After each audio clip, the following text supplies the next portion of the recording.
So hey guys, this is second part of the series. The series name is What If Naruto Married Hero Killer, so let's start the series. No matter how many books he read, Naruto still can't understand many things like emotions, parents and etc.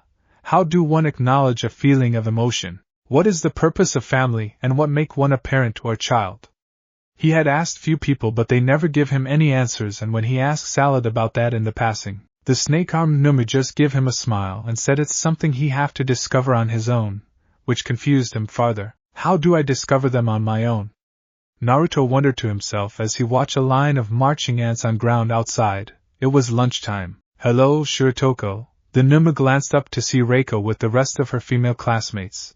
The girls were walking together to the cafeteria, talking about their licenses and random topics until the ghost girl spot Naruto, and she approached him with others following her. Some curious and some worried because it's unlike of Reiko to go out of her way, and it's the Numa that was presented during the training camp incident. What are you doing? I am watching the ants, he replied, earning few raised eyebrows. Do you want to eat lunch with us? Reiko asked after a pause. Why Yanagi? Kinoko choked on her spit and 2 or 3 girls looked bewildered at her question. I am a Numu. We do not require foods and drinks, Naruto replied. The Numa's bodies were modified as a living weapon, and because of that, they can survive without foods and water. There was few times that Tomoko tried to have him eat her cooking, but he never touched it, seeing no point in eating. Really? Itsuka raised her eyebrow farther up. But I saw Salad eating salad the other day. The Numa simply turned his head to stare at her blankly for few moments before he turned back to the ants. Is that so? He uttered that puzzled him. Why not come with us and eat? The ghost girl asked again. Maybe you'll find your favorite food or enjoy it. No, I will stay here to watch the ants until the next period start. Naruto stared at marching ants as they carried tiny crumbs and leaves. Oh, okay. Reiko sighed dejectedly. See you later. She walked away with her classmates. She'll try again next time. Setsuna nudged the white-haired girl with a sly grin. Get hot for him, huh? Yes, I do, the ghost girl said shamelessly as the greenette nearly stumbled over her feet along with few others. You can say it's a love at first sight, and he's kind enough to take a baby bird and after it has been abandoned. I agree with her about him being kind, despite his sins. Ibra nodded. After all, he have healed us. If it wasn't for Naruto's kindness, Bondo and Shishido would have ended up in hospital or worse. This knowledge was already shared with her class when they talked about a bizarre Numu a day after the training camp incident. Okay. The greenette girl gave them a little odd look before she shrugged her shoulders. Alright, Ray, I'm not gonna judge you on your weird taste in guys. Good luck with that. What they talk? Pony asked Itsuka with broken Japanese, and the orange jet explained to her as the group went to get their lunch. After he fed the kittens and puppies and put them to bed, Naruto walked down to the common room with sleeping baby bird in his hair, and he turned the television on. He was the only one up very late at night, since everyone are sleeping, and Naruto flipping through channels, pausing few minutes to listen then repeating his actions. There is a reason why he is doing it, and it will be answered in the next day. Tsuyu, Momo and Kyoka ride the elevator down to first floor in silence since it's early in morning, and it had been 3 days after the incident. The elevator opened with a ding and the rockers step out first before she gets startled when something tackle her shin with a hop, causing her head to snap down to see a cute Akita puppy with rapid wagging tail. Wah! Kyoka can't help but to pick the puppy up, cradling the creature in process, as the girls lean closer to take a good look at cute exciting puppy. Who does he? She corrected herself after giving the puppy a look over. She belongs to? I believe it is Shiratoko's? Momo guessed as they walk into the common room to see Naruto taking the leashes off the puppies as some run around and jumping off the couches with some soft barks and yips before. The Numa turned his head slightly to meet their gazes. Did you just take them out for a walk? Yo, what's up? Naruto spoke flatly. Fo show, I let the dogs out. Bow wow yo. Kyoka and the girls were aghast by his bizarre response, and to make it worse for the rocker is that the Numa also throws some rap gestures in. So many wrong gestures. Where the hell did you pick it up from? She screamed, ignored the wet feeling on her chin from the puppy's licks. The tube, yo, the Numa replied, I float, like a butterfly, and sting like a bee. 'Cause I'm. Stop. The rocker screamed again as she hugged the puppy tighter to her chest. Don't you dare finish that. She recognized this horrible rap and she don't want to hear it again. Stop talking like that. Was that no good? Naruto tilted his head. Why were you talking like that? Suya asked, trying her best to forget what she just witnessed. I was told to change the way I speak, the blonde replied before he paused for a moment. How about that one? He opened his mouth with expressionless face. Good fucking morning. What the hell bring you all down to the shithole here? No, please don't talk like that, Momo grimaced. Ever again. One Bakugo is enough. We don't need another Bakugo. No? Naruto paused. Wouldst thee prefer me to talketh liketh yon? No, what the hell are you speaking in? Kyoka want to smash her face against the wall. Where did you get this from? Shakespeare, and I get it from a movie that I happened to find, the Numu answered. Ugh, just go back to. The rocker grumbled. Then how about this one? Naruto cut her off. I'll talk like that, and if you don't like it, I'll switch back to my first speech format. There was a pause. What, you don't like it? Then I guess I'll. No, this one is better. The teenagers quickly speak out. Oh, okay, the Numu nodded. If you guys excuse me, I'll take the puppies back to my room and feed them before school start. I barely get up and I already have a headache. Kyoka walked away with a grumble. Jiro, can you please give me Fluffy back? Naruto held his hands out, and the girls realized they still have his puppy. You named her Fluffy? The creator can't help but to sweat drop a little. Yeah, because she have fluffy fur, he replied. I'm starting to think you have a horrible sense of naming. Momo sighed as the rocker quietly gave the Numu his puppy back before he gathered his puppies up to bring them up through the elevator, and the creator turned to her friends. Would you like me to make some relaxing tea? Both girls nodded. They really need that after the whole encounter. All right, it's time you all heard the full story about the internship. Aizawa spoke to his class as soon as they take their seats before he turned to the doors. You can come in now. The doors slide open as the students look over. We'll be hearing about how it'll be different from your workplace experiences directly from a few who have gone through it themselves. Now they've taken time out of their busy schedules to talk to you, so be sure to listen carefully to what they have to say. Izuki gave out a loud gasp when 3 older teenagers walk into the room. Even amongst the current crop of students, they're the trio who reign at the top of Yui, the so-called Big Three. Those guys. Kyoka muttered. I'd heard that there were kids like that, but the Big Three. Mina pumped her fists. Could you all give a brief self-introduction? The scruffy teacher glanced at the older students. Let's start with Amajiki. The black-haired boy suddenly glared at the class as most students shivered. It's no use, Mirio Hato. Tamaki shuddered. No matter how much I try to imagine them as potatoes, everything except their head stays human, so I can only see them as people. What should I do? The words won't come out. His head dipped. My mind's gone blank. This sucks. He turned to face the blackboard. I want to go home. He's one of Big Three? Hanta questioned. Hey, hear that, Amajiki?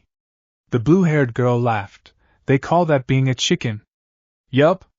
Even though you're a human. Weird, right? She gestured to the gloomy teenager, then to herself. This guy's the chicken, Amajiki Tamaki, and I'm Hato Nijire. We were requested to come here and talk to you all about the internship. She suddenly stand in front of Mizo. But hey, by the way, what's with the mask? You sick? Is it a new fashion? It is in? Well. Mizo never get a chance to answer her. You are Todoroki, right? Nijire turned to the said person, right? What's with that burn there? Well, that's... Shoto uttered. Ashido, if your horns break, do they grow back? Can you move them? Can you? Mineta, are those ball-looking things your hair? Then how do you get a haircut? Ajui, are you a tree frog? You're not a toad, right? Everyone I look at's so interesting. It's weird, you're saying you're interested in my balls? Mineta drooled with lewd laughter. That's sexual harassment. Senpai. Dude, no. Hanta gave him a naughty look. Hey, Shirotoko. The blue-haired girl turned to Naruto. The black lines that outline your body parts and muscles, are they tattoo? Hey, answer me. I wanna know. They're not tattoo, they're crevices, Naruto replied. As Numu, my body is modified so it'll be easy to take more quirks in. Also I can detach a piece if I want to. The class, even the teacher, can't get used to his sudden change of speech. Ooh, can you do Transformer with that? Nijire whistled before she suddenly turns to question another person. Never give the Numu a chance to answer. You three really lack rationality, huh? Aizawa stared at the older blonde displeasingly. Please do not fret, Eraserhead. Mirio pointed thumb at himself with nervous sweats, for I'm the main act today anyway. He suddenly turned to the class with hand cupping his ear. The journey ahead thrith. There was a long, awkward silence, rife with difficulties. Is what you're supposed to say. He straightened up with a sheepish laugh. Ukake. Everyone totally failed to get the point. All three of them are weirdos, aren't they? Rikido whispered to Koji. They're called the Big Three, but they're kinda, well, they don't give off that feeling at all, Fumikage whispered near them. Well, your faces say you have no idea what's going on, the older blonde said. The internships, which aren't even mandatory, are to be explained by these seniors that just suddenly showed up. It makes no sense, right? You've acquired your provisional licenses as freshmen, I see. This year's freshmen are rather enthusiastic, aren't they? He nodded. Yeah, I see. It seems as though my introduction has crashed and burned anyway. Mirio? Tamaki hissed nervously. So everyone here. Mirio thrust his fist up with wide grin. Let's go and fight, you versus me. Most students cried out in confusion as he turned to the Class 1A's homeroom teacher. Having them experience our experiences with their own bodies is pretty rational, right? How's that for ya, Eraserhead? Do as you wish, Aizawa shrugged. Seriously? Hanta stared at Mirio, who was doing some warm-up stretching, as most of Class 1A students look very worried and somewhat nervous since they gather in Gamma Gym. Seriously serious. Mirio smiled. Mirio. Tamaki faced the wall. You should stop this now. Just giving a textbook, this is what it is, so it'll be very valuable to you, should be fine. So far away. Mineta muttered. It's not like each and every one of them has that burning desire to rise up in the world, the gloomy teenager muttered. Don't make it so they can't get back on their feet again. His comment earned some curious glance from his underclassmen. Listen, did you know? Nijire flicked Mina's horns as they bounced back and forth. A while ago there was this kid that got super discouraged, then they give up on being a hero, so they caused a bunch of problems. Did you know that? It was really tough on Togata. You've gotta think carefully or it'll be super hard on you too, like really tough, you know. Please stop that. Mina whimpered with some shivers, and before Fumikage can say anything, someone else shout out, Don't you look down on me, shitty extras. Katsuki charged toward to Mirio. You can come at me wherever, whenever? The older blonde just smiled. Close range unit, we'll close in on him all at once. Aijiro shouted, and everyone quickly take actions. Let's do this, fucker. The explosive user roared, and all of a sudden, the clothes slip off Mirio's body, causing Kyoka to cover her eyes with arms and red cheeks. Hey, your clothes just come off. Kyoka shouted. It's good thing that Mirio's pant does not come completely off. My apologies. Mirio held onto his pant with a grin. The fine-tuning's a tad difficult, you know? Katsuki's exploding fist phased through his head to some teenagers' surprise, and several realized that the older blonde's quirk is phaser, the face? He turned his head to look at the explosive user over his shoulder. Really?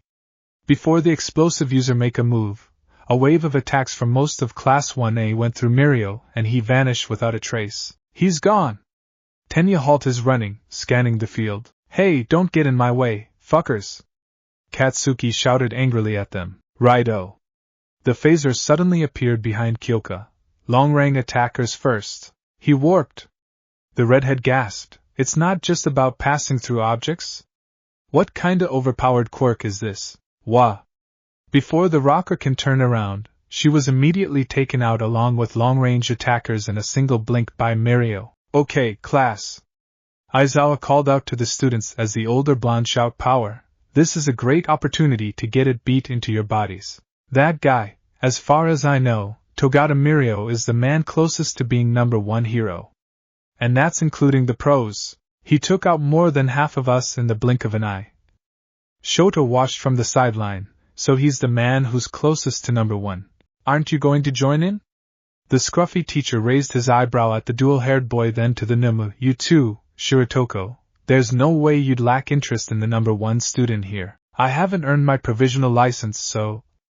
The dual quirk user tilted his head. I don't think I have to take part in that, considering the fact that I'm not taking an internship this year nor owning license, Naruto replied blankly. This the time to be docile? Aizawa fought the twitch in his eyebrow as he stared at two students, Is that the karma for expelling the students on first day and passed? Nothing left but close quarters kids, Mirio smirked with flicking hands. Fucking die! Katsuki charged, only to get a powerful punch to gut and he crumble on ground. What the hell was that? The hardened user choked out. I mean, the phasing is strong enough, but he can warp too? Doesn't that make him like, invisible? Oh stop! The phaser posed with a wide grin. There must be some kind of trick to it, guys. Izuku started to mumbling, and it doesn't matter whether he's warping through his phasing ability, or the other way around, as long as he's making contact with his attacks. If we just focus on countering him, then there should be moments where we can land our own hits on him. If we don't know what he's doing, that just means we operate within what we do know, make a hypothesis, and search for a way to win. He unknowingly impressed Mirio. Oh ho! Aijiro agreed with him. You're quite manly right there. Go ahead, search away. Mirio ran toward the group, only to sink into the ground. He sank through. Tenya cried before the senior appeared behind Izuku, and the greenette suddenly surprised him with a round kick. That's no reflex shot, the phaser thought to himself. You telling me he predicted I'd show up here? His left arm shot forward, phasing through Izuku's leg to his face. But I've got a killer move for you. His finger phased through the greenette's eyes, blinding touch. The yelping boy closed his eyes before the phaser punched his stomach hard. Gotta tell ya, most people think up the same sorta counter-based strategy. Mirio sink into the ground, so I'ma make this a training session to hunt and destroy the strategists.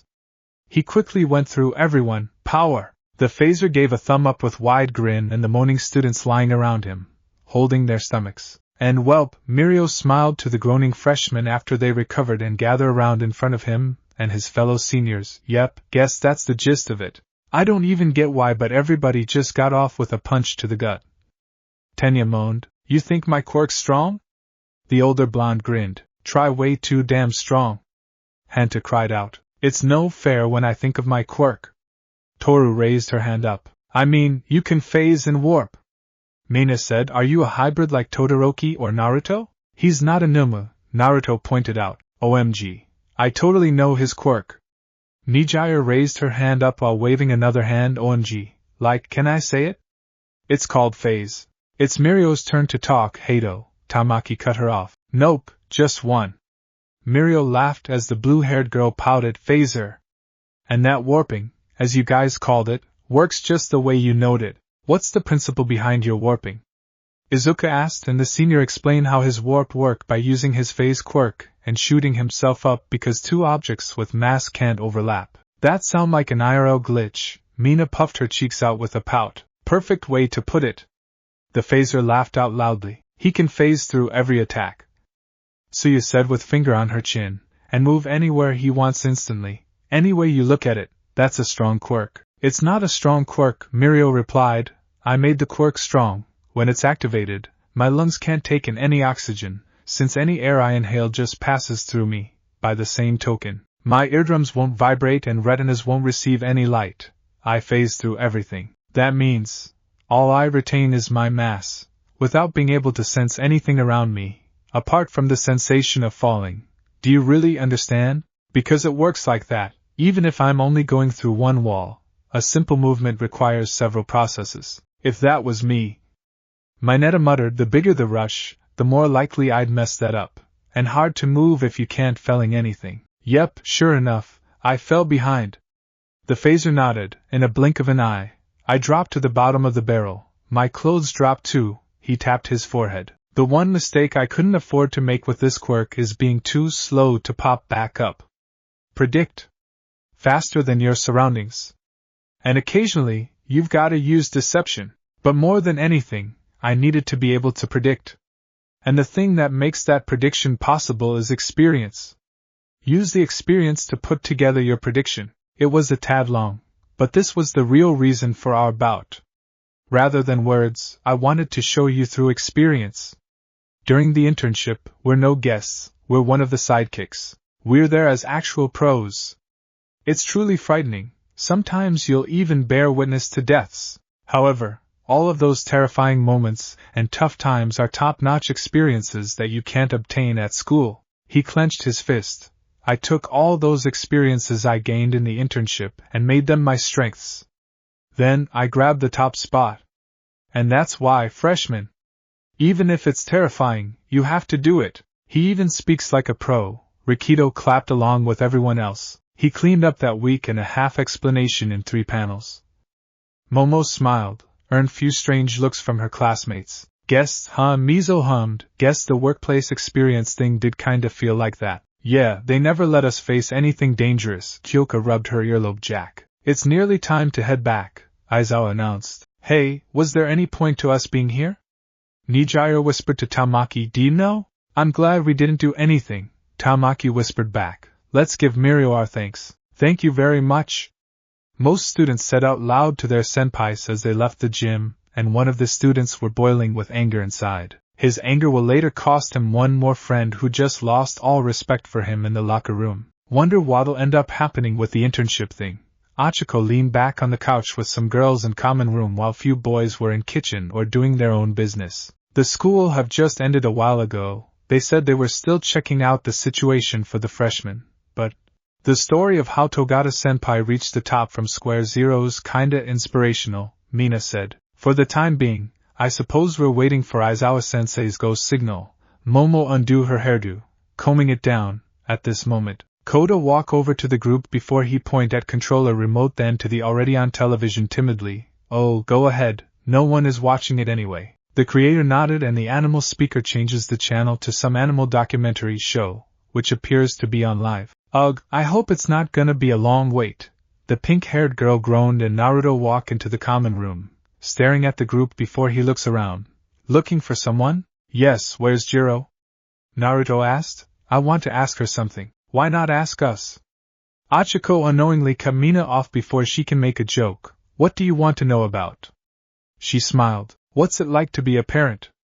He asked as the gravity girl dropped her smile with some stutter while the rest turned to stare at him. I kept reading the definition of parent, family and children and tried to understand the purpose of it. But no matter how many I look it up, I can't understand. It's kinda hard to explain. The gravity girl looked to her friends for help. Like she said, it's hard to explain because we don't have a child of our own. Momo said with an embarrassing blush. They're young to have children, and the idea of starting family is far away from their minds. And to understand what's it like to be a parent is to be a one. You'll understand in time when you get your own child. Ah, I see.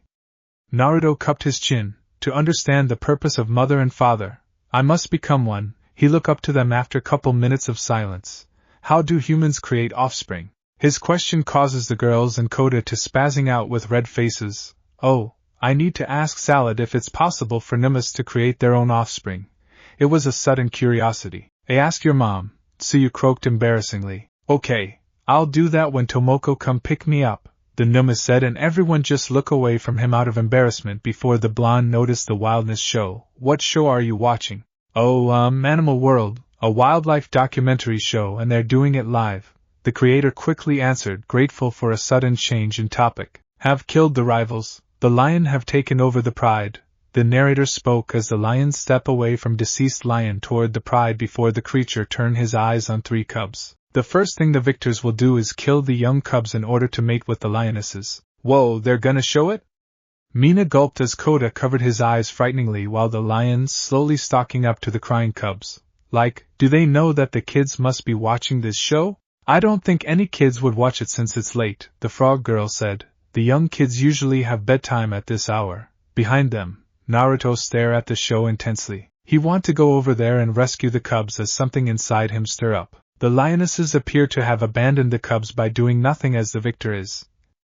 The narrator suddenly choked on air when Naruto bent down to pick the cubs up as the lion jumped back with bewildered expressions. Wait, what? Shiratoko? Momo turned her head together with everyone to look at. Empty air? They sharply turned back to the television as Naruto held 3 confusing cubs in his arms, staring straight into the bewildered lion's eyes for a few moments before the Numa disappear in smoke and it clear up to reveal nothing. The lion rapidly whipped his head around and the camera even darting everywhere to look for any signs of the mysterious teenager. What the fuck?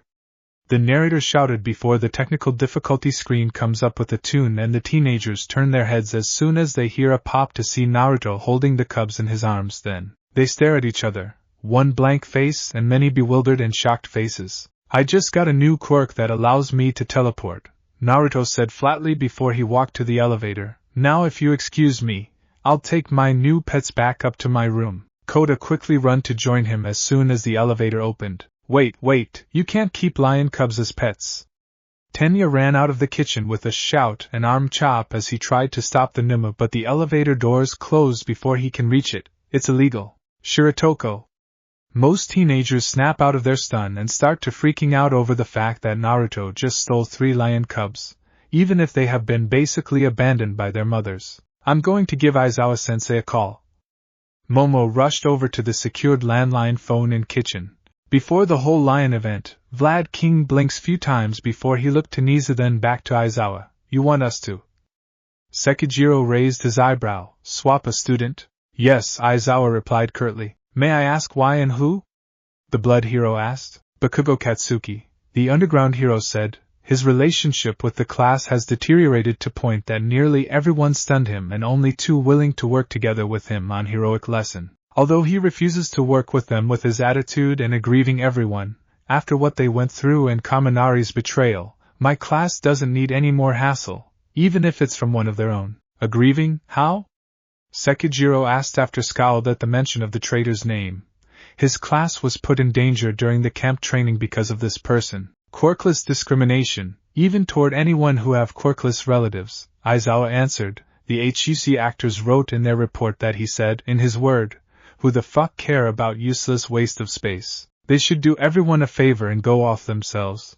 One of his classmates overheard that and called him out on it. He started to insult and berating her when he found out that one of her parent is quirkless. I talked to him about that yesterday and told him to go to see Hound Dog for counseling or face suspension. Also, he punched Zero in face hard enough to break his nose in locker room today, just for getting in his way during the Big Three's spar after Zero asked him why he refuses to work together and rush in. Shiratoko healed his broken nose before Zero reported to me with some witnesses. I already give Bakugo 3 days detention for that. He rubbed his forehead with a huff. The reason why I want to pass him over to you is because you must have better chance reeling him in than I do. I see. The frowning blood hero nodded in understanding.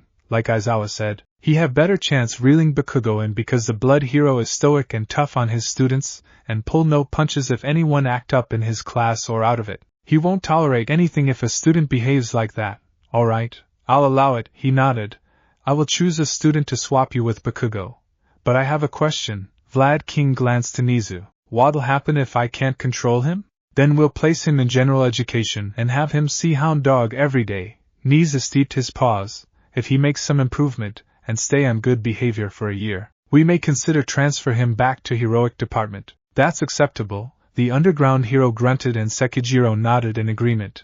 If you allow it, I want to look into Aldera Junior High for something, he asked the principal as the creature looked to him for an explanation. I want to see Bakugo's record myself because there's something that bring up some red flags in the files. We were told that Bakugo is a good student who's always on his best behavior, and yet I don't see it with him around. Why we weren't told anything about his megalomaniac trait and other things. Yes, it does raise some flags, the Chimera nodded with a smile. Please do it and report whatever you find to me. I want to know suddenly. There was a ring and both Chimera and Blood Hero turned to look at Aizawa as he take his phone out. What is it?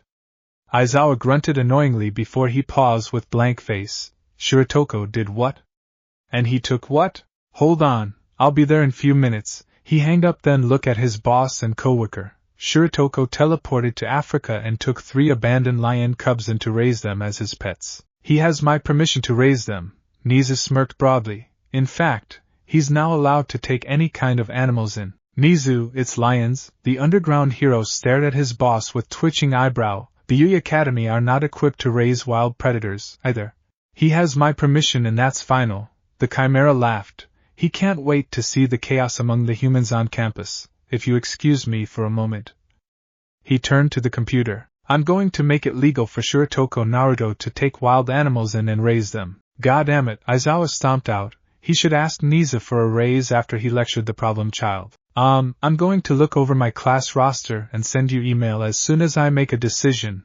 Vlad King slowly walk out with somewhat confused expression, and the Chimera start laughing like a madman. Aizawa stared sternly down at Naruto, who was sitting on floor in his room with a lion cub sleeping on his lap as the other cubs drink milk from bowl together with some kittens and couple puppies. Some teenagers were peeking in from the doorway, and Toru want to comment on how she have never seen their teacher's eyebrow twitching this faster before, but she keep her mouth shut as the teacher finished lecturing the Nimu about quirk usage and reckless actions. Shiratoko, you just become the most problematic child in my class right next to Midoriya. Aizawa grumbled, and his gaze lingering on the kittens for a moment, sneakily snapping few photos with his phone without anyone's notice before he walk out with a grumble. Wait. You're not going to do anything about the cubs? Tenya cried out. He has permission to take any stray animals in, the underground hero grumbled. Any animals? The teenagers blinked rapidly. I want one of you to keep eyes on him and make sure he do not do that again. He stepped into the elevator, and if he did it again, not my problem. The doors slide closed as soon as he said it, and the teenagers just trade looks before they look inside Naruto's room. What names should I give them? Naruto looked down to his cubs. Let us help out with that.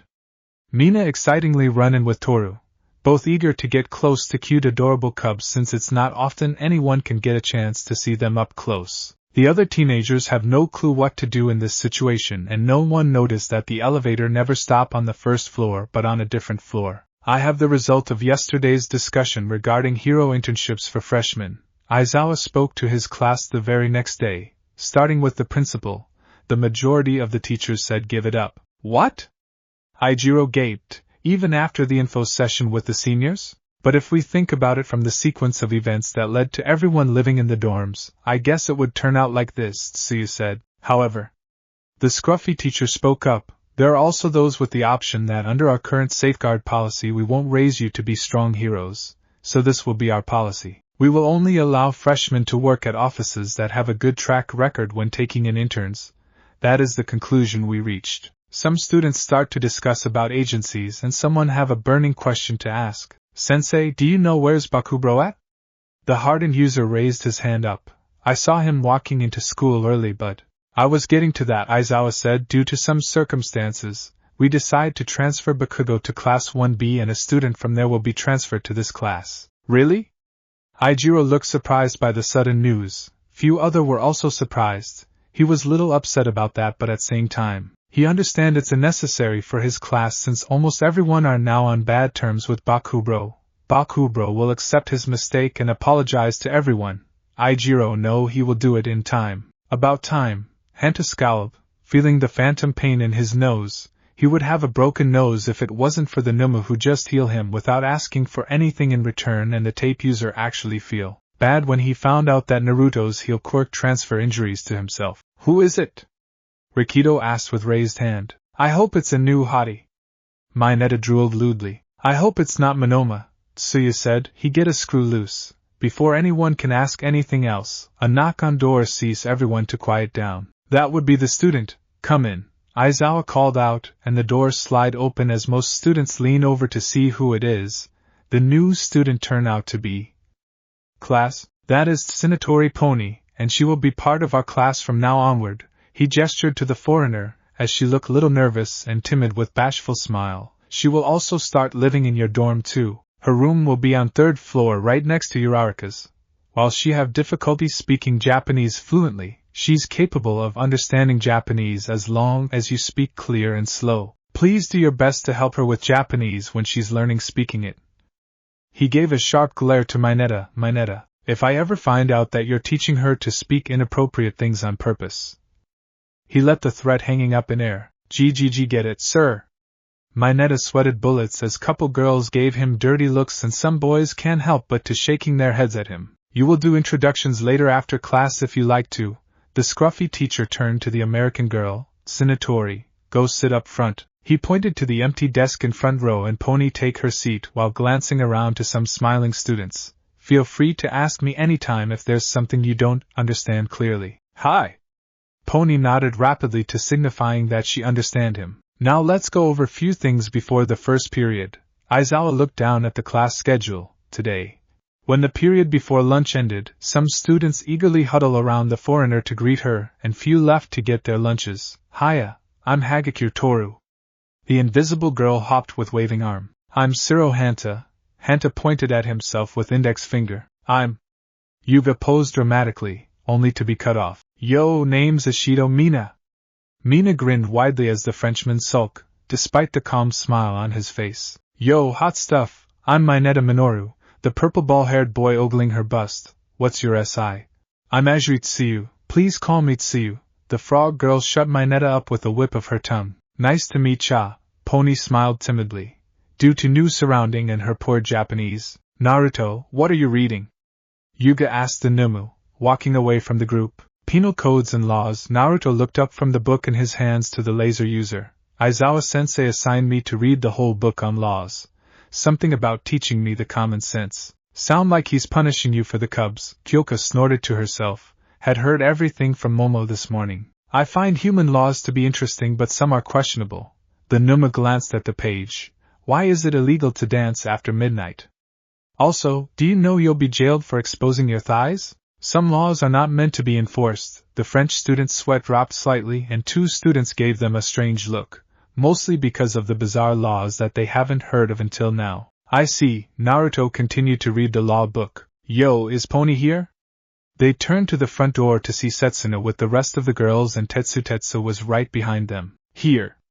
Pony waved cheerily to her former classmates, and they approached her, trade some greeting with few Class 1A students. Are they treating you well? Itsuka asked the blonde girl. Yup. The foreigner gave her a thumb up. Everyone nice and good to me. We helped her out a bit. Momo smiled. The blonde girl had asked them few times during the classes when she doesn't understand certain things. Ah, that's good. Setsuna patted the foreigner's head few times. I was a little worried that you guys was going to ride her hard for stupid reasons like being a replacement, or from Class 1B. Oh, I'll ride her H. Mineta was about to make a perverse comment until he got stabbed in the eyes by Kyoka's jacks. Did you know we were going to have a switch or? The orange jet asked the creator. No, we were surprised by that. The creator shook her head. Where's my bro at? Tetsu asked, looking for the redhead. He went to look for Bakugo, Toru replied. TSK, the steel user scowled at the mention of explosive user's name. Huh, this bad? Suya said bluntly, it wasn't a question. You make a displeasure noise. He kept shouting, cursing and give everyone horrible nicknames, Kinoko muttered. Not to mention the death threats and reckless use of his quirk during classes. Ibra frowned. Such a terrible person. How do you all manage to get through it every day? No one wants to talk about the fact that he have moved into their dorm and have to deal with him daily. We tried our best to ignore him, Momo winced in pity. Hang in there, Kyoka muttered quietly. Shiratoko. I accidentally cooked too much enough for 2 lunches. Reiko hold up a bento. Would you like to eat it?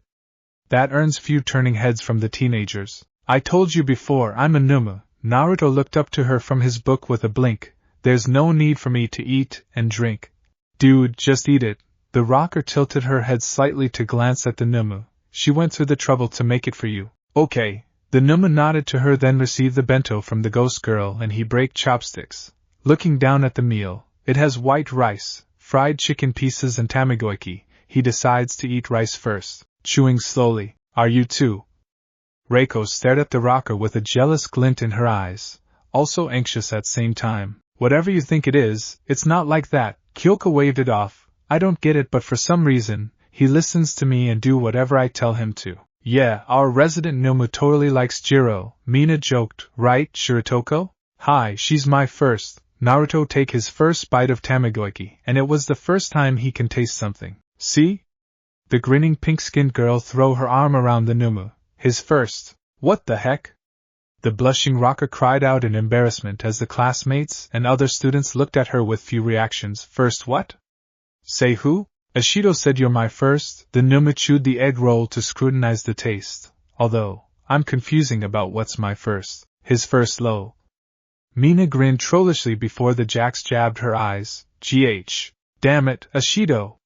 Kyoka growled with twitching eyebrow. Stop bullshitting him about things. Anyway, the ghost girl turned back to her crush. If you enjoy the bento, maybe I can make you bento from time to time if you like. Sure. Naruto swallowed the last piece of his meal before he gave her back the empty box. Thank you. You're welcome, Reiko replied. Please visit Class 1B once in a while if you can. That girl is crazy. Mineta trembled in fear while crying bloody tears. WW would like a scary Numu. He's still the only one that thinks Naruto should be stay arrested because he's a monster. You know, it's still kinda bizarre to see a former enemy in this class. Tetsu scratched the back of his head with raised eyebrow, and he turned out to be pretty awkward, you know what I mean? But that's one of his charms, Yuga said with a sparkle, very dazzling. The students continue their lunches and small talks before the bell ring to end the lunchtime. Since Tomoko broke the news to him that their son have somehow bring back alive, and she even show him the DNA result that Naruto's body is original with no extra DNA. He can't believe it. It feels so surreal, as if it comes straight out of fantasy stories. But again, anything is possible in this world now. Tomoko told him that he can make decision to be part of Naruto's life or not, and the reason why she want him to know is because he have right to as the father of her child. Honestly, he don't know how to feel or what to do about that. Part of him see that as a second chance, and get back together with Tomoko. Another part of him want to go to bar and get shit-faced drunk, then pretend that it was some fever dream, although the latter part is very tiny. He remember everything with Tomoko, from wonderful accidental news to the heartbreaking day that they lose Naruto. He can't blame her for leaving him because he know it's too hard on her with the miscarriage. After their meeting, his gaze keep moved to his son often throughout the school days and hear news about him. He can see part of himself and Tomoko in their son. He feel a lot of anger toward the villain of Kamino incident and villain alliance for turning Naruto into a Numu, and use him against everyone. He feel proud when he found out that Naruto fought the traitor while protecting Jiro, which lead to Kaminari's captive. He get a small kick out of it when Naruto did something funny unintentionally, like kidnap lion cubs or driving someone crazy without meaning to. He bury his face in his hands with a tired groan. He don't know what to do. Should he take this chance to jump in right away and hope for the best, or leave it be? And how do one be a father to a teenager that suddenly show up? Is there a guidebook for that to help him out? He let out a long heavy exhale until someone have enough of that. Alright, I'll bite. Aizawa looked up to him annoying from across the desks. What's the matter?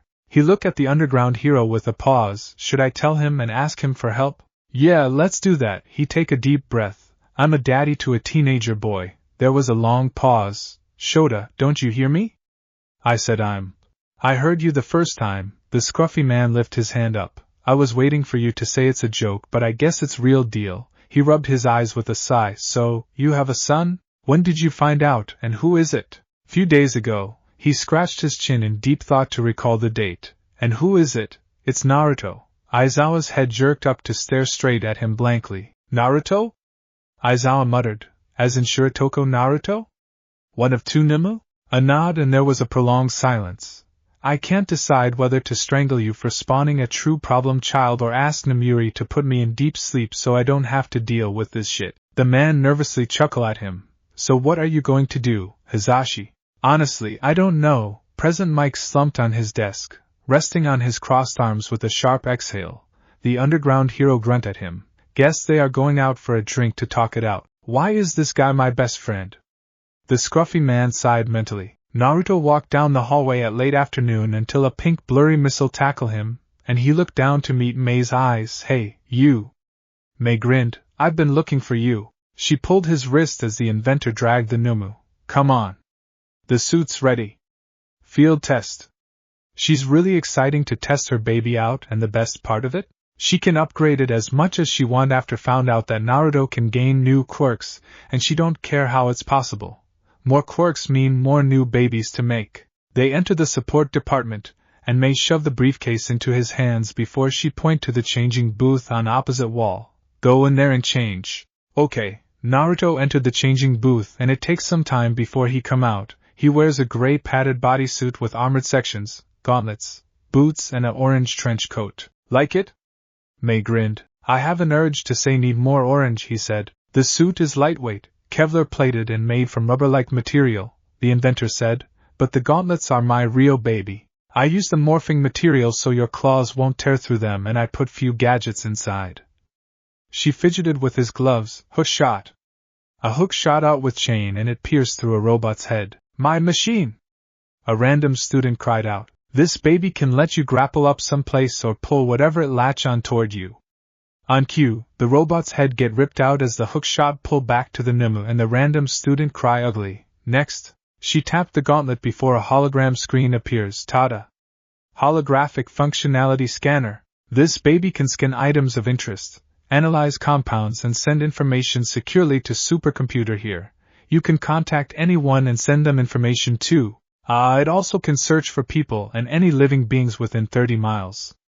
I based it off ragdolls, your mom. Search quirk. I see. Naruto tapped his gauntlet to turn the hologram off. Anything else? That's it, Mei said. Your suit is a prototype. Until you get new quirks, I'll upgrade it to accustom them. She snapped her fingers. Oh, your orange jacket. They're tear-proof and resistant to fire. The reason why it's like that is because I want to test it out and see if I can apply it to all costumes if possible. The fire resistance?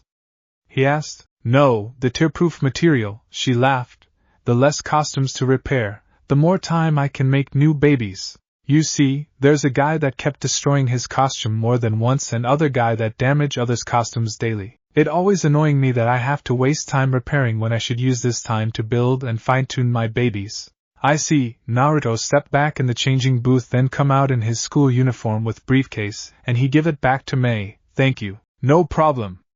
Mei patted the case. I'll go and stow it in Class 1A's secured lockers. After a little fine-tune, she shoo him out with a wave. See you later. She returned to her table to draw up some designs for gadgets after put the case away. Wednesday noon. Some students of Class 1B were having lunches in their classroom to avoid Katsuki, who went to cafeteria to eat lunch and causing some disruptions at Class 1B's regular tables as usual. And they look up when they hear the door slide open to see Naruto stepping in. Hello, I was told that Yanagi have a bento for me, Naruto said. Yes, here, Reiko, who was sitting with the rest of girls at two pushed-up desks, lift a bento up and the Numu walk over to fetch it. He was about to leave until she speak up. Wait, why don't you sit down and eat with us? Why should I?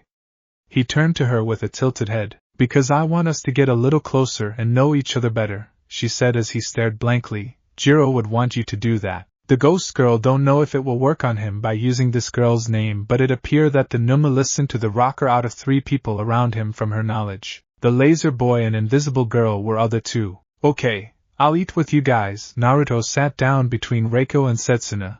The former eyes him strangely and little cautiously with arched eyebrow. Few male students left right away. Not want to stay near the Numa, and the blonde opened his lunchbox then start eating at his pace. Kinoko chewed her meal nervously, feeling awkward like couple other girls as they weren't sure what to say right now until.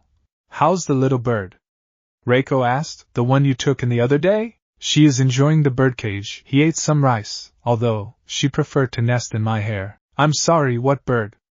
Setsuna raised her eyebrow. He took a baby crow in after she was abandoned by her mother, due to a defect, the other day, the ghost girl replied. Oh yeah, Pony told me that he've been taking stray animals in. Itsuka hummed, puppies, kittens and few other animals. She heard a rumor about lion cubs but she don't know if it's true or not. Oh my. Ibra looked to the Numu. How kind-hearted of you. Couple girls agreed with the vine-haired girl. Never pegged you for an animal lover. The greenette with sharp teeth glanced up and down at Naruto. I like animals because they're easy to understand. Naruto took a bite of cut sausage. Unlike humans, I still have yet to understand humans as well as you do. There was a pause as the girls stared at him until a certain girl laughed out loud. Oh, I'm with you right there. Setsuna laughed before she shooed a fanged grin toward Reiko. You sure picked them out, huh? Shut it, you. Reiko narrowed her visible eye at her. Not want this girl to expose her crush to the Numu and the said blonde? He was busy eating his lunch while examining every single person in the room and simply answers anyone that speak to him for the entire break. Kyoka don't know what to make out of this guy. Either know what he's thinking when the rocker end up walking with Yuga to gym for their heroic training. The reason why she was thinking is because she realized that Yuga was first to defend Naruto on the first night and have been hanging around the Numu. Hell, she would say that the French student is Naruto's first friend. Hey, can I ask you something? Kyoka finally speak up. Sure, Yuga winked with a sparkle. What do you want to ask me? Why? She tried to come up with right words as she jammed her hands inside her pockets. Why do you trust Naruto so easily? I mean, when he came here on the day we all moved in, you was pretty quick to stick to his side and befriend him.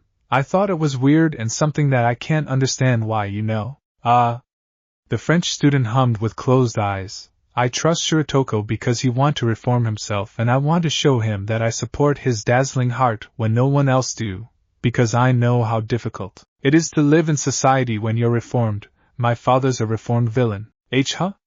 Kyoka blinked rapidly with widened eyes. My father's quirk allows him to shoot small lasers from his fingertips, and he used it illegally as world-class art thief in his early life, Yuga said. He was credited with over 1,000 stolen arts when he was arrested. He got out early on good behavior, and I have witnessed the hardship he went through, the less trust he received from people around him, the difficulty of finding a legal job and etc.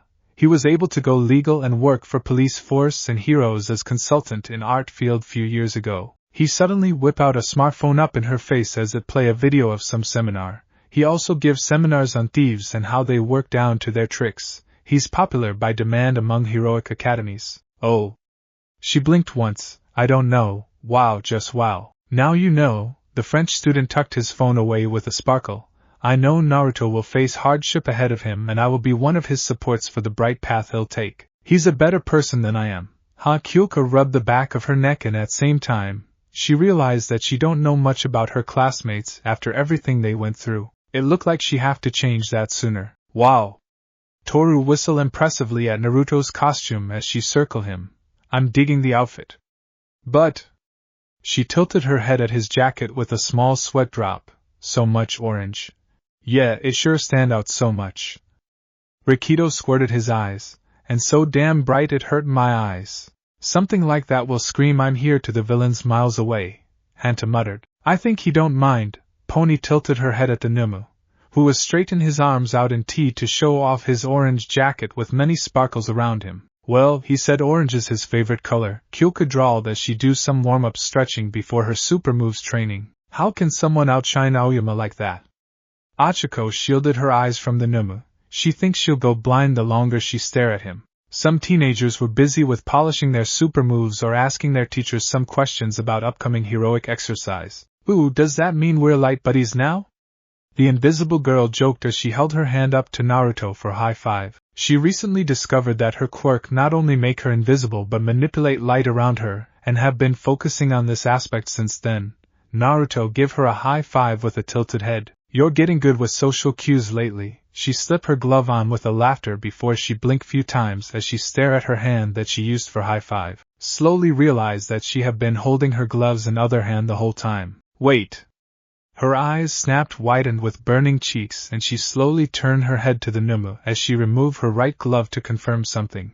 Naruto, how many fingers am I holding up with right hand? She held 4 fingers up. Hagakure, what are you doing? The rocker raised her eyebrow at the invisible girl's general direction.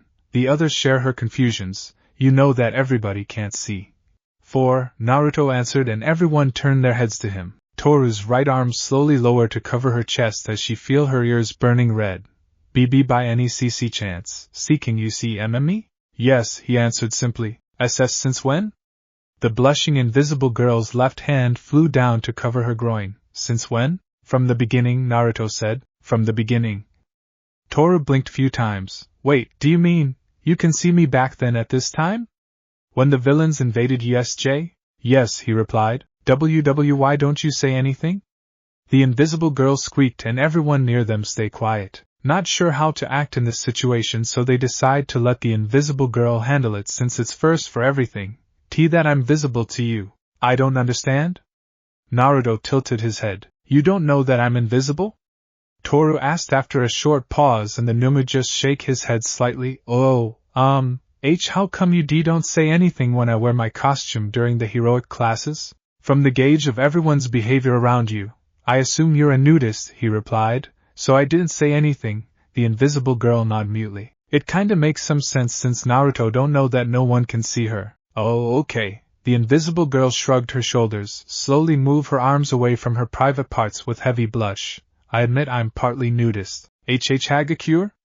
Kyoka dropped her jaw at her with haywiring jacks. It's cool. Toru waved it off with her gloved hand. It's Naruto we're talking about here. He don't know a jack's hit about dirty deeds and stuff like that. She gestured to the blinking Numu. What are dirty deeds?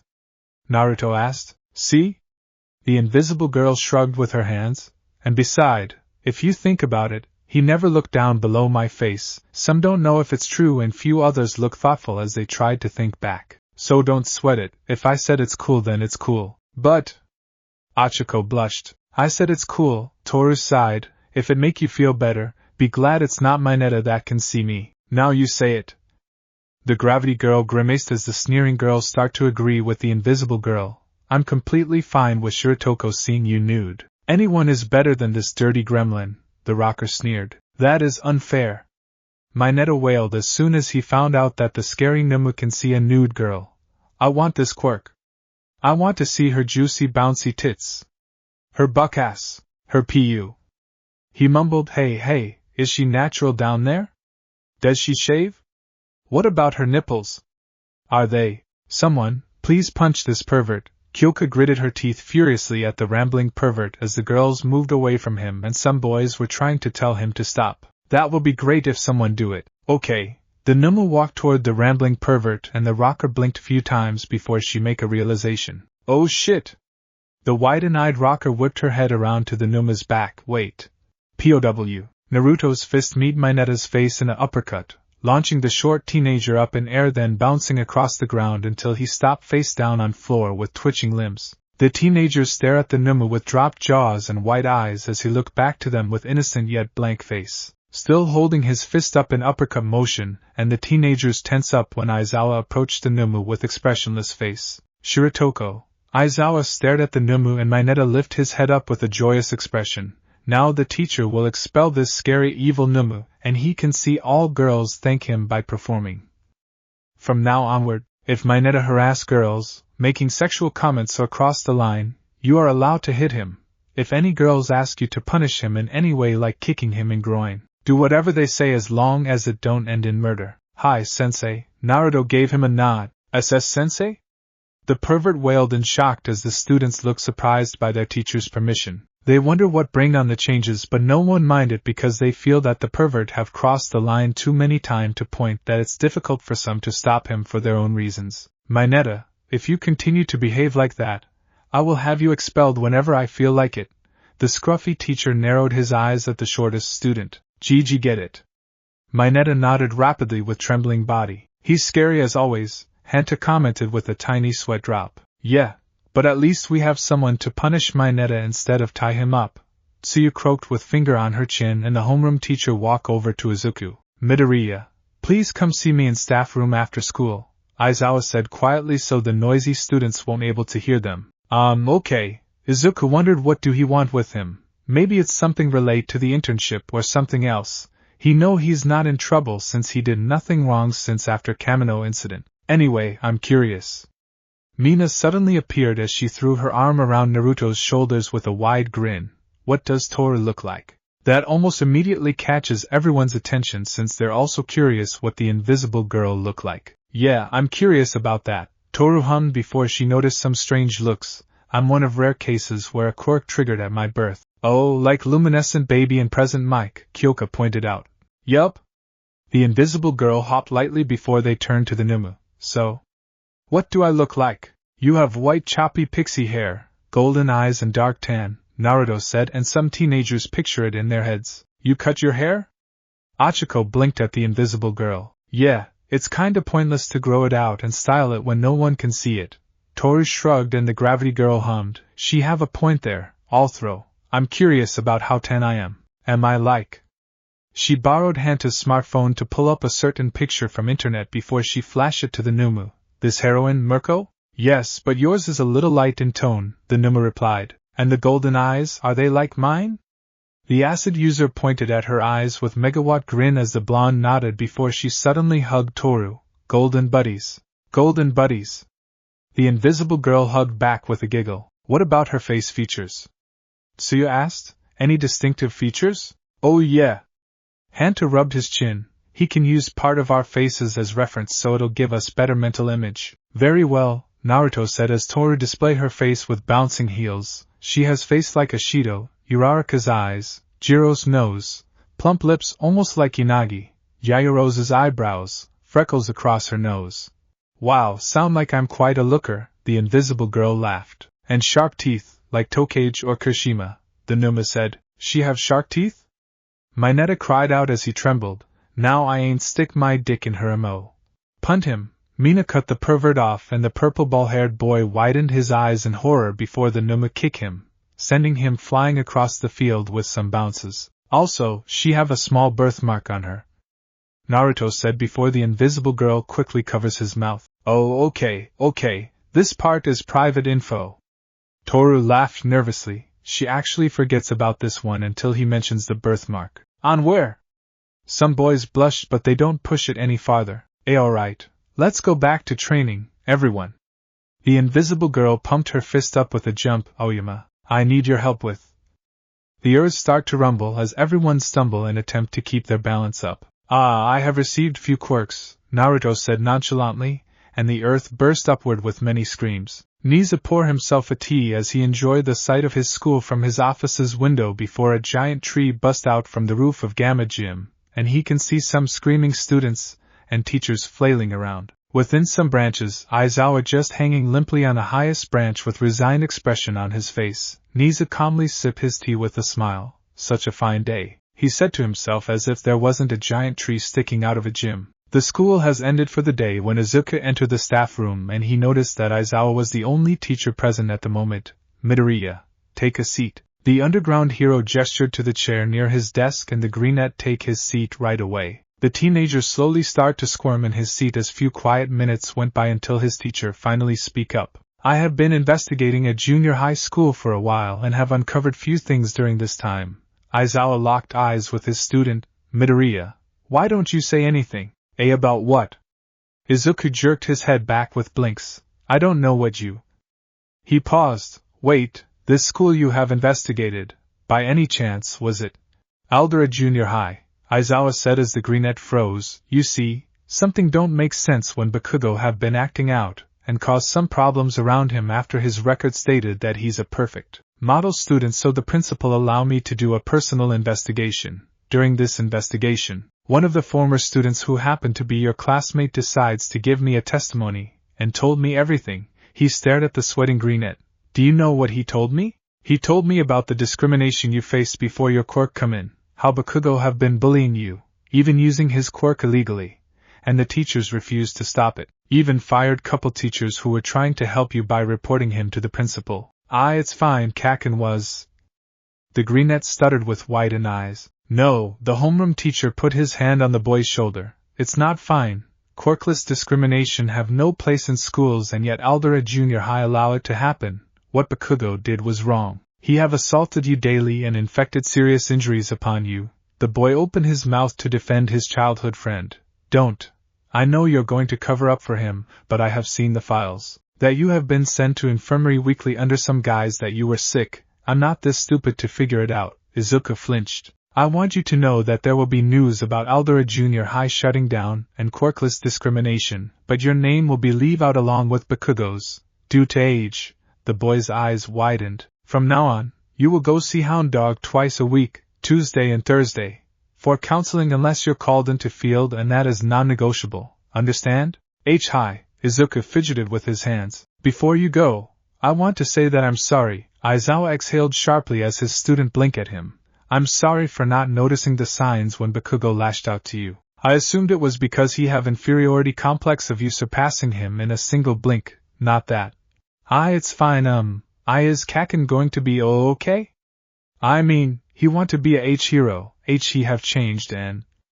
The greenette dipped his head with mumbles and the teacher frowned at that. He's showing some signs of victim in an abusive relationship, and yet I didn't notice until now, the scruffy teacher growled mentally. How long have his student been suffering in silence for? If he have his way, Bakugo would have been expelled already, but his hands are tied at this moment. At least, the explosive student is now on thin ice and will be punished if he dare to cross the line again with all staff's eyes on him. You can go now, he said, and Izuka quickly gave him a nod as he left the office. I should have expelled the class on the first day so I don't have to deal with the whole bullshits. The underground hero pinched the bridge of his nose. He feel like he's failing his students as a teacher, and he will do everything to change that and protect his students this time. The next morning, Pony was walking back to dorm from her light jog, and on the way, she encountered Naruto walking his pets. Shire. Pony ran toward him with cheery wave to get his attention. She remembered how scared she was when he was around her at first until she learned what Naruto's like and not to mention his cute pets. She's a sucker for adorable things. They somehow become friends in few days, and some teenagers think it's probably because they have few things in common, like new students in Class 1A and having hard time understanding certain things in their own way, for example, walk dogs. Pony grinned before she looked down with a pause and raised eyebrow as she noticed 3 lion cubs among the puppies. And they were acting like hyperactive puppies, even copying their behaviors. Yes, I'm giving them a walk and we're about to go back now. Naruto held the leashes in one hand and Scooper in other hand. Same, I go back now, the foreigner grinned. Can I help? Walk them? Yes, you can. The Numa gave her few leashes. Allow her to walk few puppies, and they walked together in silence as the creatures ran around happily. Man, looking at these cute puppies make me miss my family dog back in America. Pony cooed at the adorable puppies, well aware that she's speaking in English. Say, can I help walk them? She turned to him as he nodded. Great. Which days? I'll let you know, Naruto said. You better. The foreigner have a megawatt smile on her face. In return, I help you with English works. Deal? Deal? The Numa blinked at her curiously, and the foreigner hummed cheery tune as she reels some rowdy puppies in. They reach the dorm and say their byes as Pony head upstairs after giving the leashes back to the Numa. Hizashi drummed his fingers on table nervously as he glanced between 2 faces across the table. Honestly, he don't know what to say or do in this situation, and he peeked over his shoulder to see if their order was ready. Nervous, Hizashi? He turned to Tomoko as she gave him an understanding smile, and they glanced to Naruto, who was sitting still next to his mother. They were in a restaurant on Friday night, and Tomoko wanted to introduce her son to some foods since she found out that Naruto have started to eating to her delight. Why yeah, Hizashi coughed sheepishly, it's quite something, you know. Hi, the search user nodded. There are really no words to describe their bizarre situation, but I'm happy that you're giving it a try. Me too, the voice user smiled softly before he turned to the Nomu. Naruto, do you know why I'm here with you too? No, Naruto replied flatly. Well, Hizashi coughed into his fist nervously. I'm here because I'm your daddy. He smiled sheepishly. Tada? What is daddy? The Noma asked. It's one of many words that mean father, Tomoko explained. Like I'm your mother, but I want you to call me mommy. I see. Naruto glanced to his father. So you are my father? That's right. The older blonde grinned slightly. Just call me daddy when we're out of class. Pfft, he'll call you by your name since he always call me Tomoko. The search user blew raspberries at her son. I'm trying to break this habit and have him call us mommy and daddy one day. I see. Hizashi chuckled. So, Sonny, feel free to ask us any questions. I want us to get to know each other more. Any questions? The teenager looked up. Any questions? He nodded. Yeah, ask away and we'll answer it no matter what it is. Tomoko smiled cheekily with finger on her cheek. How do 2 humans create a offspring? Naruto asked straightforwardly, and his parents nearly choke on their spit with red faces as they waving their arms around. Oh, Hizashi looked away with index finger scratching his burning cheek. When is our orders coming? I'll tell you when you're older. The blushing mother shot the father a mild glare for pushing it to her. Why?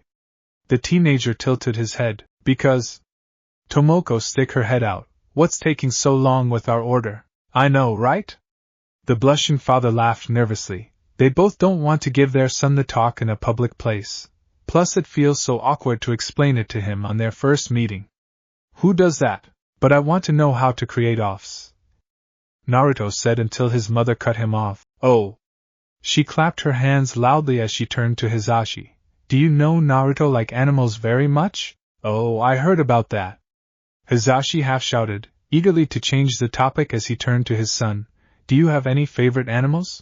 I like all animals, the teenager said. Dogs, cats, crow, toads, frogs, and... He never noticed his parents release their breaths in relief as he listed out the animals, even down to insects, as the voice user shivered. Bugs, huh? The older blonde shivered again. I'm not good with them. Because of me, right? Tomoko giggled. Yeah, you went too far with this bugs prank. That is Hizashi's Vietnam flashback right next to Kota's stunt during the final exam. Prank? Naruto looked curious. What's that? It's a practical joke where you can play trick on other people, she giggled. Why, I was quite a prankster when I was in high school. I would pull a lot of different pranks on people and get a kick out of it. Because of that, I was able to befriend a lot of people, like him and my team, she pointed to older blonde. So if I do the pranks, people will like it? The teenager rubbed his chin thoughtfully as his mother nodded rapidly, and many certain people feel shivers running down their spines for some reasons. Oh, they're here! Hisashi snapped out from his flashback as the waitress approached them with tray of bowls of ramen before he put a bowl in front of Naruto. Here, your miso ramen. Naruto stared at the miso ramen, then to his parents who enjoy their own ramen as they chat a bit, and back to his bowl before he take his first bite of his ramen. On this day, he discovered his favorite food. It was the saddest day for Hisashi because he has to pay for everything since it's his treat, and it was also the happiest day for the owner. The owner will later cry when he ran out of ingredients by the time the small family leave. In a dark alleyway on Sunday afternoon, a little white-haired girl with one horn and ragged dress and medical bandages run as fast as she can while making some pleas in her head. Somebody, she begged. Somebody, anybody. Please, I can't take it. Someone please. The little girl suddenly bumped into someone's leg and she scrunched her eyes tighter. Why me? I don't want to go back to him. I wish someone will take me away. I want new family, new daddy and mommy. Please take me away from here, from him. She suddenly feels something warm wrap around her. If that's what you want, a voice spoke flatly, and she feels her surroundings shifting. Her body become weightless as if she has been sucking into vortex of vacuum until she land on something soft before she hears some barking, meowing and some chirping. Wah. The little girl opened her eyes as she lifted her head up to see a blonde teenager with strange blue eyes and whisker marks on his cheeks, and his warm hand was on her head. Then I'll make you my child so I can understand the purpose of parents. The teenager spoke with expressionless face and emotionless voice. I'm Naruto and you are. The reason why he was off the campus by himself is because he have received a permission from his teachers to wander around the city on his own as long as he stay close to pro heroes and use locations. Eri. The little girl uttered before she gets startled when some puppies hop onto the bed and licking her face with wiggling tails. At first she was scared, then calmed down, yet still nervous and little afraid as Naruto stared down at her, and he removed his hand from her head. She feels sad for some reason when the warm feeling go away. Where is she? Chisaki become very furious as he walked through the alleyway with scanning eyes. He had his eyes on her when she thought she'll get away from him until she take a turn around the corner, and by the time he reached there, she disappeared. And to make it worse, it's in camera-free zone, so there's no way for him to track her down via monitors. FUCK. If I lost her, then the bullets. He growled angrily. He'll going to punish her for that once he get his hands on her, and this time, he will make it painful so she'll learn not to run away again. He take one last look around the surrounding, then walk back to where he come from, missing a chance of meeting two young heroes in training. There was nothing but awkward silence in the Numa's room as Eri stared at the blonde nervously, absent-mindedly pet a husky puppy that lie across her legs, and Naruto just stared back until his gaze moved to her bandages. Are you hurt? Naruto asked. Eri dipped her head nervously. Here, give me your hand. The Numa hold his hand out to her, and the little girl looked at him suspiciously before she slowly reached out to take his hand, still on guard. She gasped inaudibly when she see many scars and injuries appear all over the blonde's arms before it fade into nothing. There, all better now. Naruto unwrapped the little girl's bandages before she can react, and she was about to cry out until she saw her unblemished skin, and she also don't feel any pain or sore in her limbs. Wah! The little girl lifted her right arm up to look closer as the blonde removed the rest of her bandages before she looked up to him. You made me all better? Why? Because it's right thing to do, Naruto replied. After all, I'm going to be a hero that'll help others. Hero? Eri muttered to herself as she looked around the room, then at a bizarre poster before her gaze shifted to the animals around. Where am I? In my room within a dorm. The Numa pick up parent book up to read a random page. And the dorms in Yui, a school. Why you help me? She asked after a few moments of silence. I helped you because you asked for one, Naruto answered, and the little girl widened her eyes. She can't believe that someone has listened to her, and that's the first time that someone have come to rescue her. But, why you can't do that? Eri whimpered, see, Chisaki will find us. And he'll kill you. He'll hurt me again because I did something wrong. He'll come and take me back. She jerked her head up with tears in her frightened eyes. I have to go back. Let me. She gasped when she felt lightning coiling around her horn, and then no. No! She doesn't want this nice guy or any animals to disappear, not again. Eri squirted, her eyes tight closed. He won't take you away. The Numa put his hand on top of her head, and all of a sudden, the little girl feels her quirk canceling out, shock her in process. Because I have a plan that prevent anyone from remove you from me, and my curse. The little girl reached up to her horn. How do you do that? Make it stop. How? Naruto tilted his head. I just deactivate your quirk with cancel quirk, one of my new quirks I have obtained this week. It seems that it was triggered by stress or some kind of negative emotions. Q quirk? Eri blinked questioningly. What's that? It's a special ability that most humans and some animals have, the Numu explained. It's like a superpower, and everyone have a unique power of their own. He stared at her as she looked at herself. It appeared that you have a Mitter-type quirk. Do you know what kind of PP power I have?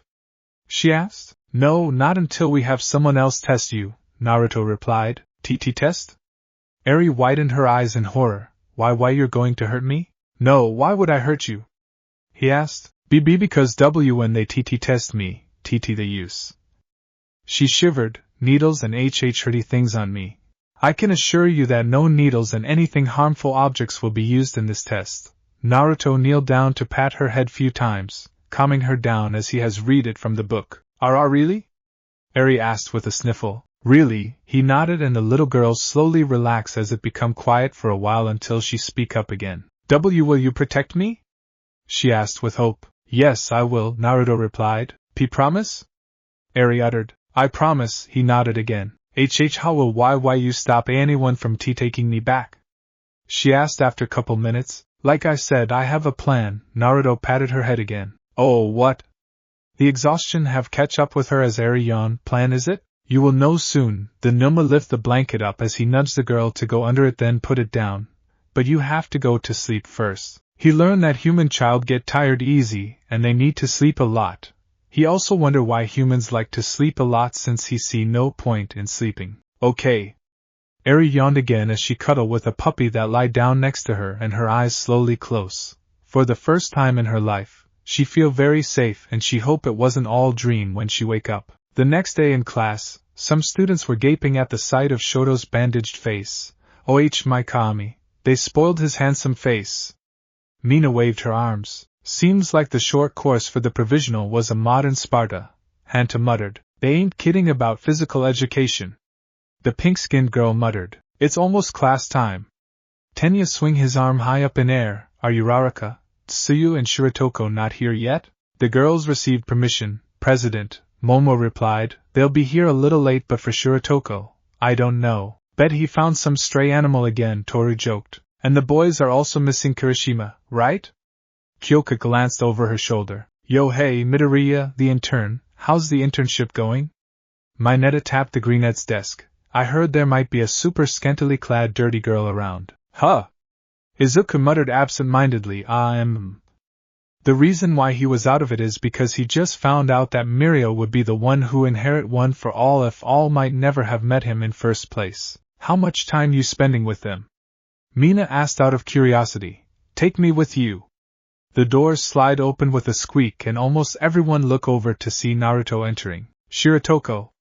Tenya chopped his arms rapidly as the Numa looked around. Please explain why you arrived so late before the class? Jiro, Naruto walked past the rigid student up to the said girl. What is it? Kyoka twirled her left jack boringly. Her cheek rests on her right propped up hand. I am creating my child. Can I have your DNA?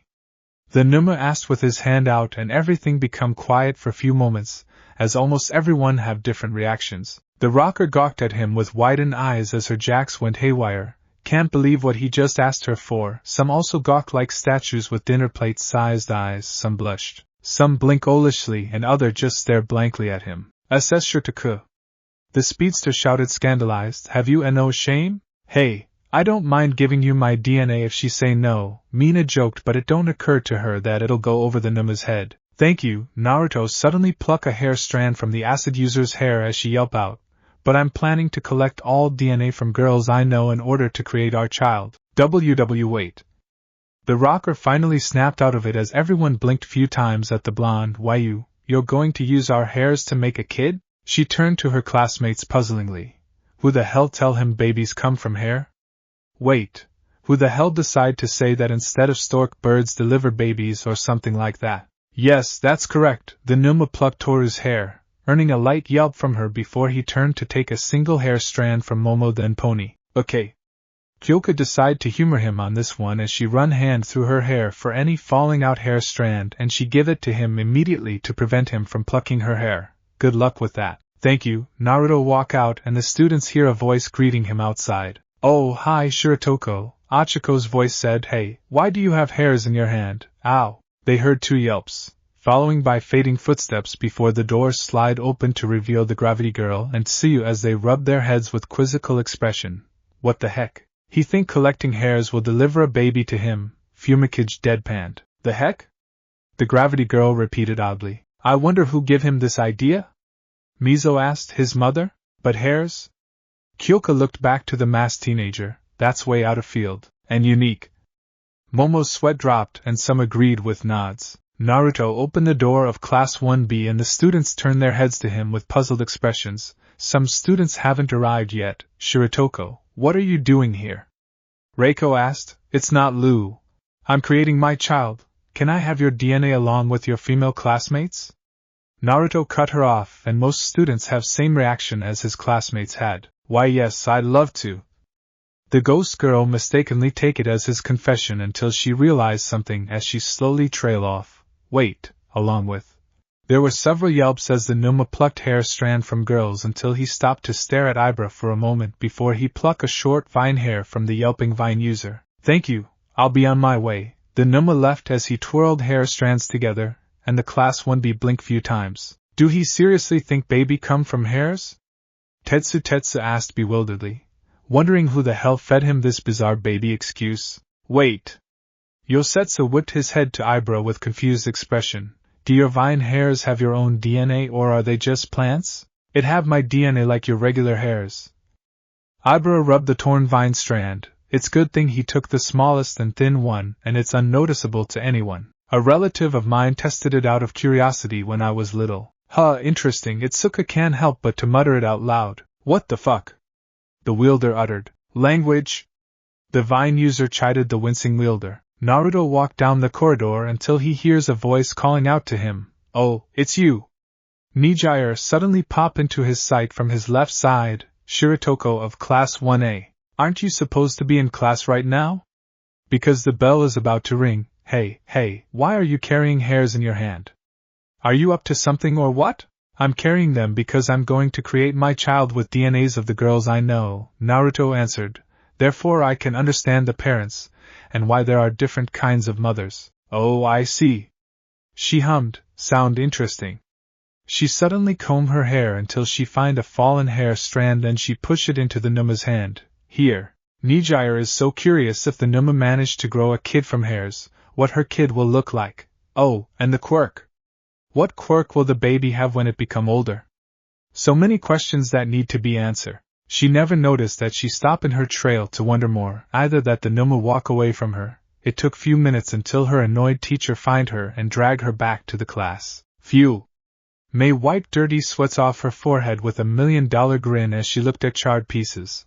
That was sure one biggest fire ever, she laughed. Welp, another failure. She tossed the pieces into the pile of failures. Next baby. She barely picked her tools up when Naruto walked in, and she zoomed up to him excitingly. OH.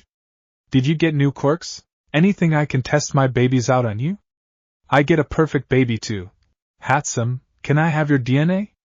Naruto cut her off. I'm creating a child of my own. Oh, you want my hair DNA? She asked after noticed the hairs in his hand, and he gave her a nod as she stared blankly at him. Sure. A wide grin appeared on her face as she yanked a hair strand out of her hair to give it to him. Can't wait to see how our baby turn out. Thank you, I'll come back with the news. The Numa left. Bye. May waved before she turned back to her tools. Now, what kind of baby will I make this time? Oh. Laser gun. What the actual fuck? Power Loader stared at the crazy inventor then at the blast door. Baby come from hairs. Who the fuck come up with that? And did Hatsum consent to it just like that? The fuck? Eri had been sitting on the bed since she got up and she was watching some animals playing around as she meekly eat her apple slices. She quickly tense up when she hear the door open, her head whipping around before she relax slightly as Naruto come in with a glass of water, and hairs in other hand. Why do you have hairs? She stared at his hand weirdly as he locked the door behind him. It's to change your DNA. Naruto tossed the hairs into the glass, then pluck his own hair, dropping it in, and he stick his index finger in the water. The water start to glowering as energies surge up around his body and the hair strands dissolve within the water to Eri's amazement, transform its color to rainbow color. Here, drink it. He hold the glass out to her as he kneeled down in front of her. Once you finish it, you will pass out for a whole day. Whole day? Eri widened her eyes. Why? So it'll be easy for your body to undergoing changes, he replied. Your DNA will be break down and be replaced by new DNAs. By the time you get up tomorrow, you will become my biological daughter, and have many mothers. Really? She don't hear the last part. Then will I stay here, away from bad people? Yes, you will stay with me because it's the law, Naruto answered, and the little girl stare at him for couple moments before she slowly take the glass from him, then drink it whole at her pace as he watch her. Tea tastes weird, Eri commented as the blonde take the empty glass from her, and she suddenly feel very tired. She sluggishly crawl under the blanket with Naruto's help. Can you stay with me? She yawned with blinking closed eyes. Until I wake up? Yes, I will, he answered as the girl fall asleep once again, and he didn't leave her side, not even when there were some rapid knocks on door and shouts, courtesy of one angry speedster for skipping school day. Where is she? Overhaul knocked some beakers off the desk in his private laboratory out of rage. He ordered all of his men to find the damn brat and bring her with whoever dare to help her, so he'll teach her a unforgotten lesson as always. Fuck. His fist smashed the table with a loud bang and no one come in. Not even his loyal followers, because he ordered them to not come in until they have Eri or he'll kill them. Loyal be damn. Who dared to play a hero for her? He growled angrily, and his mood grew fouler when he think back to his meeting with Tamura. Could it be? The angry villain never get a chance to think farther when a black goopy portal suddenly formed near the right side of his face and a pale hand shot out without any warning, grab his face in a tight grip. Wah? Acting fast, Overhaul shoved his left hand through the portal and he feel a face when it grabs something. He immediately activate his quirk and mentally smirk when he feel the familiar wet feeling explode all over his hand. Despite how disgusting it feel to have the illness all over him now, his right hand move up to touch his chest to reassemble himself newly, only to have his right arm fall off as it disintegrate. Overhaul's eyes widened in horror as his upper body crumble into dust and the lights in his eyes fade. His body topple over the table. The portal vanishes with a burst. Himiko skip into the current hideout as she grin at Tamura's back. I'm back from recon. Have the others? Her face gets showered in blood as the white-haired villain pop like a water balloon before his dismembered lower body plop on floor. Oh? She looked down at the remain with a blink, and from the corner of her eyes she sees something pale vanish before she look up to see nothing but empty air. Well, everyone's gonna be royally pissed off for sure, she muttered to herself. Her eyes flutter open and the first thing Eri see is the one that saved her as he stared down to her blankly. Naruto. She slowly sit up as she rubbed her eyes sleepily before she remember yesterday, and the little girl start to examine herself, then touch her face for a bit. I don't change? Eri glanced up to him with hand on her horn. On outside you don't, Naruto said, but inside, you have changed. You are now my daughter. But how are you sure? She asked timidly. I'm certain because of my quirks. He scooped her up and Eri don't resist it as she sit on his right forearm. The little girl wrap her arms around his neck and rest her head on his shoulder. Something about him make her feel very comfortable, and she don't mind it since it feels so warm and safe. Where are we going? Eri asked slightly nervously as Naruto carried her to the door. To introduce you to everyone, Naruto answered, and the little girl feels very nervous, hoping that these people won't hurt her. Hey, Kirishima! Mina called out to her friend with her smartphone out to display some news. Your hero name is on the news all over the internet. You're really on here, that's awesome. She turned to two certain girls, Suyu, Yurikaka. It's amazing. Your names came up too. Oh, I'm so happy. Achiko smiled sheepishly. We're really there. I wonder where they took the picture, Tsuyu said. Isn't that great? The acid user grinned happily. You might even have fans already like MT, lady. Provisional license notwithstanding, once you enter this city, you're another hero. Tenya spoke, you've rendered a splendid service. He sharply turned to his classmates, however, studies are the true duty of a student. Sleeping in class is not allowed. You are right, Ida. Ijiro pumped his fist. That's where we show our resolution. Right. Yeah. Izuku agreed. You sure you're going to be okay? The frog girl stared at the redhead. Your studies are very poor. Sensei said he'd prepare supplementary lesson. He said with a tiny tear in his closed eyes. I should have gone too. Hanta commented, but dealing with both seems tough. The learning pace is different from person to person, Momo said. Oh? Yuga noticed Naruto peeking in through the gap of the door. What are you doing, Shiratoko? The speedster spun around to stomp toward the door. Do you have any idea how much trouble you are in, young man? Naruto slid the door farther. Ditching school is unfitting for. The speedster froze in mid-step when the door fully opened to reveal a little girl cradling in Naruto's arm, and she hid her face in the numas. Nape shyly, Tenya was not the only one that became stunned. That is my daughter, Eri. Naruto gestured to the little girl in his arm with his free hand, then he pointed at the class as he turned his head to Eri. See all the girls here? They're your mothers, all of them? Eri timidly peeked slightly over her shoulder at the teenagers before she buried her head again. Yes, the Numu turned to walk out of the stunned class. There's more mothers I need to introduce you to. The class was so deadly silent until someone break it. Hold it! Kyoka thrust her head out through the doorway with her hands gripping the frame as everyone finally started to freaking out. Did you kidnap a child? Come back here! The Class 1B will end up freaking out like Class 1A. There are times that Aizawa wish he don't take up the teacher job, and this is one of them. As he pitched the bridge of his nose, feeling massive headaches. Shiratoko, what did you do?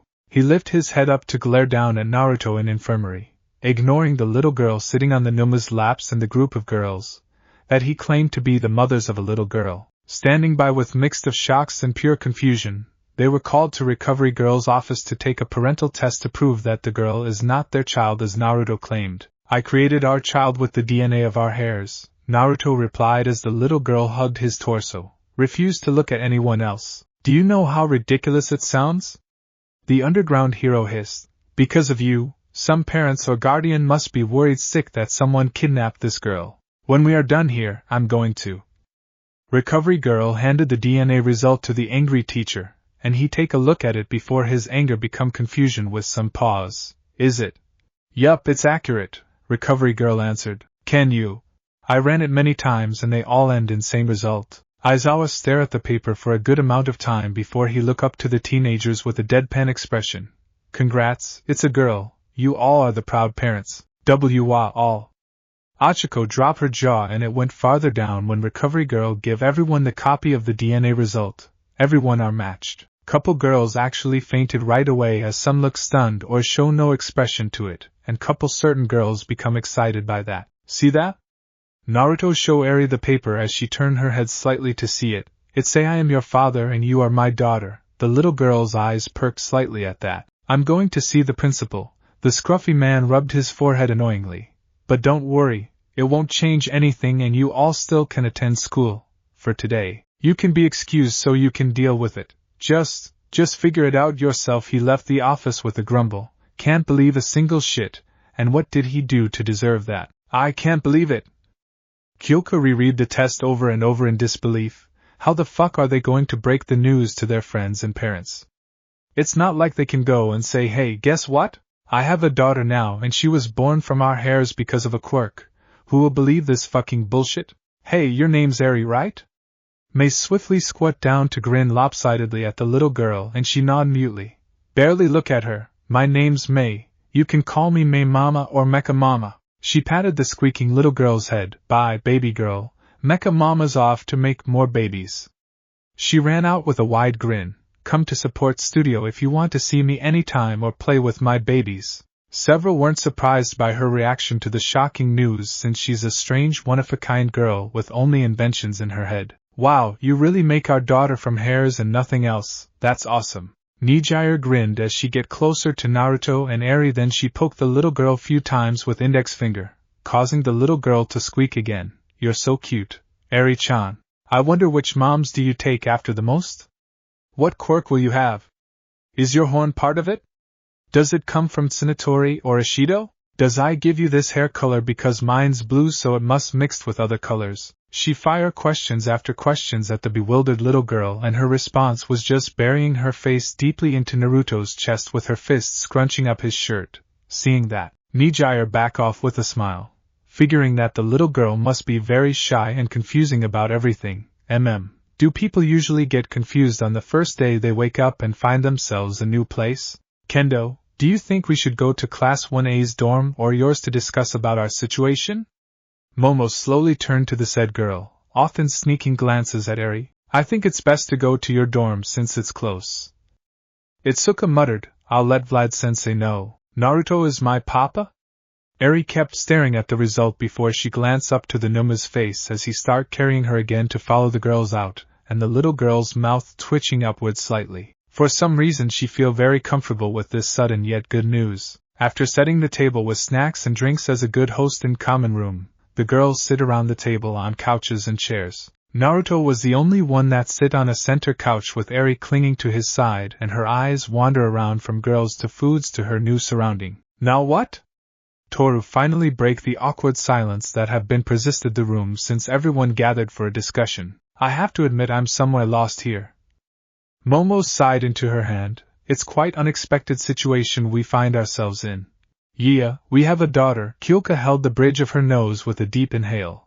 Her eyes squirted closed in pure furious and disbelief. I know there are some quirks that can make impossible possible, but that is so ridiculous. Our hairs, really? We suddenly have a...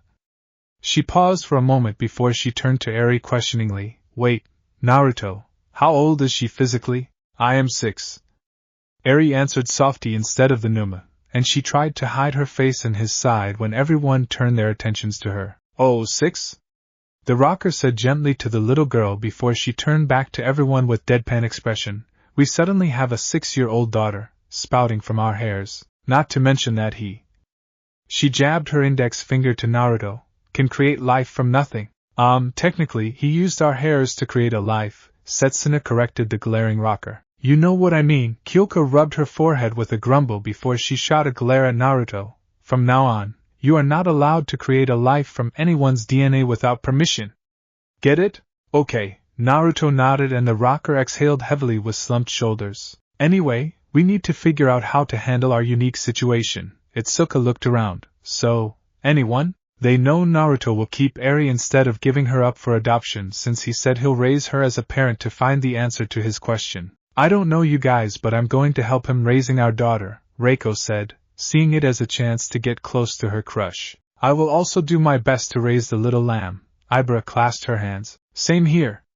Mina thrust her fist up in air. Look at her, she's so adorable.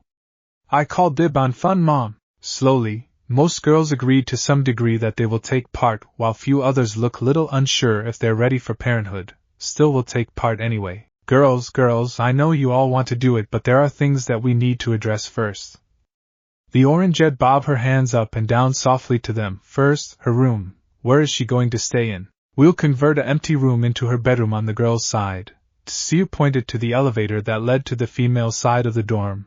But the best question is which floor will she stay on? I want to stay with Papa in his room.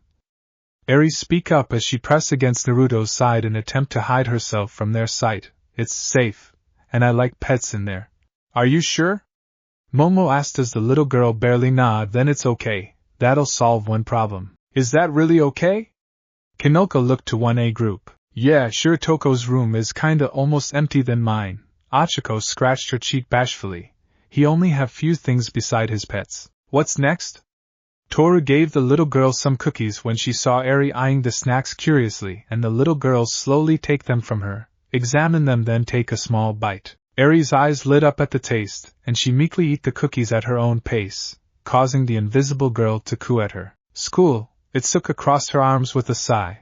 I think we need to talk to teachers about that one because we can't just leave a 6-year-old girl alone in dorm all by herself. Oh, you're right, the invisible girl realized the important thing along with few other girls. Do you think we need a babysitter? I can be one. Nijire raised her hand up immediately with a hop.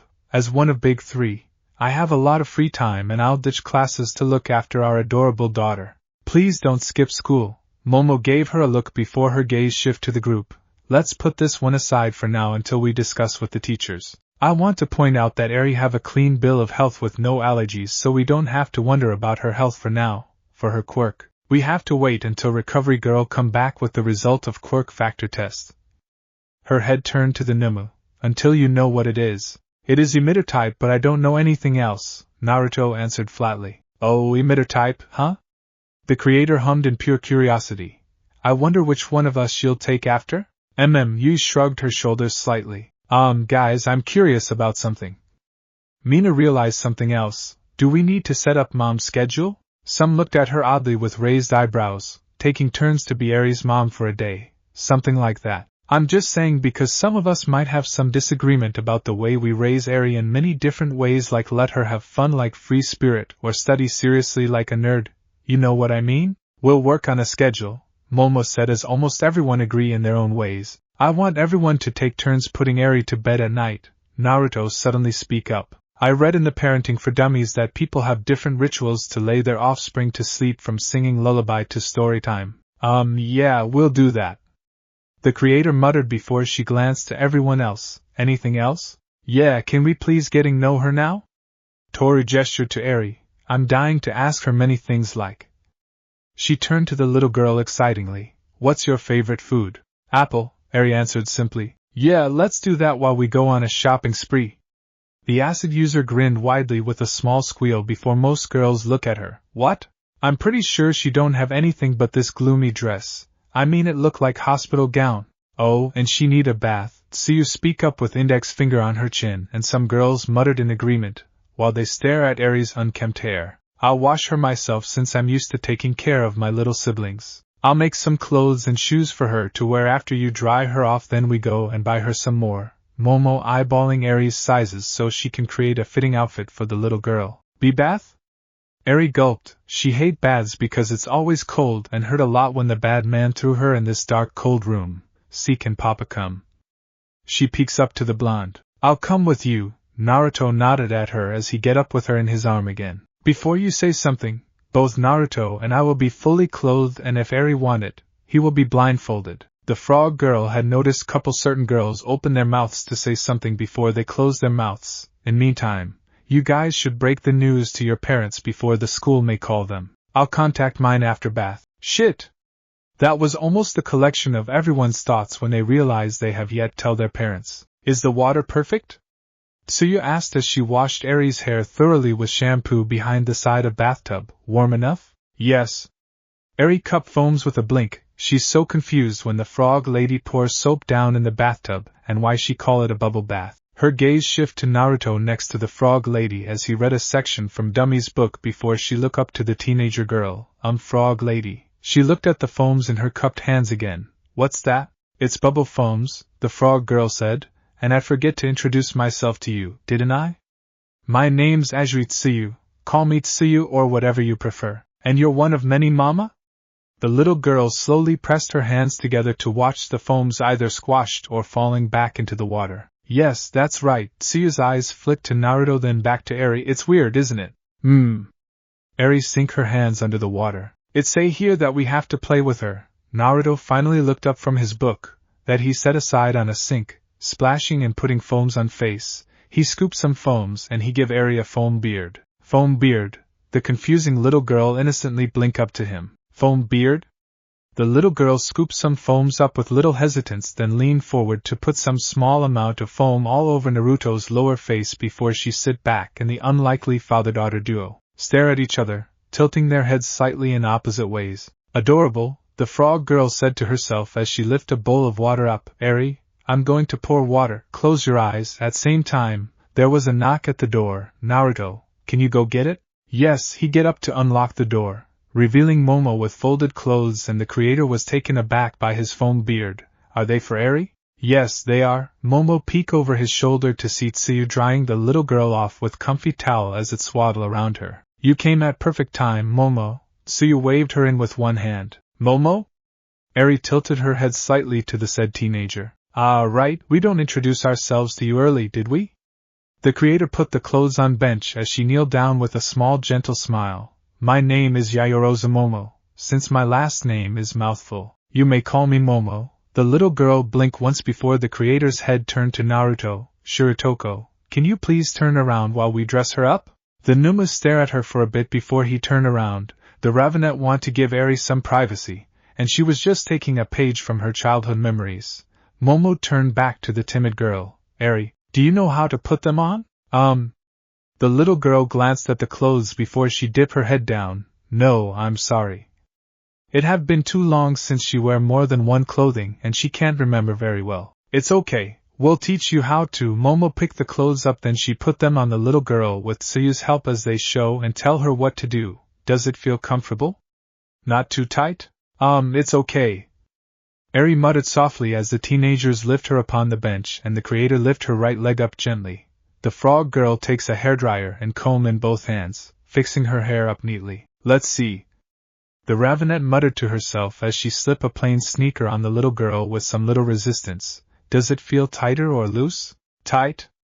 The girl with horn replied doubtfully. Let's try one size bigger. Momo held her right forearm up to sprout another sneaker up after she removed the shoe from the young girl and she slid the new one on. How about now? Eri wiggled her foot. Okay, are you sure? Suyu looked down to her and the little girl just mutely nodded as the creator produced a left sneaker. Okay, Shiratoko, you can turn back. The creator glanced sideways after tied Eri's shoes and the Numa turned around to look at Eri's appearance as she stand up to stare back at him. Eri's hair have been smoothed out and she wear purple long-sleeved shirt, navy jean and pink sneaker shoes. Eri quickly moved to hold his right pant leg with one hand while hiding behind him. Naruto was about to left the bathroom until Momo grabbed his shoulder with a deadpan expression. Shiratoko, please wash your face first. The Numa touched the foam beard with a blink and Eri don't know why a tiny giggle escapes her lip when she looked up to them. The teenager girls turned their attention to her with a blink then smiled at her, and Eri quickly dipped her head down in embarrassment. Naruto walked over to the sink to wash his face, his daughter hugging his leg shyly. Have you break the news to your parents?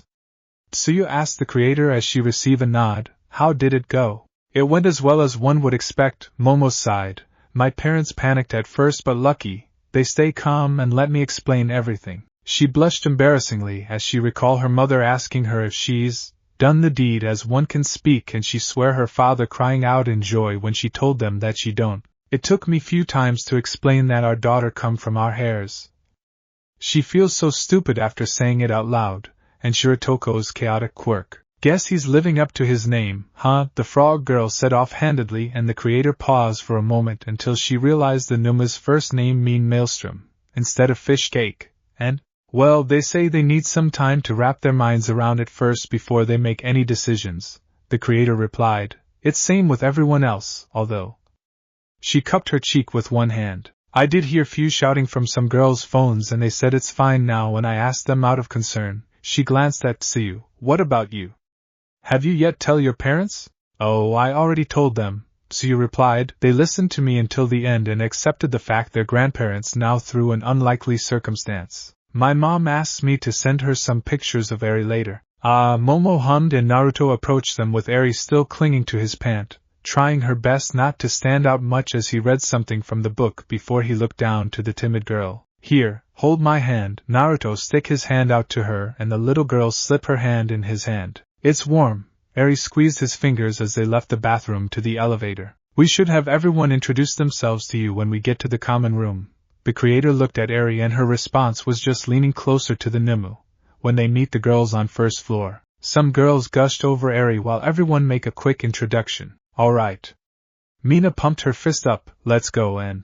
Oh, you're all here. Aizawa entered the common room from the front door. Good, that'll make everything easy. Some girls tensed as their minds take a wrong turn, due to this situation. The principal decides to give you a black card. He held a black card up with Yu's symbol on it. Let me make it clear, that is for covering your daughter's expense and necessary, nothing else. You can buy her clothes, furniture, foods, toys and etc. but you can't use the card to pay for your own personal use and the school will monitoring the charges on this card. He shot a warning look at the teenagers to make sure that no one get a funny idea. What if Eri want to go to amusement park or movie and we want to use this card? Toru raised her hand up with a wave. It depend, the scruff teacher grunted. You have to come to the office and make a request for an approval. If you do, you better have a good explanation for using the card. Any questions? He handed the card over to Momo. Yayarosa will keep it herself. If you need it, go talk to her. Most teenagers don't question his decision because the teacher know that the creator is a very responsible person and there's her background, anyway. I hope you guys already informed your parents about what happened today. He received a lot of nods. Have you make some decisions on where she will stay in? Yeah, his room. Kyoka jabbed her thumb at Naruto. Eri said she want to. Okay then, Aizawa huffed lightly now. I have come. Almost everyone jumped when Salad barged in through the front door with a big smile on his face, and he gasped happily as soon as his eyes landed upon the startled little girl. Oh my! He scurried close with snake hands on his cheeks. That must be little Eri. WW who? Eri took a shelter behind Naruto's legs. That's Saladudan. Naruto rubbed her head. He's a Numu, like me. That's right. Behum. Salad beamed before he do a little jiggle as he sing. I do not know for what reason I was born, but I am me. I am Saladudan. Salad is my name. He thrust his snake arm at the little girl. Take it. Eri stared at him bewilderedly, and there was a long awkward pause before he laughed out loudly. Ha! That's okay. He wiped some tears from his eyes before he looked down to her with a kind smile. You will like it here. It's a nice and safe place. You don't have to worry about your rewind quirk anymore after some little training. There was another long silence until Aizawa break it. Excuse me, rewind? The scruffy teacher furrowed his brows at the creature suspiciously.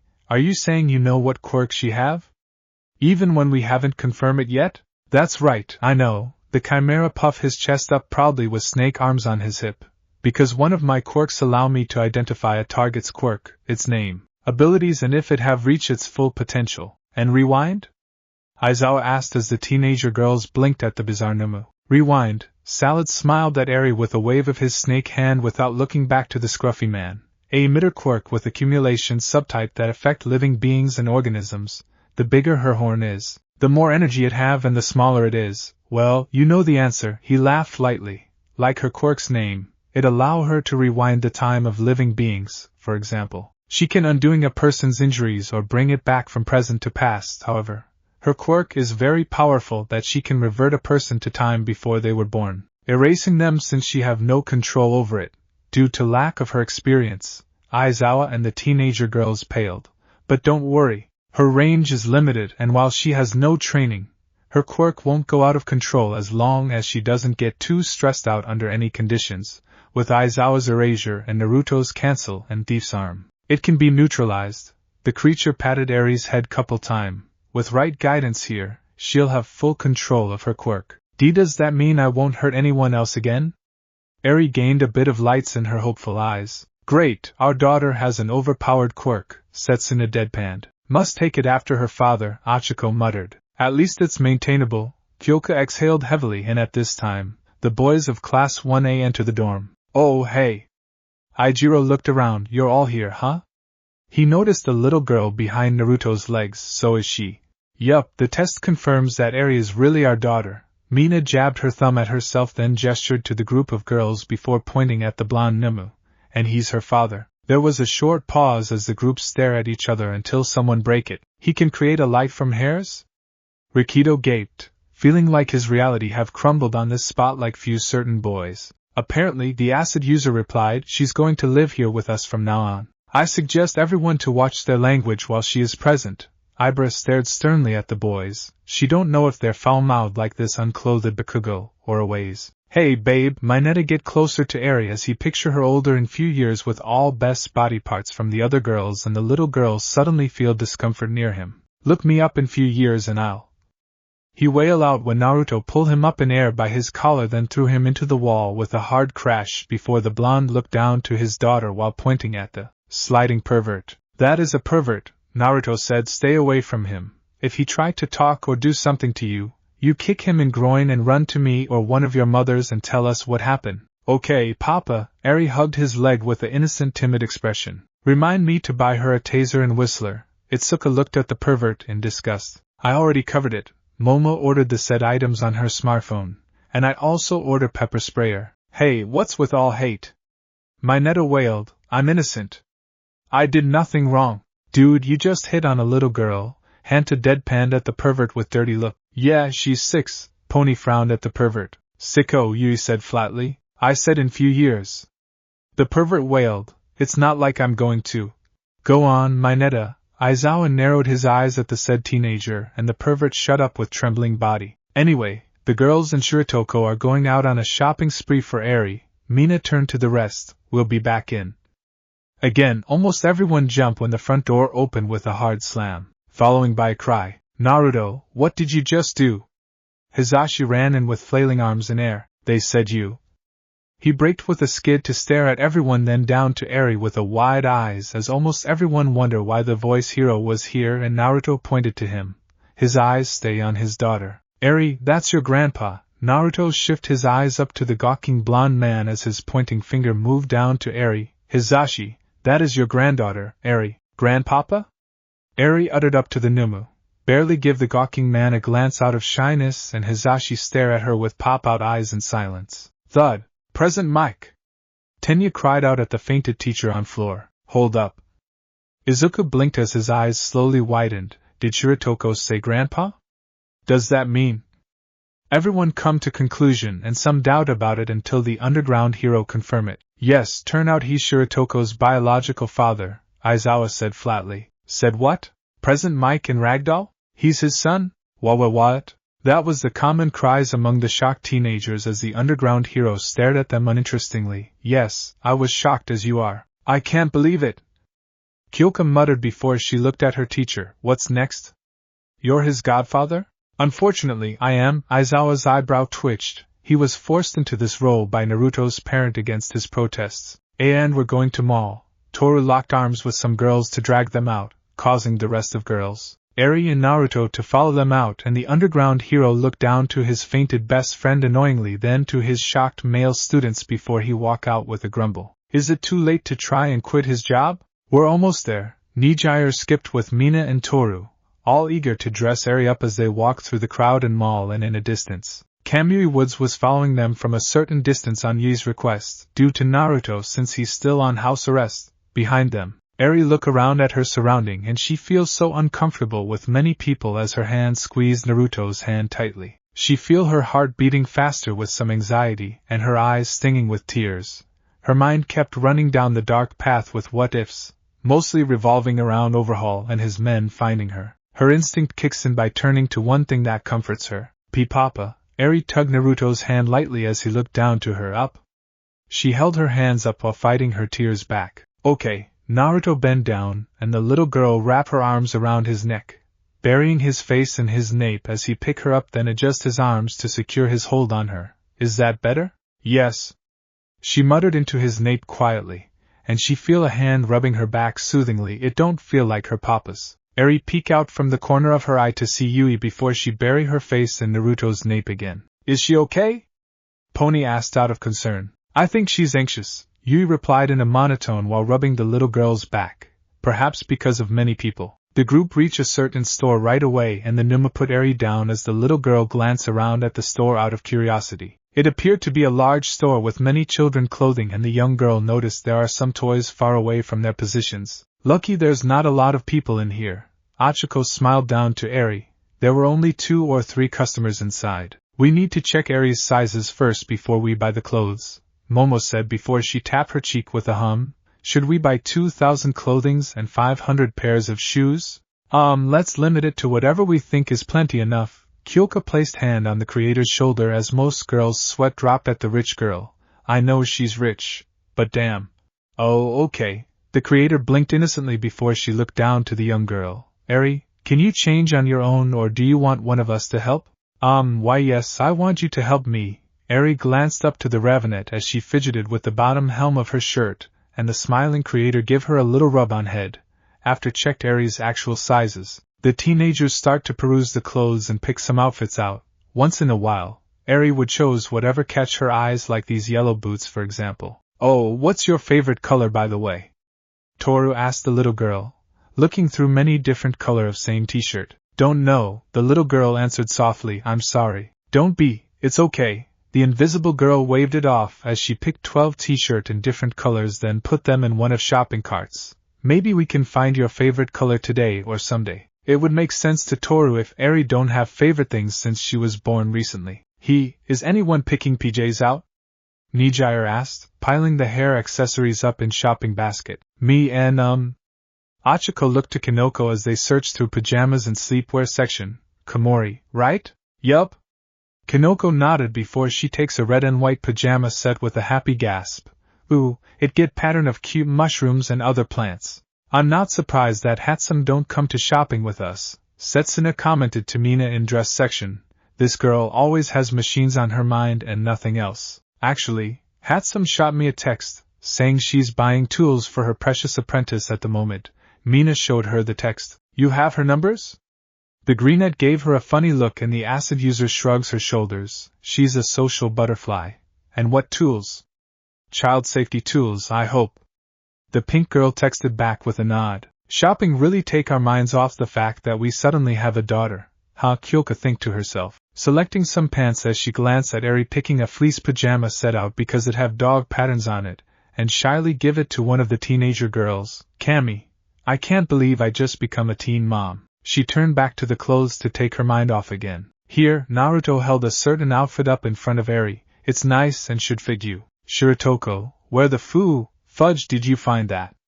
The rocker asked in horror as soon as she looked back, and most teenagers also share her sentiment because the Numa was holding a tacky thick orange jumpsuit. That should not be allowed to be sell in any stores, ever. I found it in winter clothes rack over there. The Numa pointed to one of winterwear racks, then turned back to Eri.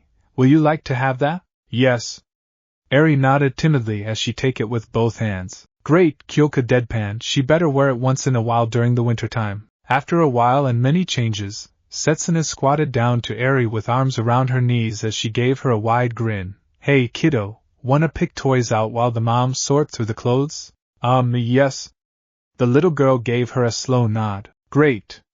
The greenette stood up as she take hold of the little girl's hand before she looked over her shoulder to the teenager girls. Hey, we're going to look at some toys. Anyone wanna come? I'll come, so you join them with Reiko and Toru. We'll be right with you in a moment. Momo pushed one of several carts to the gawking cashier with the rest of the girls. Wait up. Nijire quickly placed the shopping basket inside the filled cart before she grabbed an empty cart. Running over to join the group, let's get her many pretend play sets. Oh. What about bake oven sets? Kids love baking sweets, you know? Would Eri-chan be interested in having pretend tea party? Pretend play sets? Toru blinked at the hyper girl with raised eyebrow. Like this hospital toys. She pointed to a small box of pretend hospital toys set. Yeah. The older teenager girl grinned lopsidedly. Let's not go crazy here, the frog girl spoke up. We don't know if Eri-chan will like to play with whatever we pick out or not. I gotta ask. Setsuna looked to the frog girl. What'll happen if we end up buying many toys? Will they go to Shiratoko's room or in common room? Maybe we can use an empty room on girls' side of second floor as a playroom. Tsuyu hummed thoughtfully. I have to ask the girls and sensei and we'll see. She take a bouncy ball off the shelf then put it inside the cart. If not, then we'll get a large toy chest and teach Eri-chan to clean up after herself after playing. Sound good, the greenette nodded her head. What's that? Eri pointed at a certain item that caught her interest and curiosity almost immediately. Her other hand held onto Naruto's hand. That's crayons, Reiko answered as the little girl looked fascinated by a large 400 set box of crayons. Do you want to get it? Yes, the little girl picked it up with both of her hands as her eyes roam over the crayons. She have never seen so many colors and they look so bright and pretty to her. One of her earliest memories was drawing a picture, and that was one of very few happy memories she has. Let's put it in the cart. The ghost girl rubbed the little girl's head with a small smile. I want to carry it. Eri barely glanced up from the box. Are you sure? Reiko said, it looked a little heavy. Yes, the little girl nodded lightly as she carried the box up to Naruto's side. Okay, the ghost girl stand up with a small smile. If you like that, then we should buy you some art and craft sets to go with that. The group looks around and picks few toys out for a while before the rest join them. What did you guys get for Eri? Mina peeked inside the cart. Ooh, sweet. You got her some good Lego sets. Some girls checked everything inside the cart so they cannot accidentally get the same items. Oh, I don't know, this place have picture books and movies. Achiko blinked in surprise when she pushed some puzzle sets and board games out of the way to see bunch of picture books and children movies. Ibara actually checked the movie's rating to make sure it's appropriate. Yeah, he found them over there. Nijire gestured to Naruto, then pointed to movie and book aisle down the hall. I should go there and see what they get. The Gravity Girl wondered if she can find her childhood books or movies so she can spread some time with her daughter. Achiko quickly shook her head rapidly. It's still too sudden and soon for her to have a daughter, and it will bring up some worries for her like financial issues. The brunette quickly checks the movies out to take her mind off it for a bit. When we go to a furniture store after that, do we get a bunk bed or a small bed? Kinoko asked one of Class 1A girls, and the girl opened her mouth to say something, but Eri already have a bed, Naruto answered instead. What? Itsuka blinked. She has my bed since I have no need for it, the Numa said. No need. Pony blinked. Wait, then where will you sleep? Toru looked at him weirdly. On floor? I'm a Numu. There is no need for sleep, Naruto said. We can go on without sleep, like we can survive without foods and drink. Oh. The invisible girl uttered as most girls blinked bewilderedly at him. But you do go to sleep, right? I have never once slept since I was created, he replied. He doesn't count the times that he passed out during All for One sessions. I don't know if that's cool, sad or boring, Mina muttered. It would be so cool to stay up every day without any drawback, but it'll suck because what if you run out of things to do or have seen everything and it will be so boring to do nothing. Sleeping is better because of dreams. How do you pass times at night? I stare at the walls, Naruto replied with straight face. I also watch animals sleeping. We'll put that on back burner for time being. The acid user sighed with several girls as the rest stare at the Numa strangely. I'm glad the mall can deliver things to dorm because that would suck if we have to carry everything back. Kyoka rubbed her neck as the group exited another store and Naruto was cradling Eri. The said girl was holding her crayon set. The little girl refused to part with it, so everyone allow her to hold on it, and couple girls joke that it's her teddy bear. So what's next? I think we covered pretty much everything. Momo checked the list on her smartphone. Yes, almost everything, but we don't need to get them today. Time to go home? The rocker take a glance at list on her friend's phone. There was few things left on the list, but it was mostly outdoor stuff, and she don't think anyone have a plan to go to camp for next few months. Wait, when did we got the sleeping bag? She wondered to herself after noticed that the sleeping bag was crossed out, and she don't see anyone pick it out. Maybe she missed it. It's not her fault she can't remember everything they bought today. Yes, time to go back. The creator nodded and the group leaves the mall until someone realizes something. Wait a minute. Setsuna stopped in her track before she dropped her head with a groan. What's wrong? Itsuka turned to her with confused expression. We bought so many things today. The greenette whined. Yeah, and... Mina raised her eyebrow. We had them delivered to your dorm, right? Setsuna whined, which mean... Oh no! The acid user has a realization. Most girls stiffened at that. Who want to start unpacking them? Setsuna stared at numerous boxes in Class 1A's common room with dangling arms, and most girls look like they don't want to do it. Oh my god, I can't even get through or even see the television. Hanta looked stuck in between the common room and kitchen, and he wasn't alone. The boxes actually make it difficult for anyone to reach the elevator or walk around. You guys bought too much. Rikido cried. I don't think they can fit in one room. Actually, we got permission from Sensei to turn an empty room into a playroom.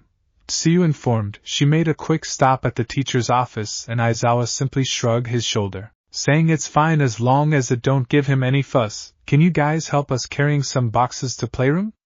They're labeled. She pointed to a box that have toy label. Lead the way.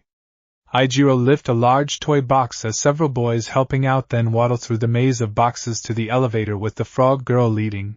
They want to clear the common room as fast as possible. Where do these furniture go to? Mizo asked as he glanced over the assembling boxes. Silently wonder why there are several identical toy chests. Let me label them first so you know which one to take to the playroom or Shiratoko's room. Momo quickly wrote Naruto's name on one of toy chest box. Start sorting through the furniture boxes. I'll watch after Eri-chan while you guys unpack. Toru led the said girl to a table with blank papers. Want me to open it for you? Yes, Eri placed her crayons box on table, and she watches the invisible girl open it. Then she select her first crayon, starting to draw on paper in silence. She looked very eager to use it.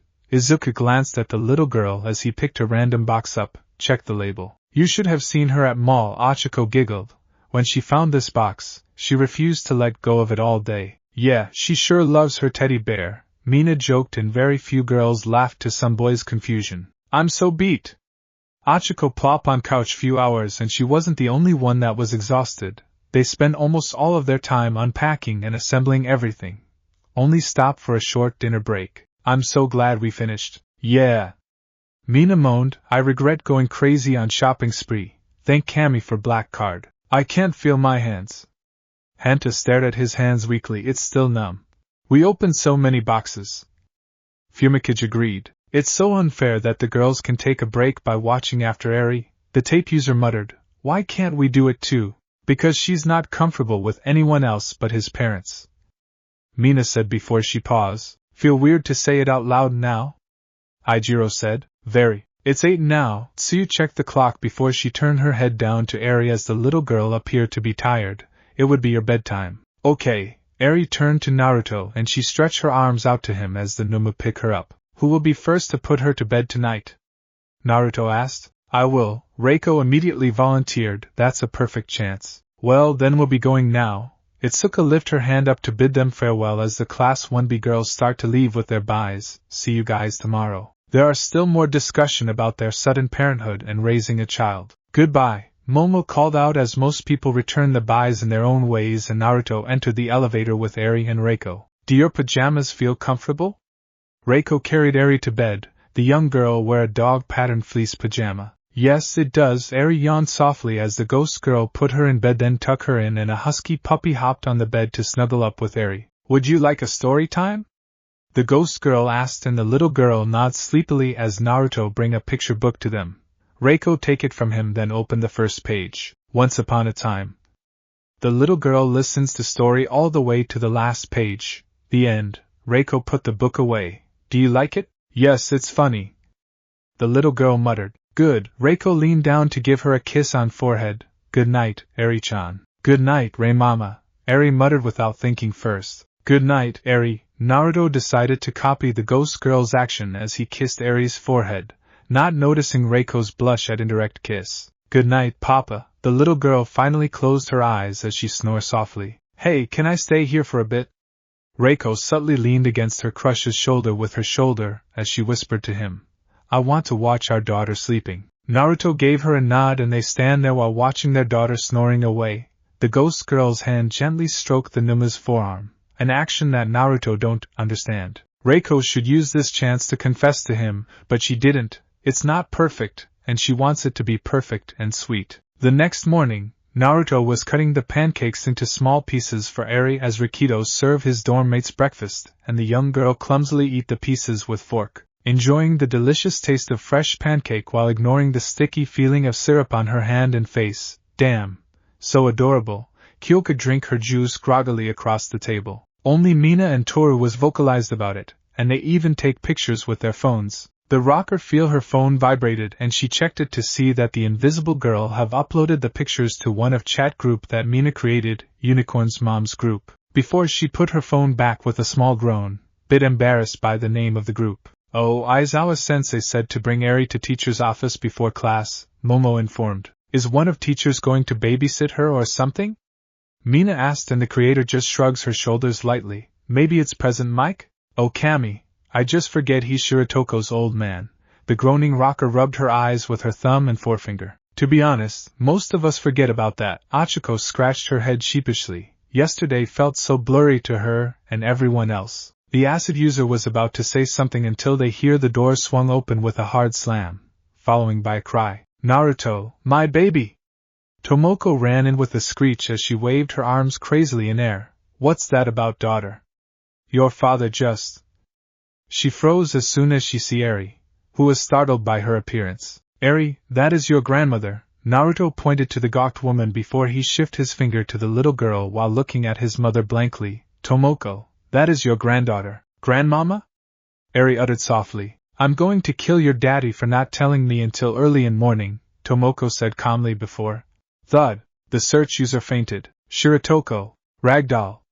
Several teenagers cried out at fainted heroine. Ah, you're dripping it all over your face. Naruto dabbed Eri's face with wet napkin as if it's normal, and the little girl looked so confused. Aizawa have a complete I'm so done expression when he gestured to Eri in Naruto's arms as the Numas stand in front of the class, and the little girl was wearing a child version of Yui uniform. Starting today, Shiratoko Eri will be homeschooled by Yui and receive first grade education according to whatever class you have. Yesterday, the school board has a longest discussion about Eri and her quirk after confirmed Salad's claimed abilities, and it actually lasts a whole day until it was agreed that Eri will be attending her parents' classes. Under Aizawa's supervision, I am so killing Tashinori for putting Shiratoko in my class after that. Well, that solved few problems for us, Suya said to herself as the class watched Naruto put Eri down in a child desk next to his desk, out of everyone's sight beside those who sit in his row. Moving on.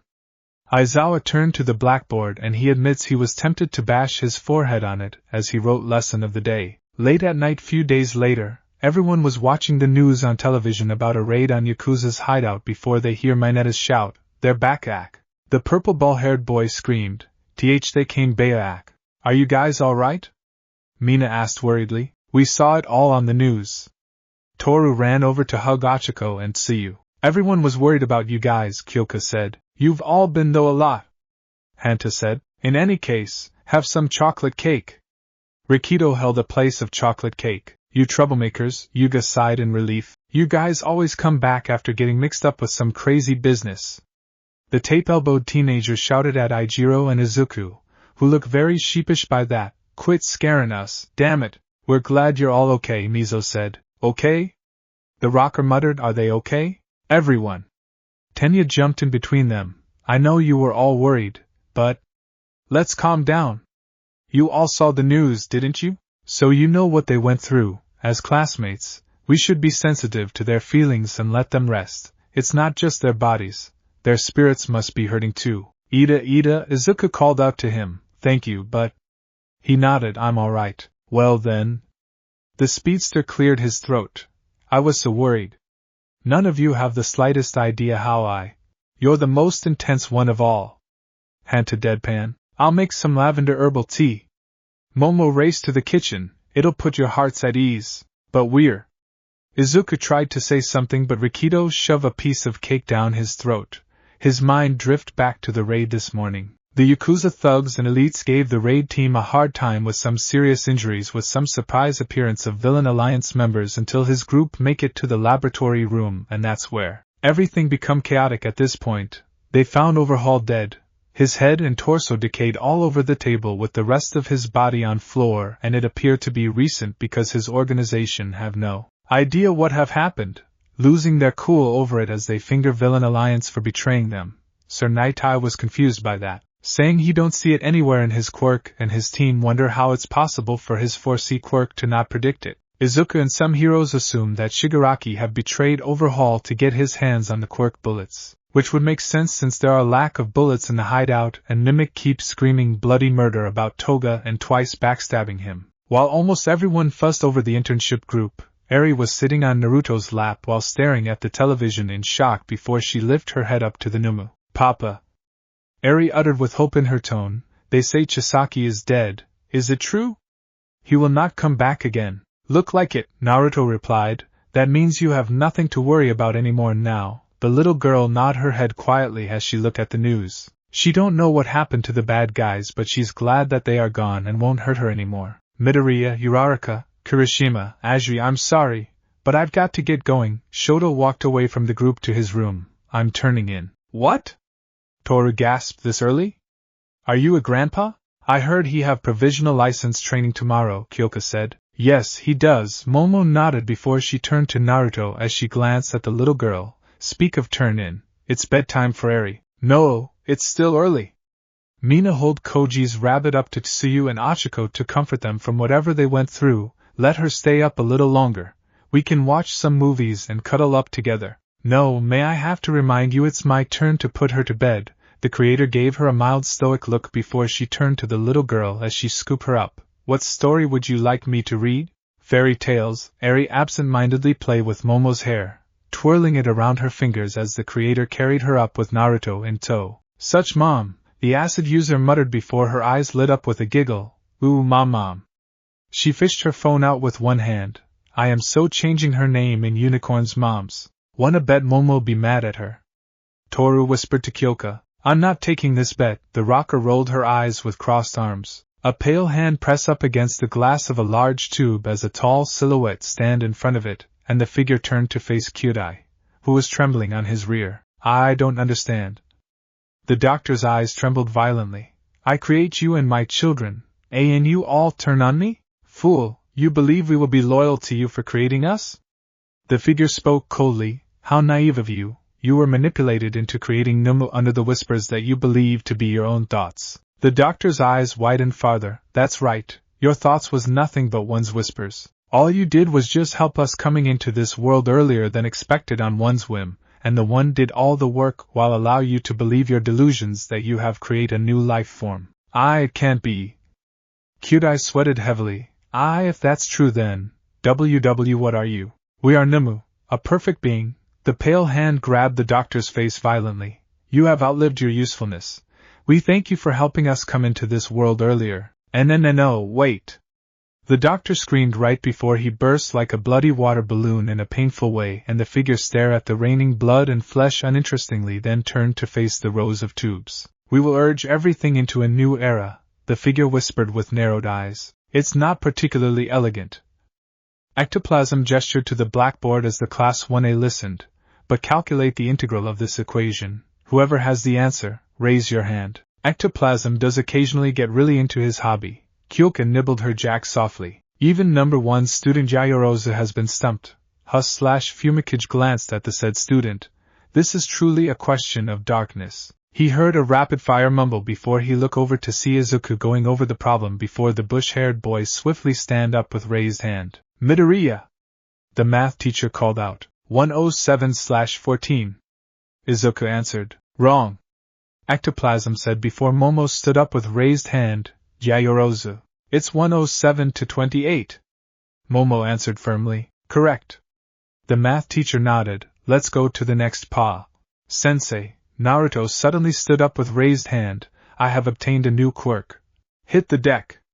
Ectoplasm dove behind the podium as the students quickly went under their desks.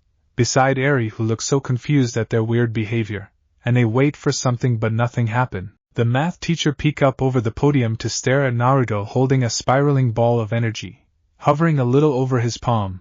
That's it? The math teacher released his breath as the students crawl out from under their desks. He's glad that it's not another dangerous quirk, and he still can't get over the hair needle incident. What is it this time? Rasengan quirk, the Numa said. It allow me to create sphere of pure energy. The size is variable. It look very dazzling and bright. Yuga reach out with index finger. Want to feel the surface of the beautiful sphere to see if it's smooth. It can grind everything it come into contact with and propel everything in its trajectory in all directions, then burst to damage severely at the point of contact. Naruto finished explained, and the laser user yanks his finger back before it barely makes a contact. And then not dazzling anymore. The French student sweated heavily at his close call as the Numu dispelled the Rasengan safely, and the bell rang. Lunch. The math teacher slowly left the class with exhaust. He'll hate to be his clones to face this Rasengan quirk this afternoon for the training. While the Numa may have increasing numbers of quirks, he need to train individually on each quirks to fully master them. Aizawa's right. We're not getting paid enough for this shit. Is it me, or is it getting more frequent lately?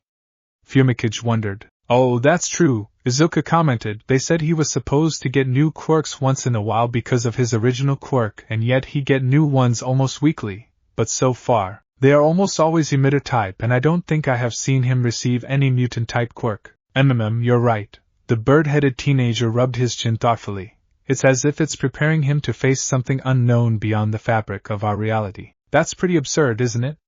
Hanta's sweat dropped at him. When we become pro-heroes, let's form a team too. Mina was hyped because she happened to find a lurker's site about team up as everyone picked their costumes up. Achiko, you'll make me float, okay. And I'll make it rain acid. Isn't that a bit harsh? Achiko muttered. And I can get a boost from Ciro's tape. The acid user continued. What are you talking about? Hanta glanced slightly at her. Kota, Shoji and Jiro will do reconnaissance. Mina grinned. Team Rainy Day. Woo, the rocker cheered flatly with no emotion, raised her fist up. What about me? Mineta begged. No thanks. The acid user immediately rejected him and the sticky ball user slumped on floor dejectedly. Teaming up is not just about your quirks, Momo said. How compatible your personalities are is important too. Yamamo, that's overkill, Toru said. I think the right saying for that is. Naruto said she burned him, right? Yup. The invisible girl popped her lips. Everyone, please get moving. Tenya raised his hand up. Changing time is almost over.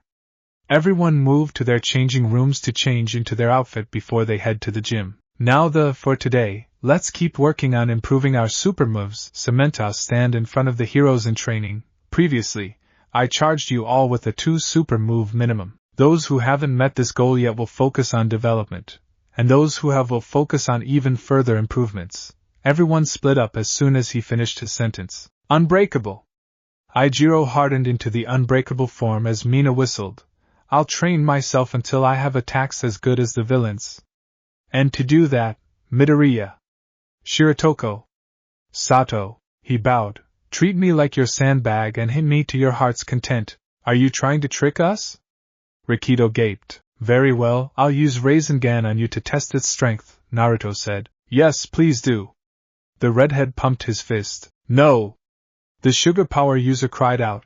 What the hell is wrong with these two? Sorry, but I'm gonna be by myself. Izuka politely declined before he walked near Yuga. Understood. Ijiro turned to Naruto. I'm ready. Gimme your best shot. No! Rikido tried to stop them. You must go flying through the building or something. Knock it off. The hardened user actually flew out through the wall by Naruto's Rasengan, and the sugar power user facepalm. I'm okay. The redhead's thumb up rose up behind the hole before it drops, mostly. Damn. The pink-skinned girl slid up to the blonde's side with an impressive whistle as several worried teenagers checked on the redhead. You just sent him flying in his new mode. How much did you put in this one? With a fist-sized Rasengan, full power, the Nimue answered. You don't hold back, huh? Mina laughed. She wasn't very worried about her friend because she knew Ijiro will be fine after taking this hit. He asked me to. Naruto tilted his head to her. Should I have hold back? Yes, you should have. The sugar-powered user shouted. Nah, like you said, he asked and you delivered. She waved it off with a chuckle. Arg, am I the only voice of reason here? Rikido threw his hands up. Where's Tenya at? He need the speedster's help with these crazy guys. Look, look! Mina crackled her hands outwardly as her classmates turned to her after they returned to their classroom. Look over here. She take a step then flipping up in air with a twist before she land on her hand while holding her legs up with another hand. She finish it off with a spin, breakdance. Dancing is her hobby, huh? Yuga stroked his chin with a hum. If you're wearing panties, then don't. Mineta panted lewdly before Naruto chop his head, introducing his face to the floor. Stomp his face. Toru covered Aries' ears with dirty look, and the Nimue obey her as the perverts scream out for mercy. Ashido-san's current body movements take inspiration from dance. Izuka flipped through his notebook. How should I put it? It's a state of movement where your entire body is being used. Don't forget when she burned my manto at the first battle training, the laser user said. I should try it, too, the bush-haired boy muttered. I also want to learn it, Naruto said out of curiosity. Okay, boy, let's dance. Mina crossed her arms challengingly. Izuka stuttered, yes, ma'am. The boys attempted to do a breakdance under the acid user's short tutor. He ended up doing a robot dance instead. Kyoka stared at the dancing group. Naruto was indeed doing a robot dance and Mina tried to correct him, but it always returned to the robot dance. She can't help but to smile lightly as Eri giggled at him. It's great that you've maintained this active hobby during our hero training. Momo clapped with a bright smile. Such strength. Though if we're talking about hobbies. Toru turned to the rocker. Jiro's is pretty impressive. Hi. Pony swung her arms up and down in agreement. Hey, stop it! The rocker hissed embarrassingly. Actually, that room of yours looked like a music store. Hanta inputted. That's beyond the scope of just a hobby. Hey! The rocker cried. Enough already, okay? Don't you guys remember the room king? Nah, that's gotta be a music pros room, right? Ijiro said. How often do you practice? Do you seriously? A thrusting jack stopped an inch before his face, and the redhead yelped out, I mean it! Kyoka glared with burning cheeks before she retreated to her desk. What did? The confused redhead asked with a tear. The Mo Gap. Naruto clapped his hands together with blank face. I learned about it this morning. Jiro is Mo. Damn it, Naruto! The embarrassing rocker grabbed her jacks down as she tried to hide her face on the desk, and Aizawa entered the room without batting an eyelash at his class. The students swiftly take their seats as soon as the bell rang. We have a culture festival. Aizawa slipped into his sleeping bag. So school-like. Most students cheered, culture festival. The school-like stuff has come. Let's decide what we're gonna do. Is it really okay for us to be so carefree at this point in time? Ijiro suddenly stood up to some surprise. Kirishima, you've changed, huh? Hanta said. But it's valid, isn't it? The redhead said, especially during this proliferation of villains period. That's an excellent point. Aizawa zipped his bag up. However, Yui doesn't revolve around the hero department. If the sport festival is sponsored by the hero department, then the culture festival is in the domain of other departments. The level of exposure isn't comparable, but to them, it's an exciting festival. Moreover, the truth of the matter is that there's a considerable number of students who are stressed out from the daily activities of the hero department and its new boarding system. Since you put it that way, Ijiro lowered with guilty expression, I really don't have anything else to say. That is also why you shouldn't apologize so easily. The scruffy teacher slumped down. This year will be different from past years. Part of the staff will be cut, and the culture festival will only occur within the school. I've already said we're not the main drivers of this event, but as a rule, each class has to pick one program. Today, we'll deciding on that. Please allow me, Class 1A representative, Ida Tenya, to facilitate some progress. The speedster stand up in front with Momo as he held a printout while Aizawa take a nap. I will try my best to narrow down ideas smoothly. First, let us pick some possible themes. Those with suggestions, raise your hands. Almost everyone raised their hands so fast. Guh. What a fast change in attitude. No, I'll keep the class in order no matter what. Sinatori, maid cafe. Pony pumped her fists eagerly, anime style. Anime-themed maid cafe? Tenya muttered, a service theme, huh? Not bad, that's too tame. Mineta stood up with bloodshot eyes, a titty bar. Some girls threw him into a sack, then tied him up to the ceiling with rope and told Naruto to beat it like a punching bag. He don't hold his punches back at all, as some girls shielded Aries' innocent eyes and covered her ears while at it. Uraraka. The speedster ignored the sight as he noticed the said girl's raised hand. A machi shop. Achiko drooled. Arm wrestling competition. Ijiro called out. Haunted house. Toru waving her arms. Crepe house. Rikido said. Ramen bar, Naruto said flatly, wiping bloods off his knuckles with tissues. Dancing. Mina waved her arms. A petting zoo, Koji added timidly. A banquet for students of darkness, Fumikage said. My glitter show, Yuga winked with stars. A short play or something? Kyoka said. Well then, anything else? Tenya asked as Momo wrote the suggestions down on blackboard. Singing. Salad suddenly poked his body through the rear door with stretching snake arm up in the air, and everyone jumped up as their heads turned back to stare at the creature. He stared back at them with a big smile before he slowly retreated outside while maintaining eye contact. I think that covers the suggestions from everyone. The speedster cleared his throat while adjusted his glasses. I'm going to erase all of the ones that are inappropriate or unrealistic and the ones that I don't really understand. Momo heartlessly wiped some suggestions off the board. How ruthless, Fumikage commented, ignoring the wailing of purple ball-haired boy. Local history research presentation sounds pretty boring, someone commented, and some agreed with this person. Don't defy common consensus. Tenya looked dejected. We already have so many study hall sessions, someone else said. If only I were useful. The creator looked ashamed by that. I'm going to combine the food themes into one, okay? The speedster said. Won't soba, ramen and crepes clash, though?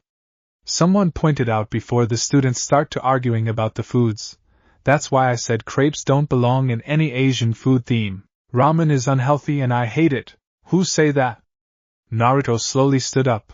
I don't know why, but I have a sudden urge to beat this person to pulp, then force-fed this person with ramen until they change their mind. Please sit down. Tenya chopped his arm as the noom was slowly lowered down, and the students keep arguing about their themes. Be quiet. We weren't able to narrow it down, huh? Momo sighed before the class bell rang. It was a pointless meeting in the end, huh? Aizawa get up with a yawn as he exit the classroom. Make a decision by tomorrow morning. In the event that you can't decide, we'll have a public lecture. Where's the intern group? Tenya asked after looked up from his laptop, little stressed that he can't find anything to help him for tomorrow. The rest of the teenagers were in the common room. Supplementary classes, Momo replied. They said they can't really participate in the discussions, so they'll go along with whatever we decide, now that I've tried to settle down and rethink it all.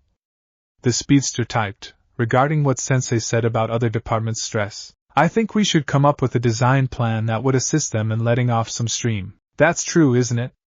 The creator nodded. Students aspiring to be heroes shouldn't have to go through this much stress. What are they talking about?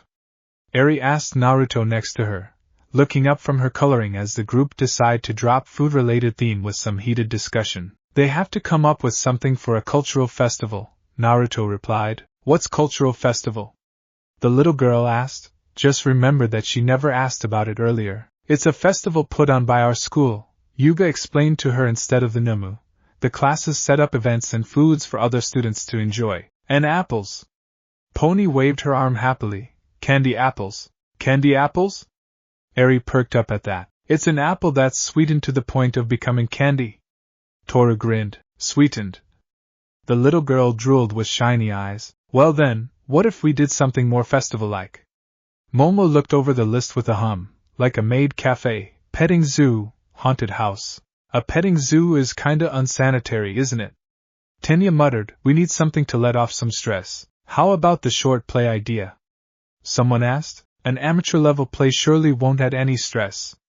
The speedster chopped his arms. Everyone getting to dance would be fun. Mina leaned back in sofa. Wouldn't dancing be a good idea? Shota walked up to the table. What an unexpected supporter. The acid user gasped. 1 second, the dual quirk user borrowed Tenya's laptop. There was one thing, I forget what it's called, where everyone get rowdy. This thing. He showed them a video of a music show. This cannot be a Todoroki idea. Rikito's eyes popped out. When did you become a party person, Todoroki? Mineta cried. I'm not, Shoto said calmly. I thought Ida's suggestion was the best. And along those lines, wouldn't it be best if I suggest a place where everyone could have fun? It's an idea I got from the provisional license training course. What kind of training course was he in? The sugar power user asked shakily. For some reason he pictured him dancing in a club. I see. Tenya muttered. I'll only say it once, but wouldn't that be just as stressful as doing the play? Hanta gulped. I can teach you guys. Mina gestured to dancing French teenager. An amateur with awkward moves mastered the steps in one day. Ashido's instructions are the real deal. Yuga winked. Hold it, amateurs. Mineta snapped his fingers. Dance is rhythm. In other words, music. The guests will need first-rate music. If we're talking about music.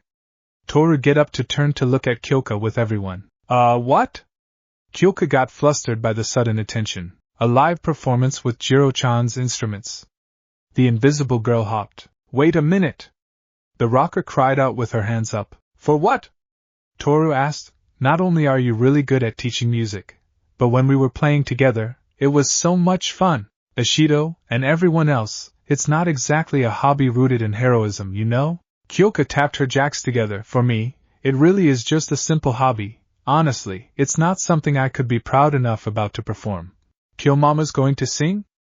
Aries suddenly ran up to her with bright eyes and tiny awkward wobbly smile. I want to see it.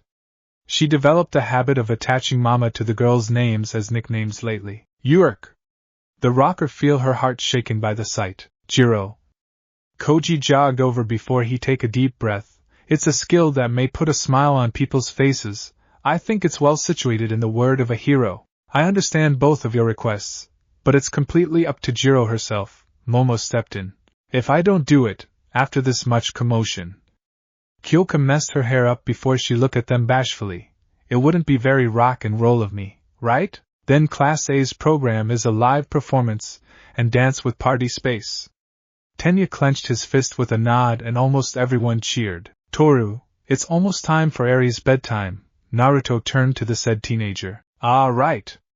Toru crouched down to the little girl with a smile as she gestured to the crayons on table. Time to clean up. Okay, Toru mama. Eri put the crayons back in the box, then placed papers on top of the lid, and she picked it up by handle, carrying it to the elevator with the invisible girl and her father in tow. Eri-chan, do you want to take a bath first or go straight to bed? The invisible girl asked as the elevator moved up. Bed, the little girl replied simply. I want story. All right. Toru smiled as they get off the elevator as soon as it reached their floor and they enter the Numa's bedroom, immediately greeted by the animals. Oh, some of them are getting a little big now, she chirped as some puppies ran around their legs along with couple lion cubs, and she turned to Eri. Eri-chan, go change and pick a storybook out. Yes, Toru mama. Eri walked up to a small drawer next to a small bookshelf and she glanced at the titles as she picked a blue kitty onesie's pajama with tail and ears on hood out, changing into it clumsily before she take a book out, then hold it out to the invisible girl with both hands. Can you read this one? Sure, I will. The invisible girl took the book from the little girl with a giggle as she checked the cover. It have couple kitties and a big dog. She helped Eri get into the bed and she tucked her in before she read the story to her daughter. Toru finished the story in no time before she leaned over to Eri. Give mommy a good night kiss. She lightly pecked Eri's lips. Night, Eri-chan. Good night, Toru mama, the little girl said before she turned to Naruto as he copied Toru's action. Good night, papa. Good night, Eri. Naruto turned the night light on and the invisible girl turned the room's lights off before the teenagers left the bedroom as Eri fell asleep with a puppy in her arm. In the hallway, Toru noticed that the Numa was thinking deeply about something as they walked back to the elevator. What are you thinking about? Toru asked with a tilted head. Why do everyone have different ways to kiss our daughter goodnight? The Numa looked at her. Some of you kissed her on forehead, cheeks, nose, horn and lips. He tilted his head. Why is that? Everyone have different night rituals. She shrugged her shoulders. Some do it different, some do it same, and some does it unique. Unique? Naruto blinked. How? I know someone who kissed someone else goodnight on eyelids. Toru tapped her chin thoughtfully. Don't ask. I see, he hummed. How interesting. If you think so. She lightly shrugged her shoulders again, rocking back and forth on her heels as she waited for the elevator to reach the common floor, and her head slowly turned to stare at the Numa next to her. Toru never thought how easy it is to replace Ojiro with Naruto as her good friend, and she don't feel a bit guilty about it because honestly, Naruto have more personality and chatty than Ojiro, who is the most plain and boring guy in the world in her perspective. That, and she was very disappointed when she run into the tailed boy in cafeteria and he made some negative comments about the Numa, which cost the former classmate her friendship. If anyone asks her about what she think of Naruto, she'll say that Naruto is sweet and pretty awkward in a cute dorky way, a great friend who is trying his best to understand other, a good father to their adorable daughter, and handsome. Is there something on my face? Naruto tilted his head at her puzzlingly, and the invisible girl jumped up with a squeak. She just forget that he can see her. Nothing. Toru waved her hand, just thinking about something. Okay, he replied, and there was a moment of silence until he break it. I remember a paragraph from Parenthood for Dummies saying that it's normal and common for parents to kiss each other goodnight. Shall I kiss each mother of our daughter goodnight? KK kiss everyone. Toru spazzed out at the thought before she waved her arms at him. No, no, no. I'm pretty sure everyone won't like it if you just go and kiss them out of blue without their consent, until they give you their okay. I see. Naruto blinked few times. Do you want one? The invisible girl tried her best not to blush as she stuttered, and the elevator finally opened with a ding. Oh. Let's go see what they come up with for the dance. The Numa simply give her a nod before they joined the group in common room, and the invisible girl was relieved that he don't ask her about it again. But why does she feel little disappointed? Eri shivered in darkness, and her eyes find nothing but grimy walls. A shadow appeared over her from behind, and she looked back before her eyes snapped widened in horror, as a monstrous form of Overhaul loomed over her. With outstretching claw. Have a nice dream? Overhaul growled. Come here, you, we have works to do. And then no. She thrashed around with cries, and before she know it, she find herself pushing blankets away, and no, She looked around in confusion. What's wrong, Eri? The said girl's head whipped to Naruto as he stand over her with a tilted head. Pee papa. Eri stretched her arms out to him with a whimper, tears leaking from the corners of her eyes. What's wrong? Naruto asked again after he picked her up and she clinged on around his neck. SS scary DD dream. She sobbed in his nape. So you have a nightmare? The blonde hummed as Eri kept sniffled loudly with some sobs. I see. Which mother do you want to go to? And mama? Eri sniffled confusingly. I read in the book that when a child have a nightmare, it's normal for them to sleep with their parents for comfort and to feel safer, Naruto said. So which mother do you want to sleep with? She make a small whimpering noise, Titoru mama? It was the first name that popped in her head since the invisible girl was the last person she see beside her papa. Very well, the Numu carried his sobbing daughter out, and it takes some time until he reached Toru's door. He knock it few times until he hears some sleepy voice muttering coming few times, and he rub Eri's back as the door opens slightly. Do you know what time it is, Rig? Toru complained sleepily until she blinked rapidly at the sight of Naruto and their sobbing daughter. Eri-chan? What's wrong? She asked worriedly as she beckoned them to come in. She don't want to wake anyone else up. She had a nightmare, Naruto answered. Oh, poor thing. The invisible girl rubbed Eri's back gently in circular motion. Was it really scary? The little girl just nodded with another sob. It's okay, you're safe now. Can she sleep with you? He asked. Sure, she can. Toru gave him a nod with a big yawn. Hold on a second. She walked to her bed to move few things out of the way, and if Naruto have emotions, he would blush because it turned out the invisible girl sleep bare, alright. Toru slid into her bed on her side, then stretching her arms out. Gimme Eri-chan. Naruto placed Eri down next to the invisible girl as she pulled the blanket up over the little girl. I'll be go.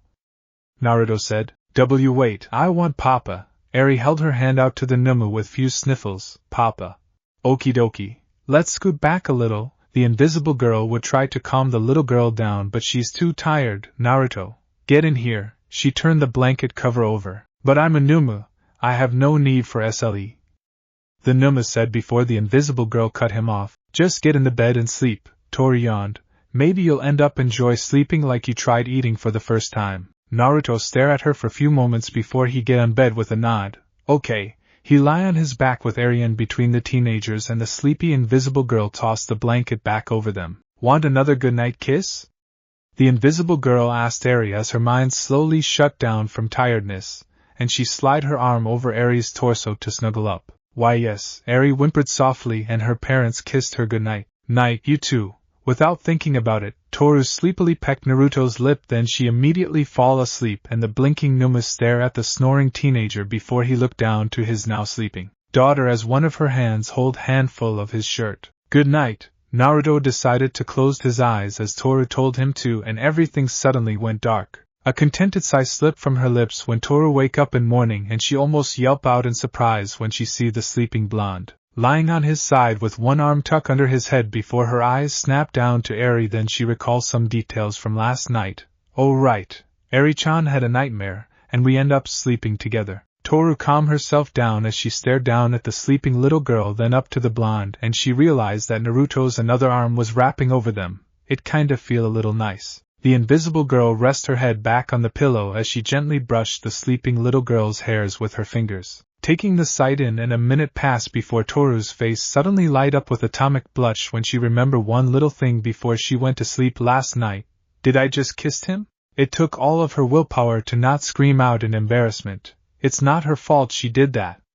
She was so tired and wasn't thinking. The invisible silently thrashed mentally as she stared wide-eyed at Naruto's sleeping face, and she'll curl up and bawl once the Numu and their daughter woke up and left her bedroom for breakfast. Kyoka walked back to the dorm with most of her dorm mates from school, and it was pretty crowded with many students out around, which makes sense to her since the culture festival is a month away and everyone have a lot of preparations to do. The rocker twirled her right ear jack around boringly as her classmates kept chatting about their music show until she overheard some general education students whisper to each other, mostly complaining and grumble about the heroic classes while blaming them for the recent incidents.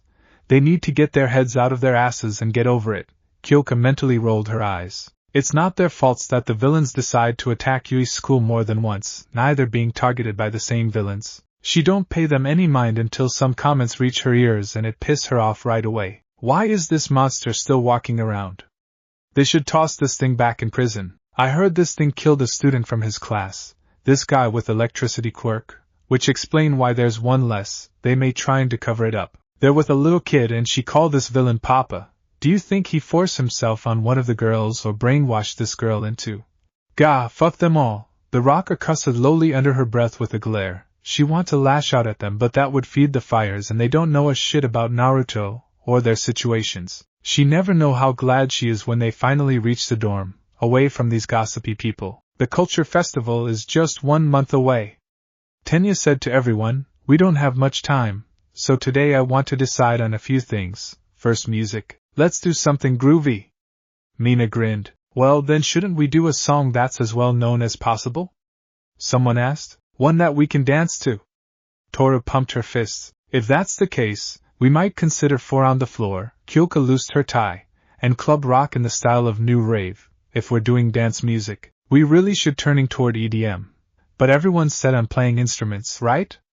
She glanced around as she gestured to music instruments in common room. Has anyone here ever played bass or drums? There was a silence. I figured, first, even though the backbone of the band is the drums, my main instrument is the guitar, so my drumming is, frankly, a work in progress. If I have to teach a beginner drums while I also have to practice, 1 month is way too tight.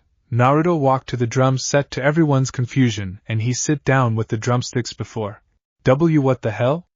Rikido gaped as the Numa played the drums skillfully with blank face as if he's experienced. PPPP prefect. The rocker's bloodshot eyes nearly pop out with trembling hands near her opening mouth. Yo, I don't know you play. Hanta dropped his jaw along with almost everyone else, since when you play drum and how you know it. I just acquired a quirk that allow me to play any music instruments and match the band's music perfectly, Naruto answered flatly. And that is my first time playing. What an awesome yet useless quirk. That gotta be some cheating. Are you a fudging deus ex machina or what? He's our drummer. Kyoka turned to everyone with flat face. Anyone else? Thanks to my etiquette training as a child, I'm quite familiar with the piano.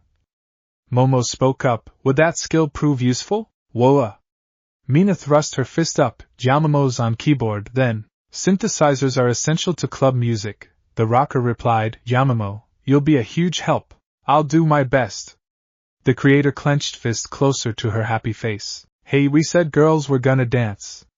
The acid user whined, but that's cute too, so it's okay. Since I'll be doing the bass, we just have guitar and vocals left, Kyoka said, so everyone else will dance? Is this all it usually takes to get a party going?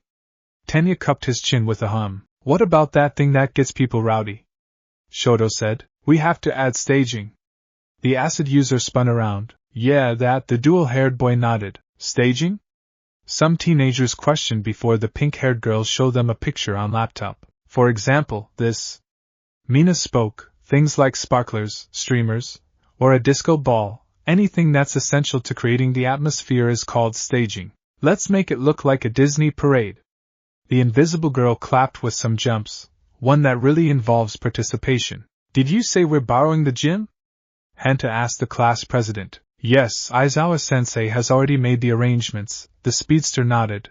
The teacher sure worked fast after he informed him about the music show. So, for example. The acid user lift her index finger up. Uraraka will make Todoroki and Kirishima float, right? Then Kirishima will chip away at Todoroki's ice. And then, since Oyama will be the disco ball. Yuga turned to her at that. Light will flutter all over like stardust. Team Snowman, is this that teaming up we talked about before? Toru asked. Honestly, I think it's good. Momo replied, it's the perfect gimmick to get everyone hyped up. I'm the disco ball? Yuga uttered. Yes, Naruto said flatly. It's not good. The laser users speak up to get their attention. If we're going through with this, we'll need someone running things behind the scenes. You. Aijiro entered the dorm with the intern group. Supplementary classes finally finished for today. Now we can fully participate. Huh? Achiko blinked after a quick catch-up. Jiro, you're not singing? Oh no, we still haven't. Kyoka said before she get cut off. If it's vocals, let us handle it. Mineta said, we'll be a hit. In addition to being the disco ball, I can sing, Yuta said. Alright. The redhead pointed thumbs at himself. I can't play any instruments, but if it's singing, I'm confident. After a quick audition, no one picked the volunteers because their singing was so poor and lousy. I also think it should be Jiro-chan, Toru said, cause earlier when she was teaching me in her room, her singing was amazing. Hey. The rocker looked embarrassed. Don't make things more complicated. I can concur with her. Eri enjoy listening to Jiro's singing when she put her to bed, Naruto said, and the said little girl nodded timidly. Wait, how do you know that? Kyoka cried out. I send you out. I watched you two through the ajar of my door from time to time for a mother studying, he answered unashamedly. Ugh. The blushing rocker takes the mic with a deep breath, to disregard the cries of our souls. Mineta complained. What kind of people are you? What is this? I want to hear Jiro sing. Jiro grinned cheerily. We're counting on you. The rocker started to sing and the 3 volunteers were on floor while most of the teenagers cheered for her. My ears are in heaven. Such a husky, sexy voice. The teenagers cheered. It's unanimous. Okay then, that's that. Kyoka quickly divert the attention to something else. Now. We need guitarists. 2 of them. Me. Pony thrust her hand high up. I good at playing. Let me do it. The purple ball-haired boy screeched. Guitar is the center of the band. With that, I'll be flocking in the sea of Pu. Naruto chopped his head to the ground. GK. Thank you, Shirotoko. Momo glared down at the pervert. Dancing's good with me. Rikido said. I want to help out with the staging using my tape. Hanta said, and Fumikage picked the guitar up to strum it pretty well. Tokoyami? Kyoka gasped. You play. Why didn't you say anything? I had to free myself from the burden of the F chord first, Fumikage said. After a long discussion that ended around 1 o'clock at night before Tenya shouted out with bags under his eyes. All roles are decided. Tomorrow's gonna be a busy day. He turned to everyone. Now go to bed. It's way late. Almost everyone's sweat dropped at him. Don't shout, you'll wake Eri up, Naruto said. GK, my apologies, Shirotoko. The speedster shouted with pure guilt, and almost everyone's sweat drop enlarged. Well, that confirmed it. Eri haven't been kidnapped since Aizawa haven't find any missing files on this little girl for months, and that means Shirotoko actually create his child in a bizarre way. The scruffy man rubbed his forehead annoyingly. At least it stopped Shirotoko from taking random animals in. His phone chirmed and he take a look at it. Never mind. Ida just informed him that Naruto just adopted a goddamn armadillo pup because it become a orphan on a live wildlife channel. At this rate, the Yui will end up having a personal zoo. Aizawa want to bash head on his desk before he hear a familiar voice behind him and he look back to see Tomoko with Hizashi. It's another one of her days visiting her son and granddaughter. I heard that the cultural festival is coming up. Tomoko smiled brightly with animated arms. I can't wait to spend time with our kitten and little kitten at our first festival as family. Hizashi gulped nervously. Actually, the families are not allowed to come this year. Aizawa spoke up uninterestingly, meaning, students and teachers only. The search user turned to stare at him blankly without a single blink. Maybe next TI. Give me the permission to visit the festival, the search user said calmly and flat. No, the scruffy man deadpanned. You can come to the cultural festival next Y. Suddenly, the woman pulled him closer by yanking his scarves with a eerie face. Go talk to your principal and get me the permission or else. Tomoko said as Aizawa shrugged it off with uninteresting face. I'll give Emmy your personal digits. You won't. Aizawa gained a horrified expression. Oh, I will. Tomoko replied with a sweet yet evil smile. I had lose many opportunities to make memories with my little boy before I get him back and you are not going to force me to lose another one. Go talk to Nisa and get me the goddamn permission or I'll have you slap the ring on Emmy. I'll try to, the underground hero said weakly. No, don't try, she released him with a wide smile. Just fucking do it. She turned to the shuddering blonde. See you later, Hizashi, I'm going to see our kitten. The smiling search user skipped out of the staff room and the men slowly meet each other's eyes. Fuck my life. Aizawa turned around to banging head on his desk over and over. Cheer up? Hizashi patted his best friend's back awkwardly. Better him than me. It's good thing he kept his mouth shut for once or Tomoko-chan will be raging on him. Eri-chan, I'm going to send my parents a picture of you. Tsuya held her smartphone out and the said girl looked up with a blink while she slightly clinged to Naruto as Nijire tied her hairs up in pigtails. Most teenagers were in the common room. Smile. Smile? Eri muttered timidly before she tried to smile again and again with some struggles as she tried to push her cheeks up with her hands to some teenager's confusion. Sorry. Her head dipped sadly. I don't know how to smile. Oh, that's okay since you're like your dad. The frog girl gave Eri a little pat on head. Huh? The little girl looked up curiously. That's right, your old man have never smiled. Kyoka twirled her jack boringly as she looked away from her homework at dining table with few teenagers to Eri before her gaze shifted to the poker face of resident Numu, or show any expressions at all. If he does, it'll be very rare and miracle. Yeah, like daughter, like father, Ijiro chuckled. Oh, I see. Eri turned to Naruto with few blinks before she touched his hand. Papa is like me. That makes her a little happy to know that they have something in common. And done! Nijire moved her hands away from the little girl's hair with a beaming smile. You look very cute now. She whipped her phone out to take some pictures. Hey, let's go playing house in your playroom. Okay. The unicorn girl slipped off the couch timidly, and she turned to look at the Nimue as he get up. At same time, Kyoka subtly nudged Fumiki's shoulder with her jack with a look and he caught on. Shiratoko, I'm going to practice a bit with the guitar right now but I need your aid. Fumikage spoke up. My darkness must be synced with the song of your soul. Yeah, we need you guys matching the tandem. The rocker nodded. I'll help you, Naruto nodded. Papa's not coming? Eri fidgeted a little nervously. Yeah, sorry. Tsuya patted her head softly. Your father needs to practice a bit with the band but that's okay. Nijire and I will play house with you. Okay.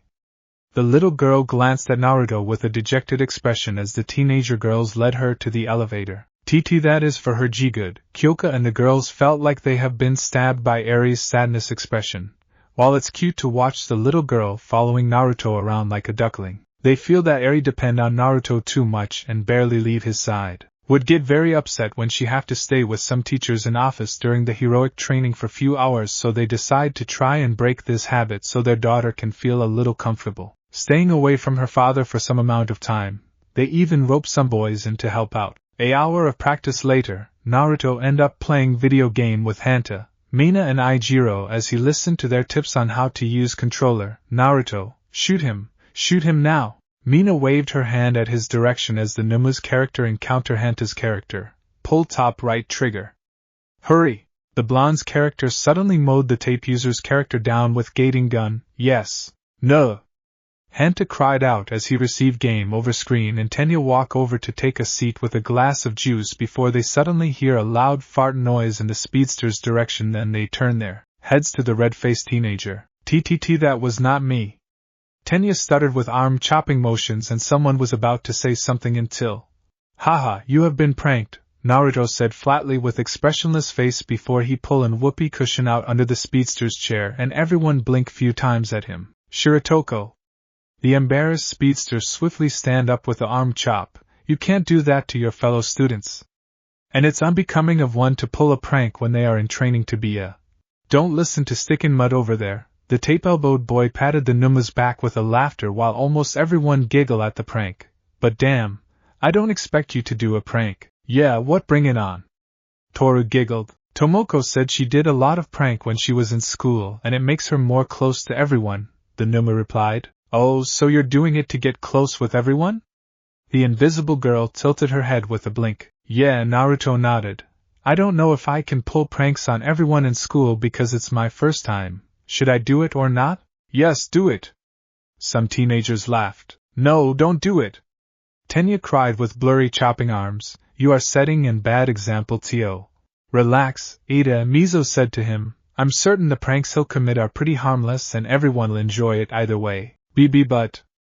The speedster looked like he wanted to blow a gasket there. Since everyone said it's acceptable, I'll set the pranks up. The Numu got up then walked out the dorm and almost everyone blinked few times before they shrugged, turning back to whatever they were doing. This day was marked down as one of the most chaotic days in the history of Yui, right under Shiratoko Tomoko's week of insanity. Every room in school had been perfectly turned upside down along with several students glued to the upside-down desks, and they claim they have no idea how they end up there in first place. The water in a large pool have been replaced with maple syrup, and anyone who end up inside were stuck for hours as they sluggishly swim to the edge. Every door have been rigged to fire a confetti cannon at anyone, even a group, who open it and completely cover them in colorful confetti that can't be washed off for 3 days, although there is no explanation for how a lit cupcake end up on their heads, and it also can't be removed for a whole day. The fire can't be put out because every cupcake have a trick candle. Every tools in the support department have been mysteriously replaced with rubber props, and few props were rigged with joy buzzer that send a volt enough to make the victim's hairs fizz out. The strange thing is that May's tools were left untouched. The PA system's suddenly blaring a song from pre-quirk days on loop, and it annoy everyone when it was discovered that it can't be turned off for some reasons. The song?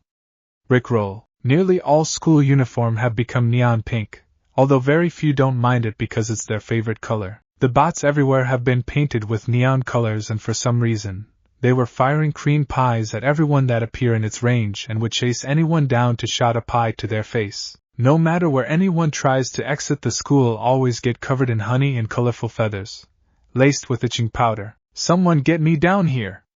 Nito screamed from the top of flat post with clown makeover, and he was suspending up by his underwear. There was a corncob prank, but no one talk about it.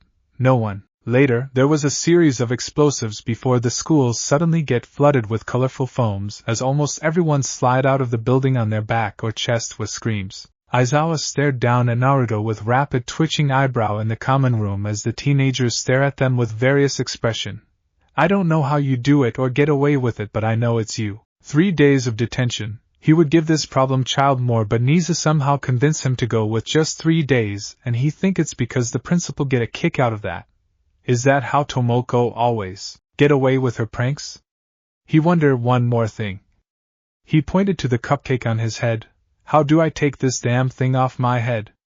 He was also covered in confetti. Wait until midnight, Naruto answered, and the scruffy teacher swear that it sound very cheeky. Damn problem child. The scruffy teacher left with a grumble, and there was nothing but silence until... Oh Kami! Hanta suddenly laughed out loudly with tears in his eyes, and he wasn't the only one as several lost it. Mina curled up on the floor, smashing her fists on the floor, and Achiko covered her spit laughter as Ijiro's shoulders trembled in attempt to hold his guffaw back. Several other just shake their heads slowly. Harmless, you say? Tenya turned his head to the giant teenager sternly. I stand corrected. Mizo's sweat dropped sheepishly. For the Hero Foundation this week, you will learn how to gather information on your enemies and infiltrating their organization without tipping them off to the hero's presence, Aizawa said to his class. Yes. Toru pumped her fist up happily. I've been waiting for that. Oh yeah, your quirk is perfect for this one. Hanta turned to look at her direction. Until she faced Shiratoko or Jiro if it's another student versus student, Rikido pointed out, which will force Hagakure to think out of the box if she ever comes across any villains who have detection-based quirk. Also, we will have a guest this week, the homeroom teacher added. She'll teach you the basic concept of stealth and information gathering. Why can't you do it?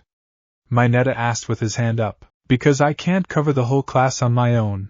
Aizawa looked at him like an idiot. It's logical to have another hero that'll cover half of you guys while I handle the other half. Aizawa-sensei, who's our guest? Tsuya lifted her hand up. You'll find out when she get here. The scruffy teacher opened the planner. Anyway, to remind you all, we will have 3 tests today in. No! Mina plopped her face on desk with a whine. She's not prepared for an exam and 3 at once. Bet she's regretted that she don't join the study session last night. Kyoka thought to herself before a couple strange popping sounds reach her, and everyone's ears as they look around with confusion. What was that? Ijiro looked behind with arched eyebrow. Achiko glanced around. There was nothing out of place until she pulled a double take when her eyes land upon something. Shiratoko, what the heck? Everyone turned to the said teenager to see 2 twitching fox ears on top of his head, and before anyone can open their mouth, several tearing noise break out. I gain a kitsune quirk, Naruto said as 9 big fluffy tails spreading out, moving around as if they have own minds. One tail tickled Aries' nose, drawing a tiny giggle out of her. Is it permanent? Momo can't help but blush lightly at how cute it looks. No, I can retract and bring them out at will, the Numa said as his animal features retract inside his body almost immediately, and some girls and an animal lover were disappointed by that. So he can get mutant-type quirks too, huh? Fumikid shook his head wearily. At least it's not something too crazy this time. Moving on.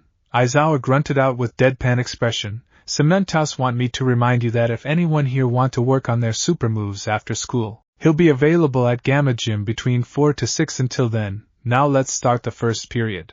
Salad hummed merrily as he brewed the tea for the staff, and the only teacher in the office was Tashinori, who was on phone with someone. It matched. Tashinori muttered in disbelief, "Are you sure?" There was a short pause before he let a heavy sigh out. "I see. T, thank you for letting me know. I'll call you later, bye." He ended the call, then buried his face in his hands with another heavy sigh. "I'm sorry, Master, I failed you. I can't even save your grandson." "You don't fail her," Salad spoke up with a smile. "Wha?" The retired hero looked up puzzlingly. "What are you talking about?" "You don't fail your master," the strange Numa repeated. "I do."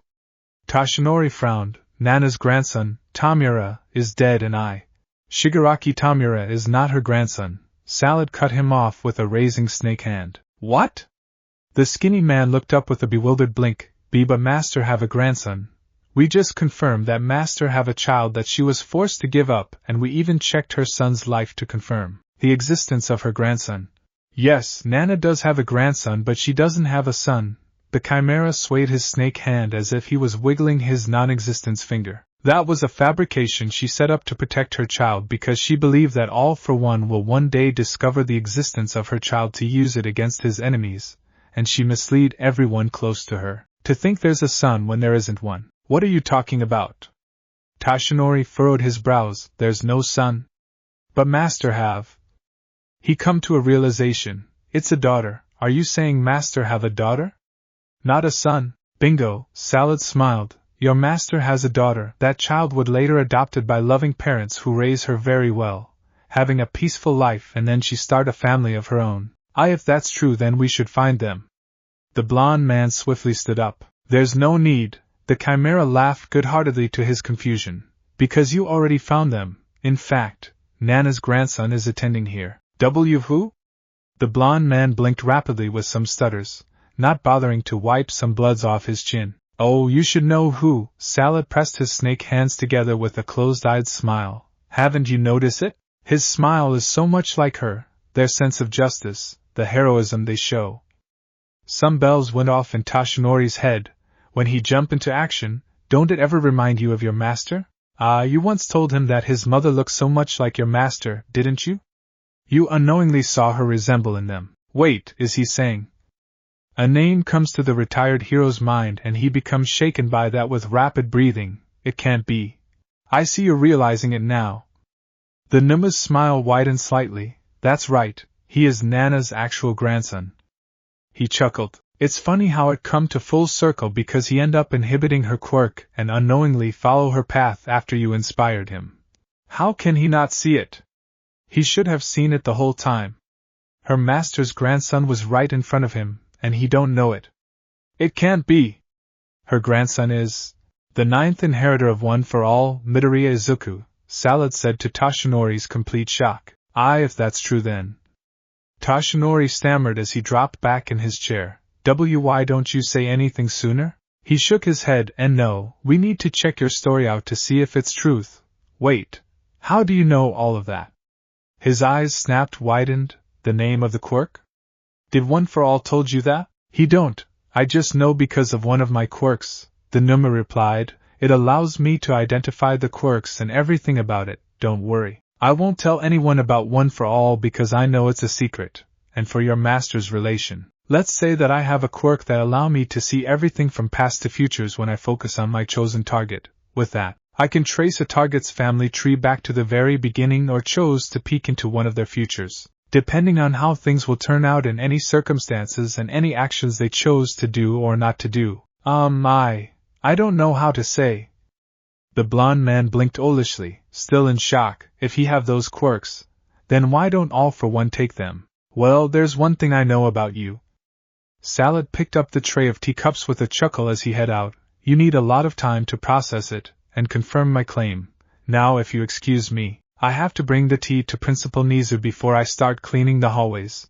The door closed behind him and Tashinori blinked once, twice and thrice at the door before he slumped back in his seat in pure shock and confusion, trying to wrap his mind around the biggest revelation of his life until one question came to his mind. Who killed Shigaraki Tamura and why? The 1A class arrived at USJ and they were immediately met by a female figure in purple spandex with black attire, some guard pieces from shoulders to shins, dark purple thigh-high boots and purple featureless full mask helmet. No way, it's Mind Walker, the information heroine. Toru hopped excitingly at the sight of the figure. Mind Walker?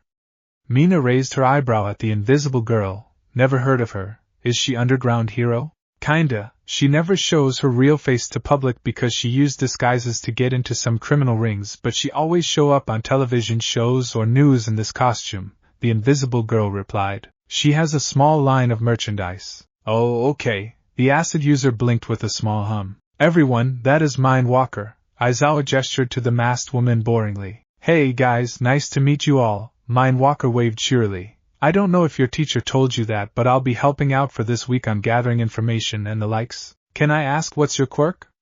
Hanta raised his hand up curiously. I don't know, can you? Mind Walker said cheekily, drawing several sweat drops from the students and an annoying groan from the scruffy teacher. May I ask you what's your quirk? The tape-elbowed teenager sighed. Sure, my quirk is, like my hero name, Mind Walker, the masked heroine answered. It allows me to enter someone's mind for a few minutes and access some certain memories as long as they are on surface. To trigger it, I have to get closer to my target and either projecting my consciousness into the target or make a physical contact like touching shoulder for example. Physical contact? Mineta drooled lewdly at Mindwalker's large bust. If you want to mindfuck me, wrap your tit. Naruto, heel drop, Kyoka said coldly and the Nimbu introduced the pervert to rocky ground with a heel drop. Mind Walker turned her head to the scruffy teacher questioningly. It's fine, Aizawa said before he looked down at the twitching pervert for a moment then back to the heroine, still alive. It's better to let them discipline him physically so he learn not to make some sexual harassment toward the females. He even tried to hit on a 6-year-old girl, Shoto informed the masked heroine flatly. Yeah, no looting unicorn. Pony eyed the pervert dirty with a huff. I'm very glad our daughter finally gets her taser and whistler yesterday, Momo said to her with some nods. But we need to teach her how to use them properly. Yes, tase nuts. The foreign girl smiled, earning few chuckles from the girls as several boys crossed their legs with a flinch. Daughter? Again, Mind Walker gave the scruffy man a funny look behind her mask. Long story, Aizawa grunted annoyingly before he pointed to Naruto. I blamed this problem child, okay? Mind Walker blinked under her mask. Guess I have to ask you about it later. Should we go start with the lesson? Let's. The scruffy man clapped his hands with a grunt. Tsunatori, Yayorozu, Oyama, Hagakure, Shaktoko, Kyoka, Shoji, Uraraka, Ajiri and Ashido will go with Mind Walker, the rest go with me. What? Mineta quickly get up with widened eyes. Sensei, you're putting me in a sausage fest group.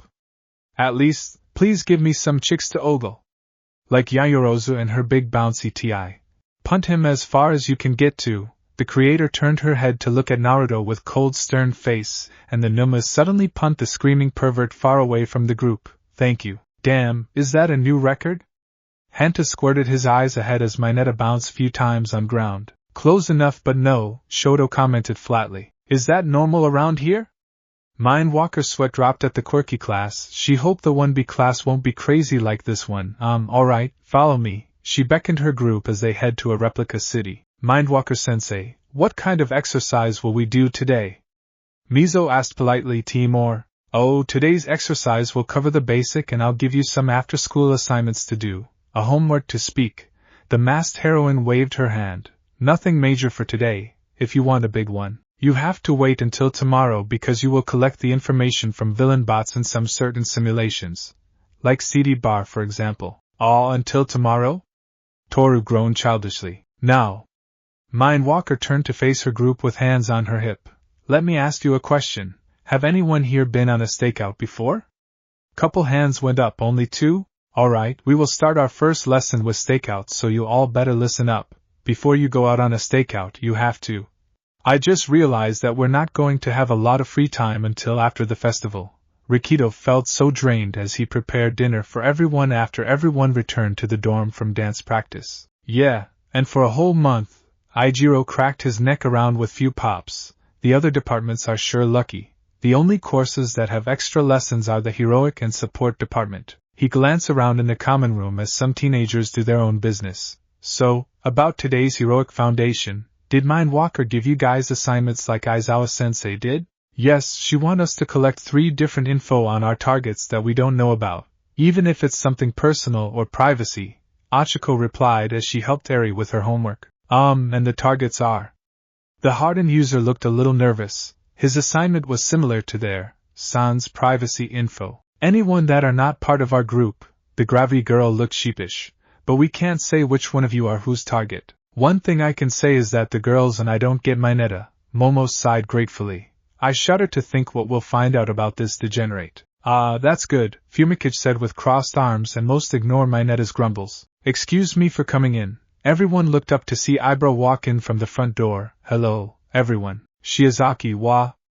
Rikido was confused at first until he remembered something. Oh right, it's her turn to spend some time with Eri. Hi, Ibra mama. Eri responded timidly before she turned her attention back to her homework with some clumsy writing. Hello, my little lamb. The vine-haired girl smiled gently to the little girl as she took a seat on sofa behind her. Wanna swap with me? Achiko asked her. No, you're covered it already, and it looked like she's almost done with her homework. Ibra replied with a waving hand. Receiving a nod from the brunette, and the vine-haired girl watched the little girl working on her assignment. Ibra have to admit that it took her some time to accept the fact that she's now a teen mom, and she have taken a liking to Eri-chan, like the rest of the girls. At same time, the girls have get to know each other a little well lately, although she don't approve how May always get her little lamb dirty by hugging and nuzzle their cheeks together because the pinkette don't take a bath. After coming from the support studio, or attempt to grooming the little girl to be her assistant by reading manual book as a bedtime story to Eri's pure confusion, and have her playing with power tools. All child safety tools, mind you. The vine-haired girl shake her head slightly before she glance around, noticing something. I don't see Shiratoko and others? She asked. It looked like less than half of 1A teenagers were down in the common room. Shiratoko is feeding his pets in his room with Koda's and Aoyama's help, Momo answered. The others are perhaps in their rooms. Ida went out a bit while ago to see Aizawa-sensei. Something about schedule and permission, the gravity girl added with a thoughtful look. She don't catch much of what her friend said when he rushed out because she was busying help her daughter with the homework. And for Deku, he went out too for training. She frowned slightly, I think. You think? The Vine user tilted her head slightly to her. I don't know to be honest, Achiko said. He kept go somewhere at random times and he didn't tell us why. I assume he may go to the gym for his quirk training. She don't know what to make out of that, and it's not really easy for her because she's little confusing about her feelings toward Izuku. Oh, I see, Ibra hummed. Don't know how to respond to that until. Finished, Eri spoke up softly, pushing her paper toward the gravity girl. Let me check. The brunette scanned the paper for a moment before she turned to the little girl with a big smile as she patted Eri's head. Good job, Eri-chan. You did great. Thank you, Okamama, the little girl replied timidly. What do you want to do now? Ibra asked after she checked with the gravity girl to see if their daughter has any more homework, which she don't. Can we watch movie? Eri pointed to the television. Yes, go ahead and pick out what you want to watch. The vine-haired girl smiled down at her, and the young girl walked closer to the television stand, going through some movie cases. Most of teenagers keep their movies in their rooms or tuck away in television stand out of the little girl's reach so she don't accidentally watch something that she should not allow to be watching, like horror movies for example. After a while, Eri chose a cartoon movie about dogs and she gave the case to Ibra as the vine-haired girl set the movie up. Hey, since you're gonna stay for a while, do you want dinner? Rikido asked out of politeness. It's hot dogs. Yes, I would like one, thank you. Ibra answered with a small nod as she take her seat on sofa again with Eri next to her, starting the movie. About 10 minutes in, the vine-haired girl noticed Naruto exiting the elevator from the corner of her eyes and she turned slightly to greet him. Hello, Shiratoko. Hello, Shiozaki. Naruto replied back as Eri looked away from the movie to him. We're watching a movie, would you like to join us? The Vine user asked. Yes, the blonde approached the sofa then sit down next to his daughter and the little girl with horn would have crawled onto his laps if Ibra haven't placed her arm around her, gently cuddle her against Ibra's side earlier. what are we watching? He asked, opening his left hand up as Eri absent-mindedly played with his fingers while watching the movie. And some teenagers who have noticed it wonder if it's another habit that the little girl have. Lady and the Tramp, Ibra answered before she paused for a moment. How we managed to find some pre-Quirk era movies from different countries is still beyond me. She don't remember everyone buying these movies on their shopping spree for their little lamb. I ordered them online, Momo replied over her shoulder from the table, had overheard the guest's question. Oh, is that so? The Vine user hummed softly as she turned back to the movie. Her gaze slowly drift sideways to Naruto. Like the girls, she get to know the Numa more during her turns or at lunchtime whenever he came by for Reiko's bentos, and she find him to be so pure. How can someone be so kind and naive if they claim to be not a human? She have seen him taking stray animals and from time to time, doing his best to raise Eri well and treat everyone equally without judgment. Beside this Mineta sinner, she was concerned at first when she heard that Naruto have joined the school, but it was almost dashed immediately once they have a decent conversation. And what's he like? Plus, she don't forget what went down during their first encounter in the forest. If he haven't healed her classmates, Shishida's and Bando's careers should have ended right before it even start. And his touch was pretty warm. Ibra almost reached up to touch her light flushed cheeks, only to resist the temptation as she keep her hand down around her little lamb. What are they doing? Eri asked innocently, and Ibra snapped out of her thoughts as she turned back to the movie to see that the dogs was about to kiss. The vine-haired girl covered the little girl's eyes for a moment because she feel that it's too early for her little lamb to learn about romance, to Eri's and Naruto's confusion, and few snickers from several other teenagers. 2 days later, Naruto stared blankly at Hisashi's back as he followed the older blonde outside, and the voice user turned to him with a nervous grin. Naruto, my little listener, are you? Hisashi lifted up 2 baseball gloves and a ball. Up for a little catch game with your old man? Catch game?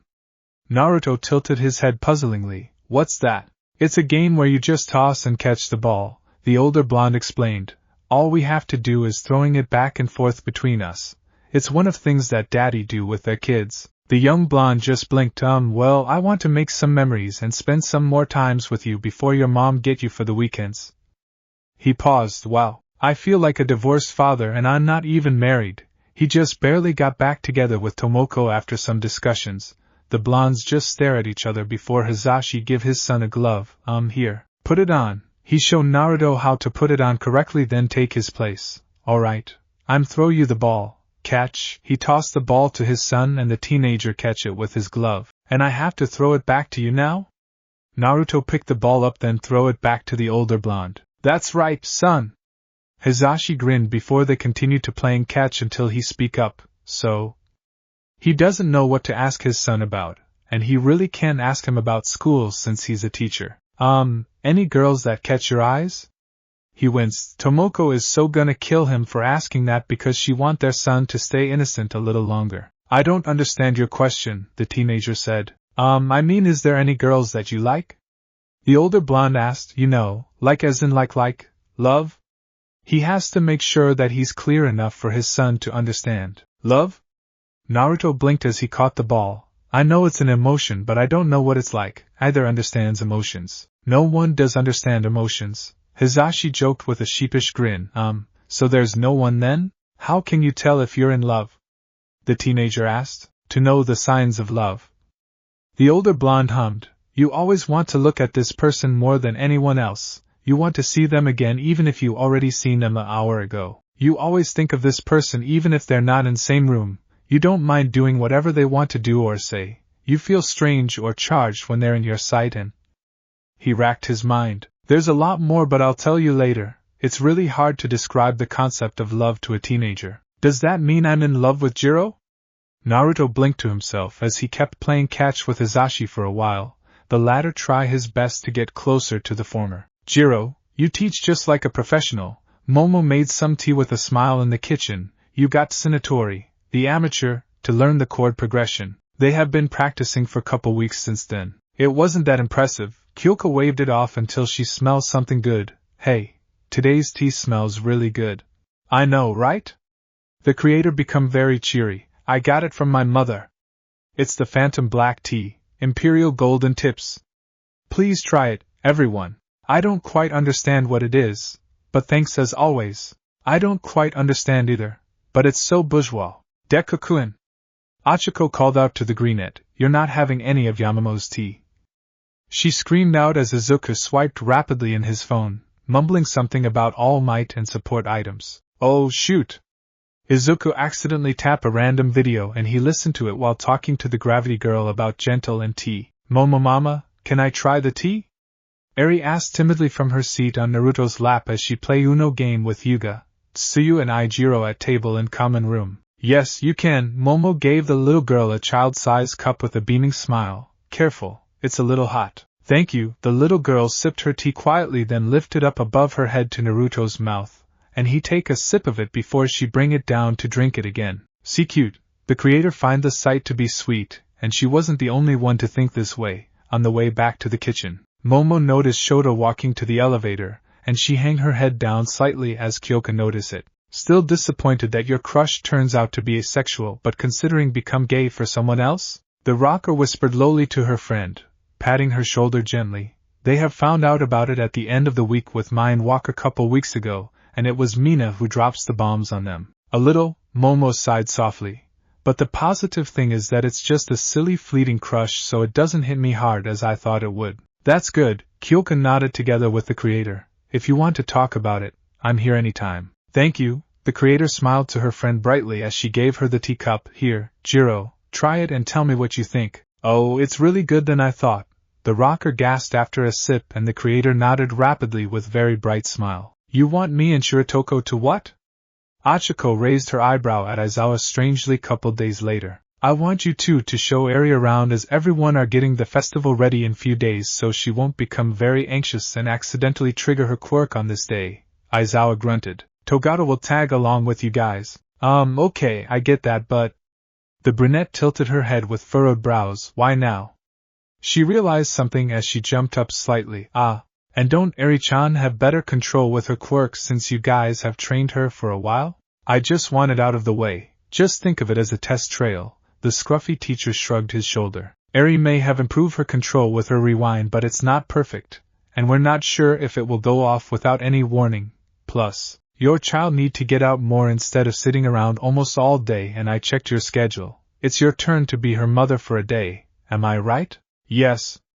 Achiko scratched the back of her neck sheepishly as her teacher just turned around and walked out before she glanced back to Mirio, Naruto and Eri. Well?" She bent down to her daughter with a gentle smile. "Eri-chan, ready to go on a walk and look around?" Maybe?" Eri fidgeted nervously, shuffled closer to her papa. "It's gonna be okay." The smiling brunette held her hand out to her. "We'll be with you always." "Okay." The little girls shyly reach out to take the gravity girl's hand and the group start their walk as Achiko tried to figure out which place they should visit first. The smiling senior hung a bit back. Mirio chuckled to himself when Eri quietly held Naruto's hand with her another hand, and the gravity girl didn't notice it for good 10 minutes until she yelped out of embarrassment. "Even if it's still almost a month away, everyone's busy to plus ultra, huh?" Achiko commented as the students ran around or working on their stands and Eri looked around timidly, holding on to Naruto's pant leg and another hand holding 3 of the gravity girl's fingers. The brunette was about to add more until a dragon head suddenly appeared in front of her, causing her to cry out in startle. "Excuse me." The dragon head moved aside to reveal Tetsu, and the brunette noticed 3 more 1B students help carrying the head. "Wait, it's Uraraka and Shiratoko from Class A." Wait, what?" Nito popped his head up, chit-chatting in a place like this.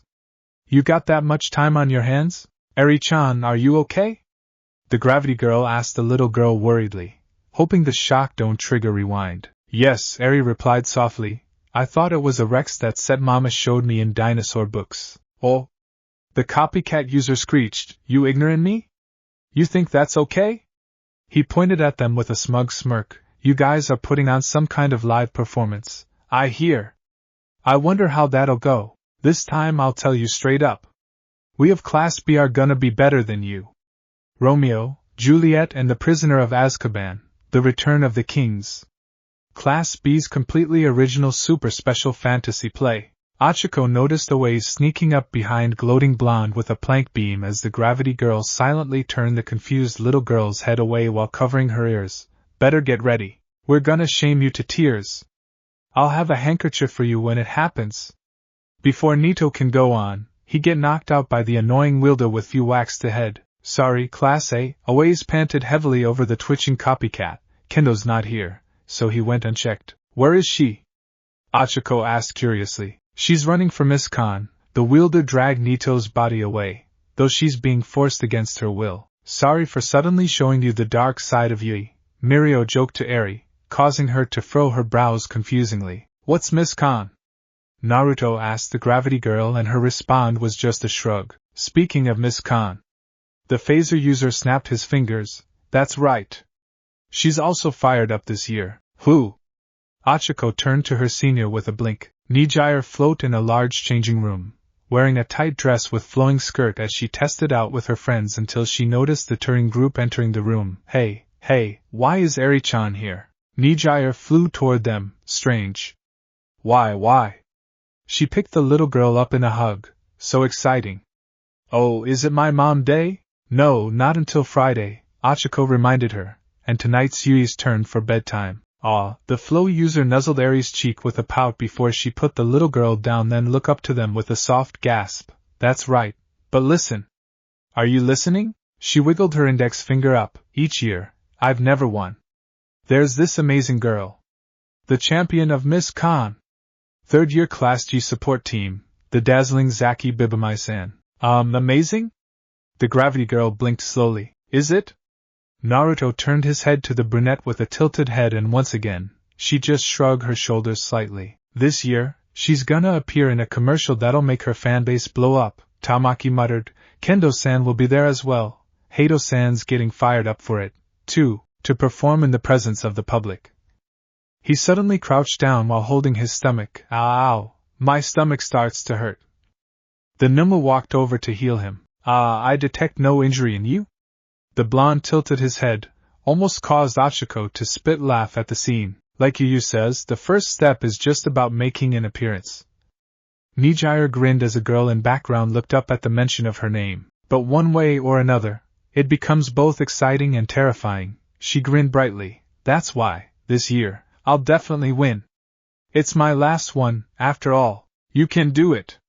Mirio pumped his fist up with a big smile, and Eri stared up at Nijire. Oh, good luck, we'll root for you. Achiko gave the blue-haired girl a thumb up and a cheery smile. We'll be going now, see you later. Eri-chan, gimme goodbye kiss. The smiling flow wave user bended down to receive a goodbye peck from Eri, then she hugged her tightly before she released the little girl. Bye, guys. Oh, Shiratoko, don't forget that we're meeting at the park near Gamma Gym on Friday. I won't forget. Naruto nodded to Nijire as the group left the room, and Achiko turned her head to him with a raised eyebrow. Why are you and Hato going to park together?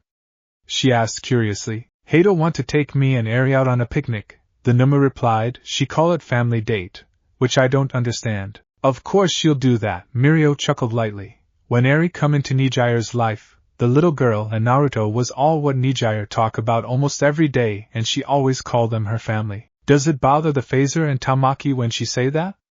Not really. Anyone who know Nijire knows she's not thinking it in romantic sense, and if she does, he'll be fine with it as long as his friend is happy. FF family DD date? Achiko squeaked out with burning rosy cheeks. She don't really know that her senior is. The chuckling phaser whispered into the gravity girl's ear as she calmed herself down. Oh, now she feels silly for thinking this way. Will Okamama go with us for family date? Eri asked timidly, not understanding the real meaning of date. Oh, or are we on family date because we're together? The poor brunette stuttered, barely get a word out. Well then, next is... The phaser chuckled out loudly as he gestured to a certain blast doors. The support department. He showed them in as the little girl looked around at several students working on their machines. All of the grades hold a technology exhibition together. So it's not individual like other classes? Naruto asked. That's right. A voice suddenly popped up right behind the Nimu. The cultural festival is the support team's moment to shine. Is that handsome? Achiko turned around with a jump before she dropped her jaw at the sight behind Mei. Wahaya. My adorable baby, child number 202.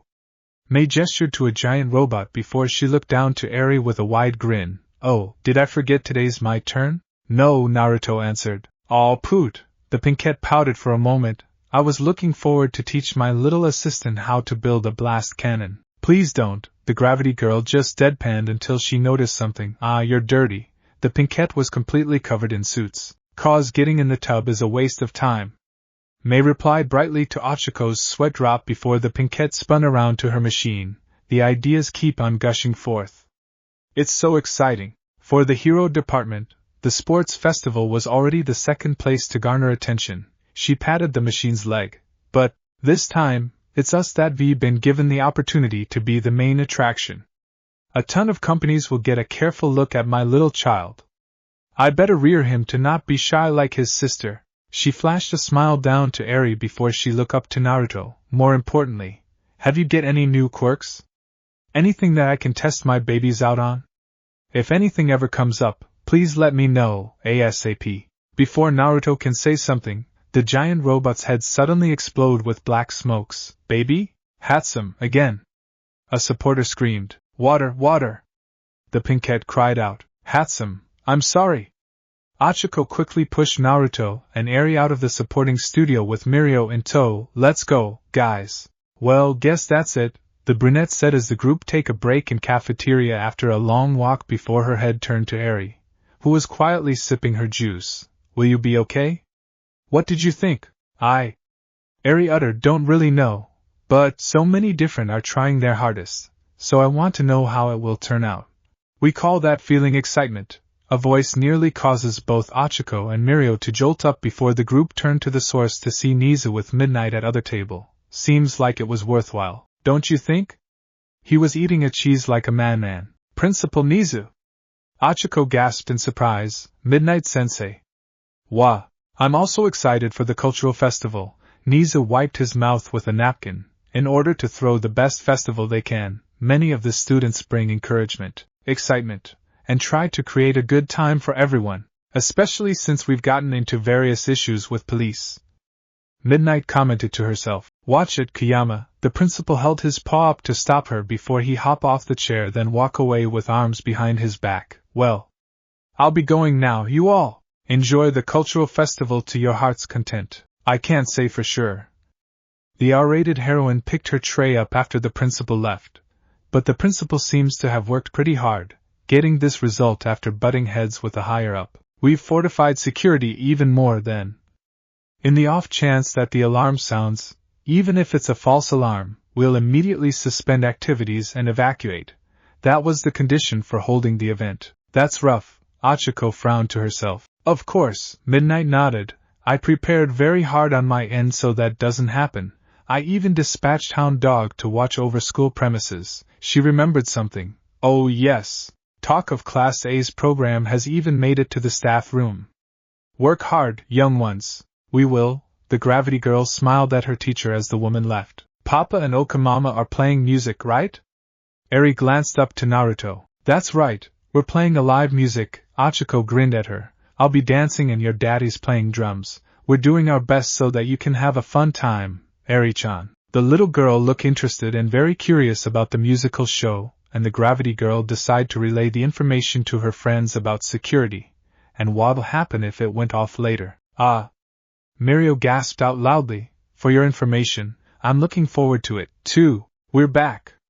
The gravity girl announced as soon as she entered the dorm with Eri and Naruto before they hear a surprise yelp from the kitchen, and the brunette was about to check until Pony quickly raced out. You back? Pony waved her arms widely with nervous smile. Uraraka, you take Lil Unicorn up to playroom, yes? Yes? At first, Ochiko was confused by her behavior until she spot something inside the kitchen before she turned to Eri with a cheery smile. Eri-chan, let's go upstairs and play Connect 4. Ochiko held her hand out to the little girl. Okay. Eri grabbed her hand and they went up together. The little girl didn't realize that her father wasn't following them because the blonde girl stopped him by holding his shoulder. Shiratoko, come help. The foreigner beckoned him into the kitchen and Naruto immediately spot dozen of ingredients lying around next to pots, sticks and spoons. What are you trying to make? Naruto asked, picking an apple up. Candy apple. Pony answered as he turned to look at her. I check festival pamphlet, and it say no candy apple. Eri-chan will be sad because no apple. She looked determined. Can have it. No. We make some for our unicorn. Surprise her. And you want me to help making them? The Numa said, but I don't know how to cook. It's okay. The horned blonde pumped her fist with a big grin. We do it together. Okay, together. Naruto copied her action with a tilted head before they turned to the table, making attempts to create candy apples. About 2 hours later, Yuga walked into the common room with Izuku, Mineta and Rikido before the French student noticed his fellow blondes in the kitchen. Oh? Yuga peeked inside. Are you two preparing something? We're trying to make a candy apple for Eri, Naruto replied. It'll be a surprise for her on Cultural Festival Day. Ah, that's sweet. The French teenager smiled brightly. I hope she'll like it. Same here, Izuku agreed. Here, taste. Pony held a candy apple up to the Numu as she leaned closer to him, and he took a bite out of it. How is it? Philip. Mineta bit his lower lip angrily with blood tears as both Izuku and Rikido blushed at the blonde's actions. Why him? Why not me? Oh my, how dazzling! Yuga covered his giggling lip with one hand. It's good, Naruto answered her. I enjoy it. Oh, really? The American girl hopped slightly with a cheery smile as she took a bite from another side of same candy apple. That's GRE. She suddenly spit the pieces out into the sink with few coughs before her bloodshot eyes popped wide and open as she screamed in English. That's so salty ASFUCK. She quickly took a glass of water to wash the taste out of her mouth. Salty. Her head whipped around to see Naruto calmly eating the same candy apple. Ah, spit out! Spit it out!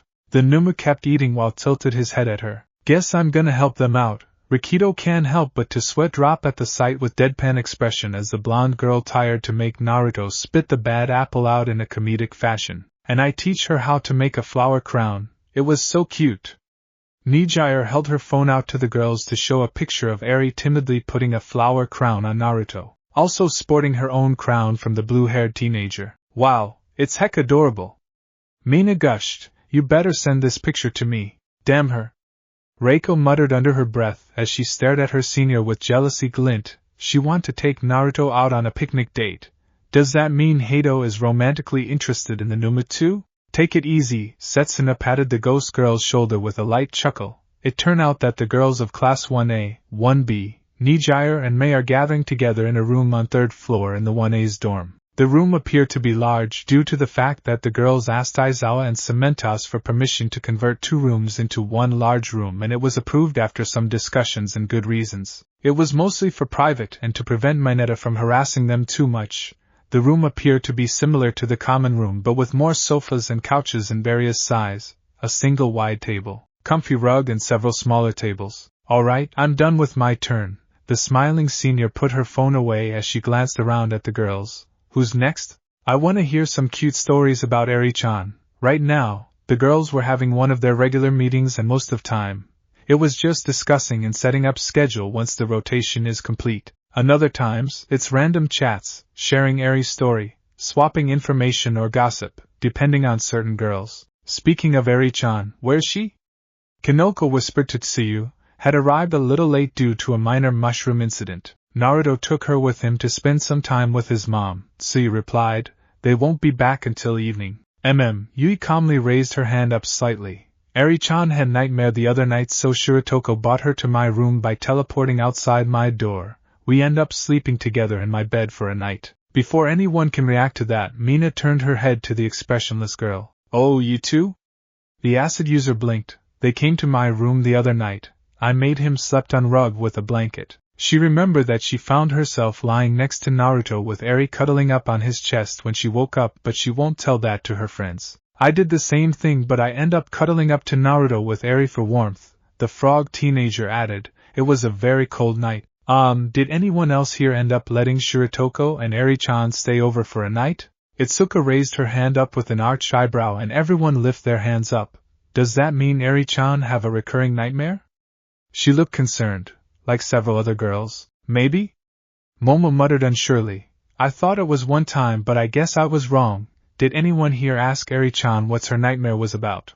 She said something about scary Birdman, Achiko recalled. At first, I thought she's scared of Tokoyami or his dark shadow, but she looked fine around him. Some girls nodded in agreement. Should we do something about it? Recurring nightmares are usually triggered by stress or anxiety, the creator said. She don't look like she's stressed by something, so it must be anxiety. I guess the best thing we can do is make her more comfortable and hope it'll pass. Kyoka twirled her jack around her finger. Yes, Momo nodded. There is nothing they can do about nightmares, and some wish they have a quirk to take it away from their daughter. Hold on, Yui, you let him sleep in your bed? Ibra sharply turned her head to the said girl. I did, Yui replied. He's a good cuddler. The poor vine-haired girl wanted to faint from the sinful thoughts. Honestly, if Naruto hadn't bring our daughter this night, I'd jump him right there. Reiko muttered under her breath, and several girls who have overheard her gave her different odd and flustered looks. Look like she better do something to claim her man before the others get to him. Several days later, Kyoko was adjusting some music notes in a notebook while nibbling on the edge of her jack before she looked up with a deadpan expression. Shiritoko, you're staring. She don't have to look back to see that the said teenager was staring at her. She can feel it. Yes, I am, Naruto replied. Can you not? The rocker muttered, go set everything up before everyone gets here or something. They were the only two on the stage at the moment for another rehearsal. I already did, he said, and she rolled her eyes as she focused on her notebook again. It was all quiet for a while. Dude, why are you still staring? Kyoka can't concentrate on the lyrics when he's staring at her. I'm trying to figure something out, Naruto said. Which is? She turned her head to him with a twitching eyebrow. I think I'm in love with you, he said bluntly, and she stared at him blankly for a few moments. What? Kyoka's face burned up with haywiring jacks and widened eyes, nearly tear her notebook in half when she jolted up slightly. WWW, what did you just say? She must mishear him. I think I'm in love with you, Naruto repeated. Okay, she don't mishear him. Why? Me. The blushing rocker stuttered, completely at loss for words as he just stared straight at her. Honestly, that is the first time a boy come up to her and tell her he love her. But why does it have to be this guy? He don't know anything about love or emotions. Who the hell tell him that? Or did he come to that on his own? Her eyes widened. She's so confused and don't know what to do in this situation. We're here. Mina entered the gymnasium with several teenagers. You're late. Kyoka screamed out of shock as almost everyone jumped at her shout. Take your place, everyone. She quickly power walked to the stage. Okay? The acid user blinked olishly with everyone else, wondering what's up with the rocker. It's the night before the cultural festival and the Class 1A were doing one last rehearsal. All right, they're closing up soon. Mina hollered to the dancers and band. Let's take it from the top. Clap, tap, tap. The dancers followed the beat. Clap, tap, tap. Ha! Now, Oyama, you're at center. Midoriya, you're off stage. They obeyed her. Midoriya, your movements are still sluggish, so... The boy paced around clumsily. Wake up! I was worried at first about this performance thing since we're all amateurs.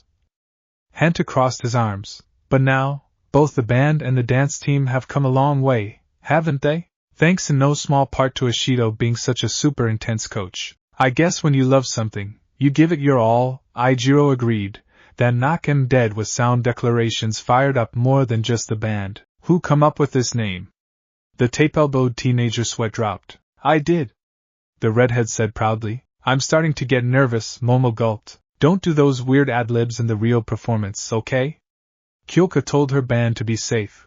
One of us might get thrown off by it. And then Midoriya will quickly go from the stage up to the ceiling, set up Aoyama, and suspend him from a rope. Mina said as the bush-haired boy hoists Yuga up, and then all that's left is... Isn't it? Hound dogs slammed the door open with growl. 9 already? Students are bark bark bark only allowed in here until 9. Yikes, sorry. The teenagers quickly run back to their dorm. Going back now. I can't sleep. Mineta ran around with a loud scream before Naruto punted him across the room. Please be quiet, Naruto said. My daughter is sleeping. Yeah, some people are sleeping, Mina agreed. I wonder if everyone else will enjoy this as much as we hope, Tenya wondered. I don't think you should think about it that way, Kyoka said with her hands tucked under her thighs. Feeling shy or nervous won't do us any good.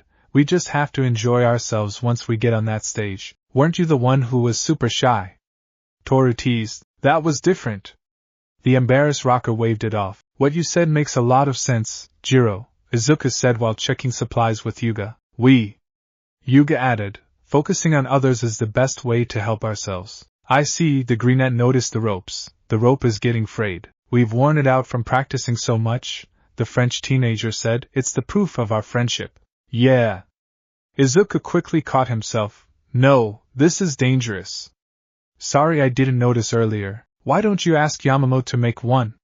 Hanta said. Yamamoto already went to sleep. Mina rejected the idea. Don't treat her like a toolbox. I'll buy one, first thing in the morning, the greenette said. I have morning training anyway, and incidentally, I also have some other stuff I want to buy. Wait, we're on at 10, the tape-elbowed teenager said. The store opens around 9, doesn't it? The home center that's 15 minutes from Yui opens at around 8, Kyoka said. That's cutting it pretty close. Mina got up. We better hit the sack soon. Well then. We'll probably do this again tomorrow. Aijiro bumped his fists. But let's get in an early cheer. Night Owl Squad. He pumped his fist up as most teenagers cheered loudly. Let's do this. Yeah. Aren't we supposed to be quiet?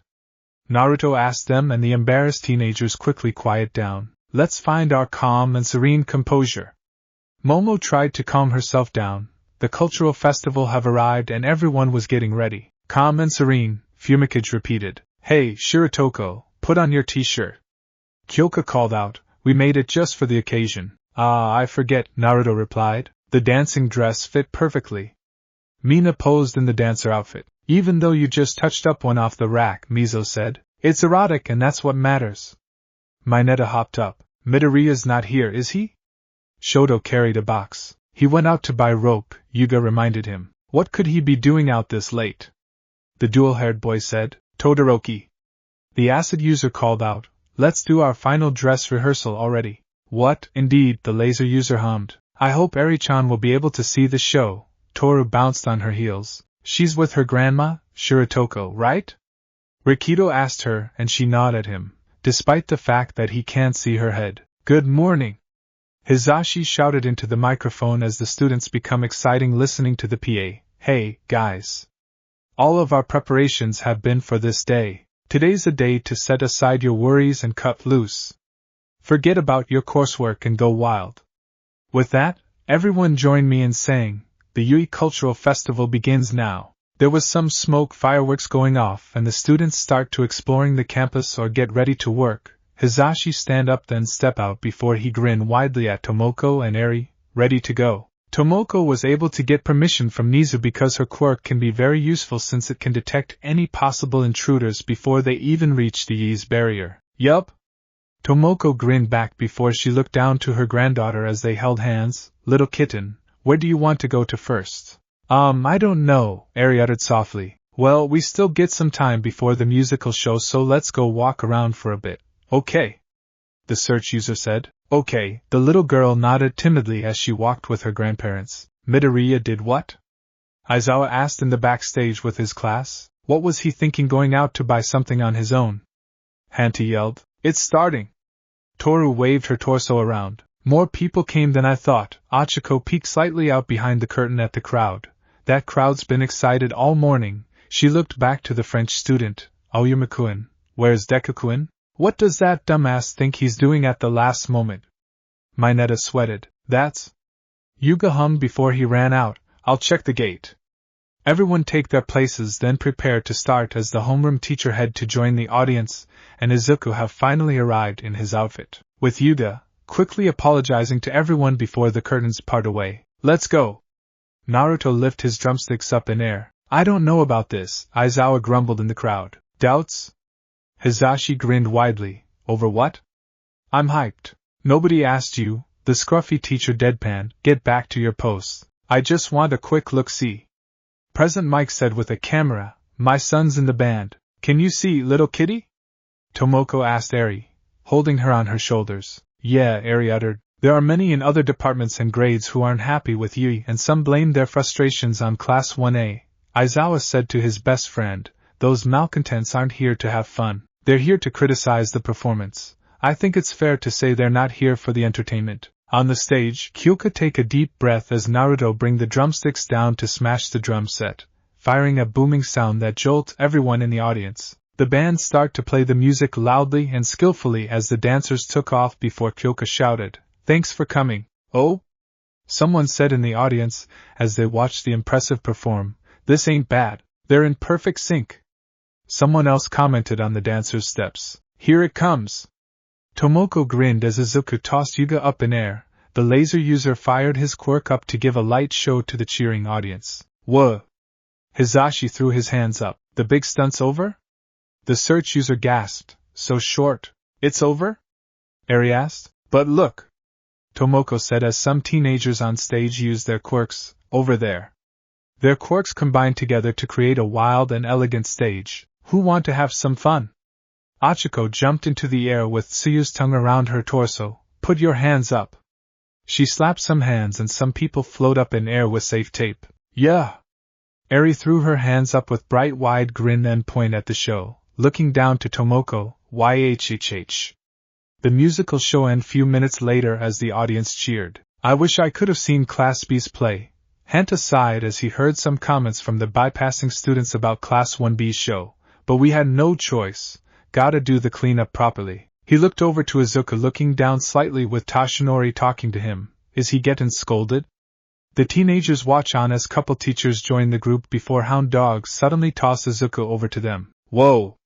Someone yelped out. It's a flying Midoriya. Ah, here comes Senpai. Eijiro hollered out. You! Nice job back there. Mirio waved. At first, I was scared because it was so loud, but then everyone started dancing like hop hop, Eri said excitingly to Naruto with her grandma next to her, and then the light went flash and Midoriya disappeared.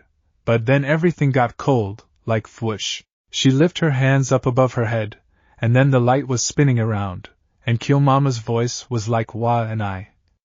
Her hands went down, I said wah too. I'm so glad you enjoyed yourself, Naruto said. Oh, are you now? Mineta shouted, says the ghoul.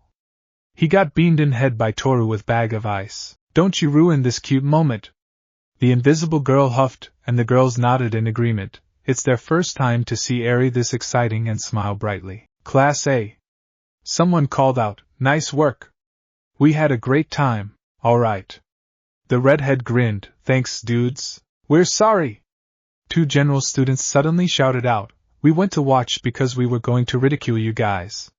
They shuffled off. Okay? Hanta looked at them weirdly. So those were the stressed out people Aizawa was talking about, right? Eijiro asked Tenya. I guess this means we got through to them, huh Ida? Indeed, Tenya nodded. However, regardless of their reasons, the fact that there were people watching also means that there were people who were not, and they may still be bottling those feelings inside of them even after today. Don't worry about it. Someone else said, explained that they will tell everyone that they understand the Class 1A's feeling. Hurry and clean up the rest of this ice. Mineta shouted, we need to get this over with. Sorry. The redhead said, but man, you've been on edge for a while now, huh? We need to hurry, or all the good seats at the beauty contest will be taken. The pervert screamed, Kendo. The announcer said as the orangeette break through several boards with a hand chop. Her stunning dress is torn as she demonstrates her martial arts. A fusion of strength and beauty. What a wonderful performance. The orangeette leave the stage as another one take her place while riding a giant head vision of herself, the queen of the beauty contest, a third year from the support department. With her high-level ingenuity, she shows off her face to the crowd. A superb performance indeed. What is that thing supposed to do? Eri asked on Naruto's shoulder. Your guess is as good as mine, Mirio said before Nijire appear on the stage and she take off in the sky, dancing a bit to everyone's awe, a magical dance in midair. The announcer shouted over the applauding audience. I was completely drawn in. And now next up, you can cast your votes here. The results will be announced at 5. That concludes our event. The people start to cast their votes, and it will end in Nijire's victory in few hours. Tonight's gonna be productive. Mineta shuffled away with a lewd giggle. Class C's Ghost Labyrinth looks badass. Hanta looked up from the foldable map. Wanna go? I'm in. Mina grinned. No way. Kyoka shivered. No way. They've got an obstacle course too. Eijiro said, let's have a little completion. Crepes. Achiko sing-song. Oh, Eri-chan. Pony showed up with her arms behind her back. Find candy apple yet?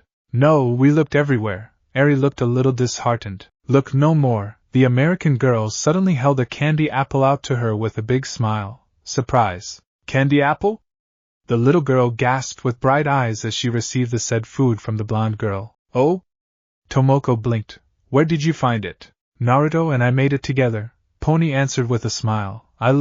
No candy apple. I learned make it and asked Naruto help me. She looked down to Eri. Try it. Eri take a little bite from her candy apple before a cute smile break out all over her face with a happy hum. Yummy. So adorable. Almost everyone thought at same time as some quickly tried to take a picture with their phones or memorize it. Where do you want to go now? Tomoko smiled at her kittens. Ramen stand, Naruto said. I want to take the Mega Ramen Challenge. I want to play some games. Eri ate her candy apple slowly to savor it as she absent-mindedly reached up to hold Kyoka's hand with her free hand. The teenager girl get very flustered and startled by the little girl's action, but she don't move her hand away. I don't mind checking some game stalls out first. Kyoka twirled her jack around her free hand. It give her a good excuse not to visit Ghost Labyrinth. Alright, you can take little kitten with you while I go with my baby kitten.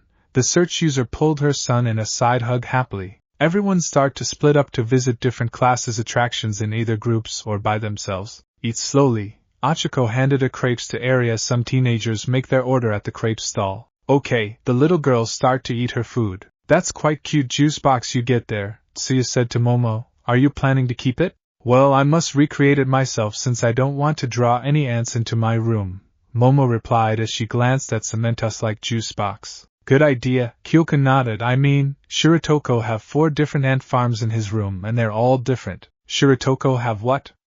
Izuku turned his head to her with a rapid blinks. Yeah, you hear me, for ant farms. The rocker shook her head amusedly before she count up with her fingers, starting with thumb. Little black ants, weaver ant, army ant and fire ant. Wait, aren't army ants dangerous? The green-ant boy dropped his jaw. I better inform Aizawa. Tenya took his phone out with a heavy sigh. Why can't he stop Naruto from adopting wildlife? Yeah, not really. The frog teenager turned to him with finger on her chin. Naruto's ants, for some reason, just stay inside the ant farm box and does not really attack anyone. I was quite shocked when I saw them at first. Momo shook her head lightly before she giggled to their confusion. My apologies. I just remember that Shiratoko spent hours and hours just staring at his ants and Eri-chan joined him right away, keeping asking us questions about ants like why are they different. And did you join the ant watching?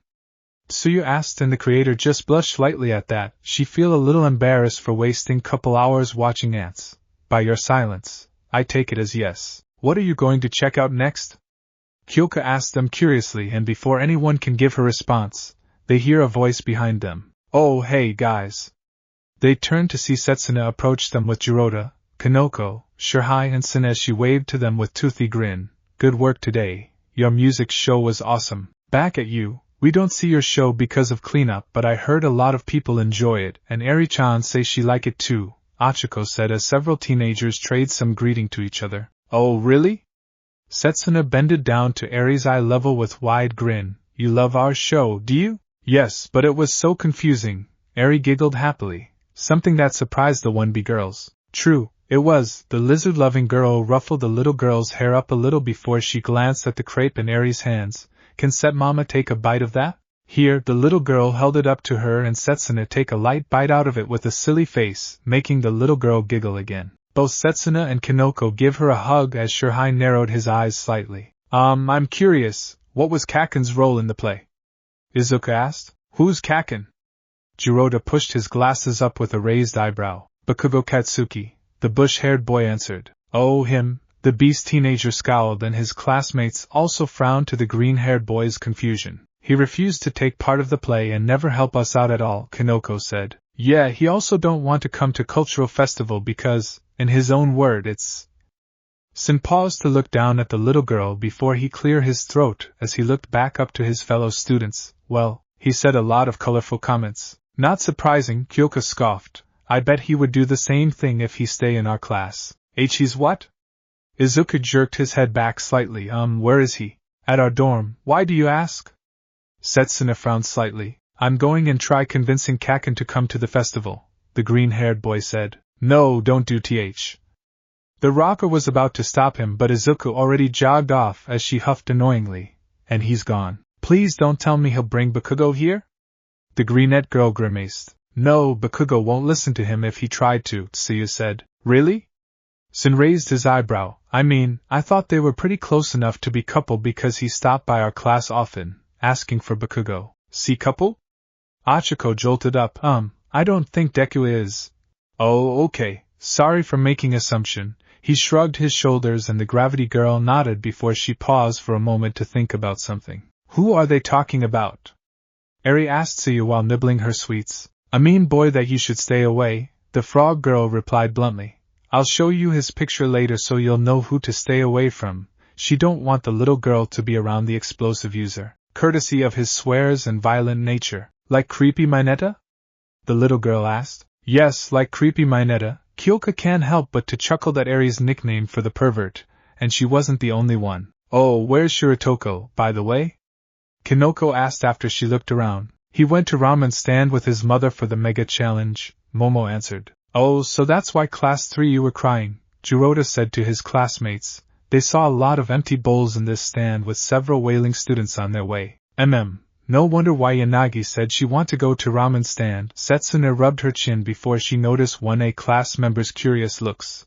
I overheard her practicing her confession the other day. She's planning to use today to ask Shiratoko out. She's confessing to him? Kyoka widened her eyes in surprise. Oh my.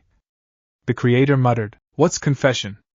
Eri asked curiously. We'll tell you later. Achiko patted the little girl's head before she looked up to the 1B students. Hey, you want to stick with us for a while or not? Sure, Setsuna nodded with few others. Have you guys hit any game stalls yet?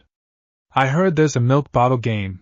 The group walked together, chatting a bit as Kanoko held hands with Eri. At same time, Izuku will later get stopped by Aizawa on his way, then forced him to go back to enjoy the festival. Naruto held the empty elegant ramen bowl with few plushies inside as he stand near several stalls, and all of a sudden, he hears someone call his name out before he turned his head to see Reiko approached him bashfully. Hello, Shiratoko, she said. Hello, Yanagi, Naruto greeted back. Reiko glanced around to make sure their friends and classmates are not near while fighting her nervousness down.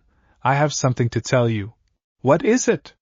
He tilted his head to her as his body turned to face her. When we first meet, She take a deep breath until someone pop up in between them with a wide grin, nearly startled the ghost girl. Nara-chan, I found some adorable ear headbands.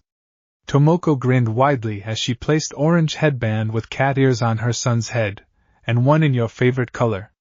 She noticed the ghost girl. Oh, are you my son's friend? You're his mother. Reiko immediately recognized Ragdoll as she remembered the tidbit, and yes, I am. Oh, that's wonderful. The hyper-woman's smile widened. Would you like to join us?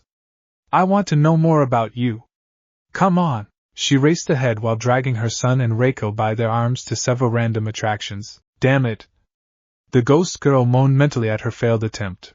Maybe she'll get another chance soon once they're alone. After all, the festival is not over yet. It was around lunchtime when most 1A students met up with few more from 1B class as they eat lunch in groups at the tables, and Yui wiped some crumbs off Eri's cheeks while the little girl ate her peanut and jelly sandwich. And Itsuka mama was so cool when she break the bricks, Eri babbled happily. Yes, she was. Mina laughed before she turned to the said orange jet.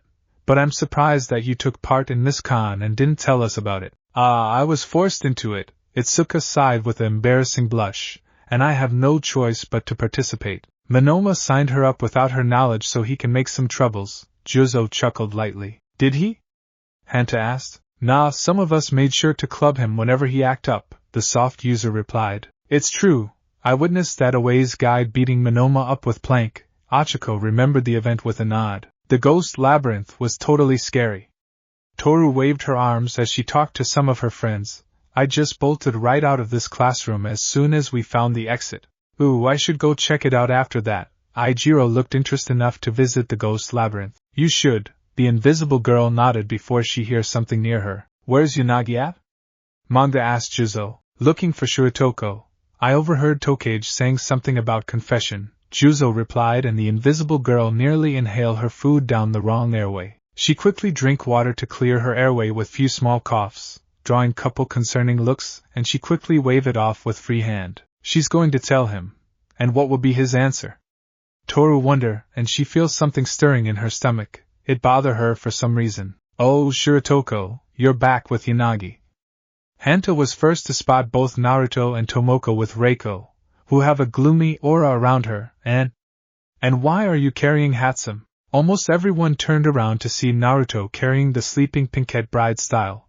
The girl was drooling with her arms around his neck. I found her, Naruto replied. Why you found her? The tape-elbowed teenager's sweat dropped at his answer. Please don't tell me you decide to take people in now. My son comes across her while she was sleeping in the gutter, and we can't leave her there, which is why he's carrying her. Tomoko laughed lightly as the Numa put Mei down on a bench next to them. Hey, did you confess? Setsuna whispered to Reiko. No, everything keep getting in my way. Reiko exhaled. Several heard her with different reactions. Papa! Eri eagerly held a large cookie up to her father as soon as he sit down next to her. Say ah? Naruto opened his mouth puzzlingly before the little girl pushed part of cookie into his mouth and he instinctively bite it. It's tasty, right? The young girl asked with a bright expression. It's a chocolate cookie with candies in it. Yes, it is, he nodded as his daughter gave him the rest of cookie happily then crawl onto his lap, resuming eat her lunch. No wonder why she saved this one and refused to give it to us all day. Setsuna chuckled at the sweet sight. That and you tend to eat everything that was handed to you, Yui said flatly, and her friend don't look ashamed by that. After the announcement of Miss Kun winner, who happened to be Nijire, the cultural festival was drawing close to the end as most classes start to clean up and Naruto was carrying Eri with most of his friends back to their dorm. Tomoko have left to chat with some teachers. The little girl appeared to be very tired from the excitement of today as her eyes closed and her arms wrapped around his neck while holding onto her purse, filled with prizes and sweets. She's corked out, huh? Yugo chuckled lightly. Yeah, I guess you'll have a little nap time before dinner, Rikito said as everyone entered the dorm and Naruto lie Eri on sofa while Tsuyu fetched one of blankets from shared closet to put it over the little girl. Papa. Eri slowly creaking one of her eyes open as she looked up to Naruto, and she sleepily waved him closer. The blonde take a knee to bend closer to her with a blink. I love you. She kissed his cheek before she went back to sleep with a small yawn and Naruto feels something warm bubbling up inside his chest, confusing himself. He get up with tilted head and he start to shift his weight from side to side few times, as if he don't know what to do next. What's the matter? Kyoka noticed his action with a raised eyebrow. I'm confused, Naruto turned to her. When our daughter tell me she love me, my chest feel warm and funny. Funny like what? The rocker thinks it over, tingly and fuzzy. He reached up to touch his cheeks. I have strange twitches in my cheeks as if they want to go up for some reason. Oh, sounds like you're happy, Kyoka said. Nothing like parental love to get you all warm and fuzzy inside when your little girl tell you she love you. I'm happy? Naruto blinked rapidly as he looked down to his hands. So that is how it feel like. Happy, parental love, it's so strange. Feelings are strange but you get used to it after a while, she said. I see, the Numa muttered. It was nice of Yui to give us couple days off after the festival.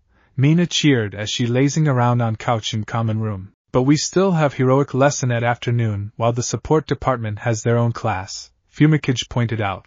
It only has been a day after the cultural festival. The reason why the school was given few days off is because there are still a lot of cleanup to do, considering the numerous of classes. Oh right, the acid user rolled onto her stomach. What are we gonna learn today? Obstacle course with our quirks applying, Tenya replied. Again? Rikito groaned. Don't we do that last week? When will there be a combat training? While the teenagers were discussing about upcoming training, Eri was watching a show as it get closer to end and she think about two things that she saw in this show. It make her curious and want to try them out. She get up to approach Naruto at homework table. The blonde was working on his homework with Yuga, Toru and Pony. Eri was about to reach up to get her papa's attention before she retracted. Unsure if it's selfish or not, it's the first time she'll ask for something on her own. She pumped herself up before she tugged Naruto's shirt, drawing his attention to her. Yes, Eri? Naruto looked down to her. Eri fidgeted with her hands. Can I learn how to swim? And can we have a sleepover with all mamas? Ooh, sleepover? Toru perked up at the little girl's request before she picked her phone up to open the Unicorn Moms chat group. Let me ask the girls. Sure, we will go to pool today. The Numa get up. Let's go get the swimsuits first. Okay, Papa.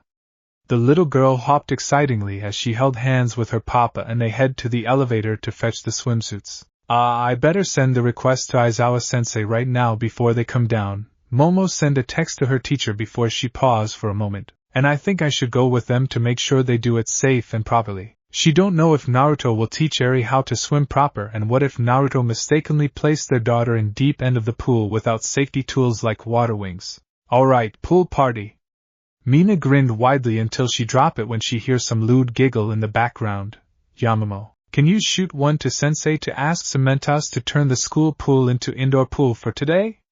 So we can block perverts out? Already did and got both approved. The creator nodded as they ignored the sorrowful wail from the resident pervert. Hold still, Eri-chan. Tsuyu fastened the water wings on the little girl's forearms as Eri bounced back and forth in pure excitement. It's as if she had broke out from her shell during the festival and become a little hyper, of course. She's still shy and sweet girl who would hide behind her father's legs whenever some strangers she don't know come up to talk to 1A classmates. Eri wear a one-piece pink with white polka dot swimsuit. Okay, all done. She bop Eri's nose with index finger. You can go to your dad now. Thanks, Mama.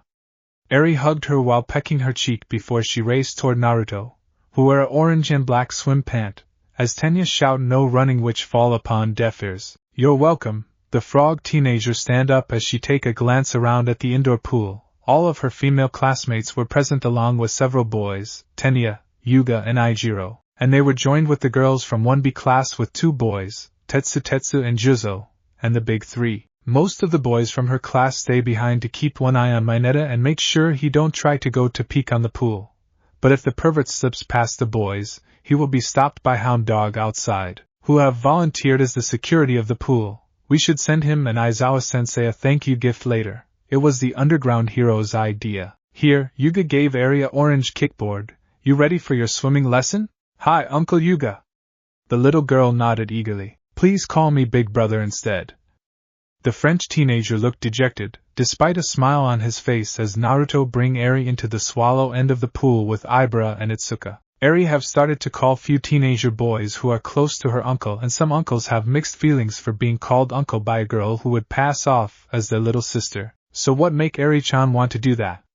Setsuna asked Toru curiously. It was the invisible girl who invited them in first place. Dunno, she asked Naruto after her cartoon show. The invisible girl shrugged. Maybe it was showing sleepover and pool? Gotcha. The brunette hummed thoughtfully. Hey, now I think about it. It's first time Eri-chan asked for something herself. Oh, you're right. Toru clapped her hands together. She have become outgoing lately since yesterday. She giggled. Maybe we'll see more part of ourselves in her. I hope so, Setsuna laughed. You're doing great, Eri-chan. Itsuka coached the said girl with a gentle smile as Eri make efforts to kick her legs while Ibara keep her hands under Eri to keep her floating. Don't make a big kick. Keep them small, yes, like that. Good. Near them, Naruto stand awkwardly with his hands up while moving his torso side to side as if he's struggling to make some decisions. Shiratoko, come and help us fill them up. Mina waved him over as she tried her best to fill a tube up manually. Juzo, Tamaki and Achiko were using air pump to inflate pool floats up. Okay, Naruto joined their group to help them out. About 10 minutes later, most teenagers were relaxing around and some sweat dropped at Naruto when he acting awkward again near his daughter. It's his first time in pool, right? Aijiro's sweat dropped slightly. Should we do something? I got this one. Setsuna grinned impishly before she holler out to the Numu. Shiratoko, you should know that. When you're at pool, the first thing you need to do is check the babes out. No, don't listen to her. Ibara whipped her head around. Tokage. Nice. Mina laughed. Several teenagers yelled at the laughing reptile-loving teenager. What is babe? Naruto tilted his head confusingly and most teenagers stare at him with some pauses. Oh, babe is... The brunette with sharp teeth grinned teasingly, only to have her mouth covered by Ibara's vines. Shiratoko, come and play with us. Itsuka called him over with a small sweat drop, holding Eri up. Yes, how do we play in the pool? Naruto walked over to them. We splash each other. The orangeette splashed him with a small smirk and it become a big smile when Eri make many splashes at him with cute laughter. The blonde returned it with big splash, causing the girls to squeal out with laughter. No splashing! Tenya cried with chopping arms. Light up, bro. Aijiro waved it off with a light chuckle. Just let them have their fun, it's good for them. Most teenagers nodded in agreement. BB but it's against The speedster stuttered. Is he always like that? Juzo whispered to Pony in English. Yup, but you'll get used to him after a while. Pony laughed before she jumped into the pool, then swim toward the trio. Let me join. Tag team, Shirotoko. I'm coming in. Reiko immediately joined to get close to her crush and hope that he'll notice her two-piece swimsuit. Oh, I get some water guns for the water battle. Nijire jumped in with 2 small water guns, and several teenagers take part in the water battle with guns and balloons. No, cease it right now! Tenya cried out before he slumped on his limbs when no one listened to him. TT the rules. The order. There? The softened user patted the dejected speedster's back awkwardly while everyone have fun together in their own ways. Alright, the first ever family slumber party start now. Mina cheered with several girls as they lift a cup up. The girls were in the large room on 3rd floor in their pajamas, and May was also present in the group. The couches and sofas have been pushed back to the walls, and there is a princess castle-style tent in the back with child-sized sleeping bag inside. Cheer! Most teenager girls said together. Cheer! Eri lifted a glass of apple juice up above her head as she sit on Naruto's laps. The girl wear yellow pajamas set with white sleeves and picture of cartoonish fox on chest, and the Nimu wear orange t-shirt with black pajama. I'm surprised we were able to get permission from senseis right away. Kanoko sipped her soda with a smile. Well, they were okay with it as long as we stay inside the dorms past curfew, Itsuka said. They trust us to not do anything crazy. She shot Setsuna a warning look, and the said girl just held her hands up with a toothy grin. What does one do at sleepover? Naruto asked, and Eri realized that she don't know anything about sleepover, so she looked at the girls curiously. It depends, because there are really a lot of things, Toru said. Share stories, play games, watch movies, talking, and etc. It's up to whoever hosting the sleepover, which is Eri-chan. She tilted her body toward the said girl. What do you want to do? Eri scrunched her face in deep thought before she gasped. Oh. Movie and games. Since the games will take long time to finish, we'll start with the movie first. Momo set up the projector, connected to a laptop, and she pulled up a list of family-friendly movies. Eri-chan, pick out what you want to see. I'll make a quick run to the kitchen to make us some popcorn. Achiko swiftly leave the room with Suyu, then they came back few minutes later with few bowls of popcorn as Eri finally find a movie that catch her interest and everyone make themselves comfortable. What did she chose? Suyu asked Momo. 101 Dalmatians, the creator answered. Of course she'll pick this one. The frog girl giggled with Croak's noise. Dogs are her favorite animals. True, Momo cracked a smile. The little girl really enjoys playing with puppies, and there's always a puppy sleeping with her every night. Snugglebug. Nijire suddenly wrapped a fuzzy blanket around Eri, Naruto and herself, then tickling the little girl's stomach to make her giggle. What's Snugglebug? Eri asked with some giggles. Someone that you really love very much that you want to snuggle up to all day and night. The wave user replied as she nuzzled her cheek against the little girl's head. And you're my Snugglebug. Is Papa Snugglebug? The little girl wiggled closer to cuddle up in between Naruto and Nijire. Yes, he is. Nijire leaned against the Numa's shoulder to make herself comfortable. Mamas too? Eri asked. Yeah, they can be. The blue-haired teenager smiled down to her. The little girl turned to the teenager girls around her with her arms up. Mamas, please Snugglebug with us. Okay. Reiko immediately claimed a place next to Naruto before anyone can blink. Her arms wrap around his arm under the blanket. Oh, I'm afraid there are not enough room for everyone to get under this blanket. Itsuka smiled as the little girl pouted while several girls joined the cuddling group on different sides. But tell you what, we'll take turns to be your Snugglebugs. Okay. Eri brightened up before she turned her attention to the movie as soon as it started, and the teenagers quietly eat their snacks, make some small talks in soft tone. Let me go up there. Mineta screamed with blood tears as he struggled to escape the tapes that bound him to the wall in common room. I want to join the slumber party and watch them do dirty things like playing strip games, make out and groping Momo's TI. No, we are not allowed to join their sleepover. Tenya stopped him. Please respect their wishes. Oh, so it's okay for this Shirotoko bastard to be there with them? The pervert glared dirty. I bet you right now he's foo. Eri want her father to be there with them, and the girls allow it because they trust him well enough to not do anything to them. Unlike you, the speedster cut him off. Yeah, she wants it to be family-only slumber party. Aijiro tossed some chips inside his mouth as the boys watched some action movie on television. We should go up there right now or they'll say they're his bitches when they come down tomorrow morning. Mineta shouted, let's go up and get our dicks sucked and pound. He was immediately shut up when Hanta taped his mouth shut. Geez, sometime I wonder how the hell did this guy pass the exam in first place. Hanta exhaled annoyingly. He also wondered why he don't tape this pervert's mouth in first place. Same here, you could assume that a famous school like you would run background check on possible students, but I guess I was wrong about that, Mizo said before he noticed something. Todoroki, what are you doing? The girls asked me to write everything Mineta said down and give it to them tomorrow so they can decide what to do with him, Shoto wrote into a notepad. Welp, better find a shovel and start digging a hole. Aijiro snickered and the pervert paled with trembling body. After played few board games, Eri walked around with sleepy expression and a small smile as she gave everyone hugs and goodnight kisses while Setsuna waited for her to go inside the tent so she can tuck her in. Naruto was petting a pitbull puppy next to the greenette. Good night, Toromama.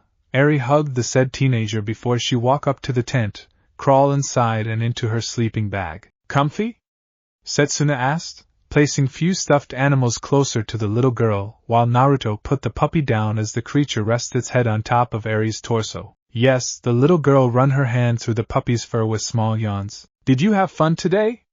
Naruto asked. Yes, Papa.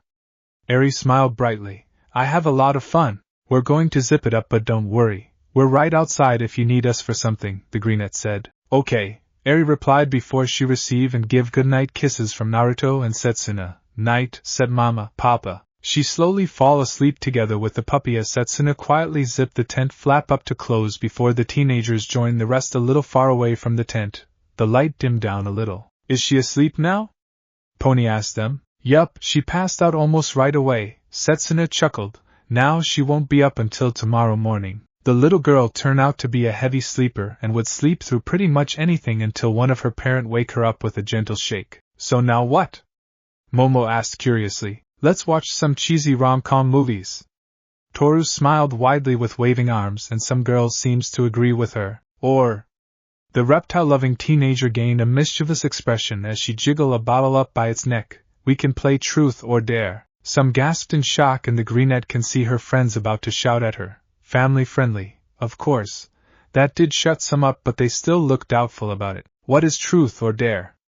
The creator asked innocently as she turned to someone next to her, who happened to be Naruto. I don't know, Naruto replied. Maybe they'll explain it to us? No, Kyuka waved hand in front of her face. Let's just watch something. There's no way she'll let her friends do something embarrassing or be tainted by something. I don't know. Toru hummed. I want to play this game instead. I'm not sure about it. Ibara muttered and most start to debating about it for a while until... Hey, how about we put it to vote? Setsuna said, truth or dare game or movie times, whatever win, we all go ahead and do it. Most girls think it over few times before they accept it, and they write it down in papers that Momo was kind enough to produce with her quirk. Unfreaking believable, Kyoka grumbled with a twitching eyebrow as the girls and Naruto sit in a circle with bottle in middle and they were all sitting randomly. I can't believe how many of you all vote for this game. Some gave her a teasing smirk or refused to meet her eyes. Before we start the game, let me explain the rules to the first-timers. Setsuna glanced around with an exciting grin. We are playing a spinning the bottle version of truth or dare. A player will spin the bottle and ask a person to choose truth or dare whom the bottle pointing at after its spin. If you chose truth, the player will ask you any question and you have to answer it truthfully. If you go with the dare, you have to do the dare that the player gives you. If you refuse to answer or do the dare, you'll get a punishment, which is a flick to forehead. The person that got picked will spin the bottle and ask the next person truth or dare and so on. Everyone clear? Most gave her understanding nods. Question? Momo raised her hand up. How do you end the game? Usually it end when most agreed to stop the game there. The greenette with sharp teeth answered and the creator bring her hand down with a small nod. Alright, I'll start. No, I'm starting it first. Itsuka reached out to the bottle as the greenette stared at her with dropped jaw. Because I know you'll say something inappropriate and demand us to go big to top the last one. Yeah, you got me there, Setsuna sighed. Go and spin the bottle. The battle fist user spun the bottle and everyone waited with bated breath until it stopped pointing to. See you, truth or dare? The orangeette asked. Truth, the frog girl chose without any hesitance. Let's see. Itsuka, think about it. Who do you text the most? My parent, Tsuyu answered. I texted them almost every day to let them know that I'm okay and how's my siblings doing. Oh, and to send them pictures of Eri-chan. The orangeette nodded at that. It's my turn to spin it, right? She spun the bottle until it stopped. Kinoko, truth or dare? Dare, Kinoko replied. I dare you to call one of your friend, pretending it's their birthday and sing them happy birthday, the frog girl said. Ooh, nice. Mina snickered along with few girls. Oh, that's easy. The mushroom user pulled her phone out then called someone. Hey, what's up? A male voice spoke and the brunette suddenly sang a happy birthday song to him. Happy birthday. Kinoko giggled. WW what? It's not my bye. The voice stuttered in pure confusion before the mushroom girl hung up on it, and most girls laughed together. WW who was it? Toru asked through some giggles. Fukudashi, from 1B class. The giggling brunette spun the bottle. You understand how it play now, right? Achiko smiled to Momo and Naruto. Hi, I think I understand it now. Momo nodded with clasped hands, seemed to be eager as the Numenad. Setsuna, truth or dare? Kinoko asked. Hit me with the truth, Setsuna smirked. If there is anything you should change about yourself, what would it be? The mushroom user asked. Nothing, I'm perfect as the way I am. The greenette puffed her chest up proudly, earned couple eye rolls. Alright, my turn. Hee hee. She spun the bottle eagerly and almost every girl held their breath. Mina, truth or dare? Dare, Mina grinned eagerly. I dare you to let everyone here look through your phone for a minute, Setsuna grinned coyly. Go ahead, I get nothing to hide. The acid user unlocked her phone so everyone can look through it for a whole minute, and the reptile-loving girl was disappointed to find nothing dirty inside. Alright, who'll be my victim? The pink-skinned girl spun the bottle with a wicked giggle. Achiko, truth or dare? Truth, the gravity girl decided to pick a safe option. Tell us, what do you really think of Midoriya? Mina grinned wickedly and the brunette now regret her choice as most turned to her curiously. He's nice and good friend. Achiko said. I really respect and admire him for working hard toward his goal. That's not what I mean, the pink-skinned girl groaned. I mean, what do you think of him in romantic sense? No, there's nothing between us. The gravity girl waved her hands frantically. We're friends, just friends. Are you sure about that, MMMM? Mina smirked. Hey, lay off. Itsuka decided to step in. You just asked her what she think of her friend and she told you the truth. The acid user backed off with a childish pout before the orangeette turned to the gravity girl. Go ahead and spin the bottle. Thank. Achiko quickly spun the bottle right away with a thought in her head. But I don't know about my feeling for Deku. The bottle stopped. Handsome, truth or dare? Truth, Mei shrugged her shoulders. What's? The gravity girl struggled. Your favorite food? She finished lamely. Chocolate, the pinkette replied before she spun the bottle. Yayorozu, truth or dare? Truth, Momo clapped. Can you create a tungsten staff with diamond caps? Mei asked. Wah. The creator blinked for a moment before she pondered on it. I don't. Wait, can I? She held her palm up before a tungsten staff with diamond caps expand out with a pop and the creator stared at it bewilderedly. Yes, I can? She seems to have a little mental breakdown. Why don't I think of that? I think we need a little break. Kyoka placed hand on her best friend's shoulder with concern. The game resume and there were a lot of turns as Mina asked the next person, Shiritoko, the father of our sweet angel, truth or dare? I chose truth, Naruto replied and the acid user's grin widened as her eyes darted to two certain girls. If two girls asked you out on a date, and want to be your girlfriends, what would you do? The acid user asked. Out on a date? The blonde blinked. Do you mean?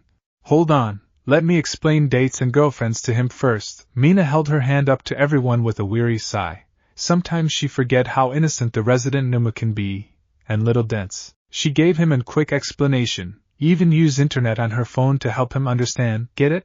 I understand, Naruto nodded, and to answer your question, I will be honest, I do not understand the concept of romantic relationship, intimate love and many other things. But if two girls want to date me, I suggest us to try polyamory relationship. Wait, excuse me? The acid girl gave him a funny look. Polyamory. I mean, you have to pick one. Why? The Numa blinked. According to the laws, polyamory relationship is not illegal. Really? Mina, bring her phone up to look it up. Holy. I don't know that. Quiet. Ibra shushed her, glancing back at the tent to make sure they don't accidentally wake their daughter up with the pink-skinned girl's shout. It don't. Sorry. The acid user blushed embarrassingly. But if it's true, then why isn't there a lot of this kind of relationship around? Well, polyamory relationship is pretty rare, Sia said as several girls looked at her curiously. My friend's mother is married to 2 men and 1 woman. What Sia said is right, Momo confirmed. Polyamory relationship in Japan is not illegal for a long time, but it's less practiced. Why is it legal in first place? Mina asked, confused. To counter the lowest rate of birth, the government introduced a bill to make polygamous legal, and it was passed quietly. Due to some circumstances, Naruto answered. The law wasn't discovered until over 5 decades have been passed, and instead of taking it down, they decide to hold it up since then. What circumstances? Toru asked, and some girls looked curious about that. The discovery of the quirks, he answered. Oh, the invisible girl uttered, and it was quiet for a moment until. I believe it's my turn to spin the bottle, yes?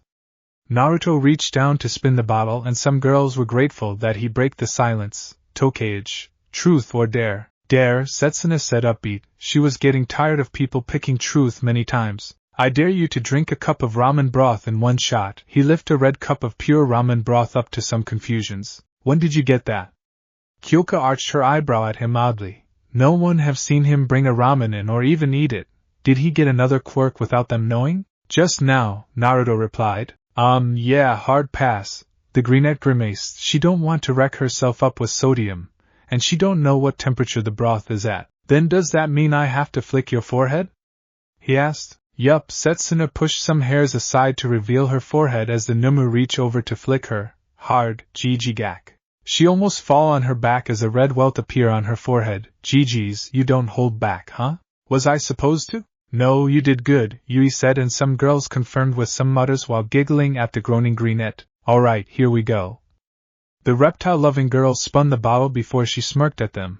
I think it's time to ramp it up a little. The bottle stopped. Unagi, truth or dare? Dare, Reiko answered. I dare you to cop but of whomever the bottle land on. Setsuna grinned toothily, spinning the bottle with a flick. Naruto-kun, Naruto-kun, Naruto-kun. The ghost girl chanted mentally. She's tempted to use her quirk on the spinning bottle, but they'll catch her in act.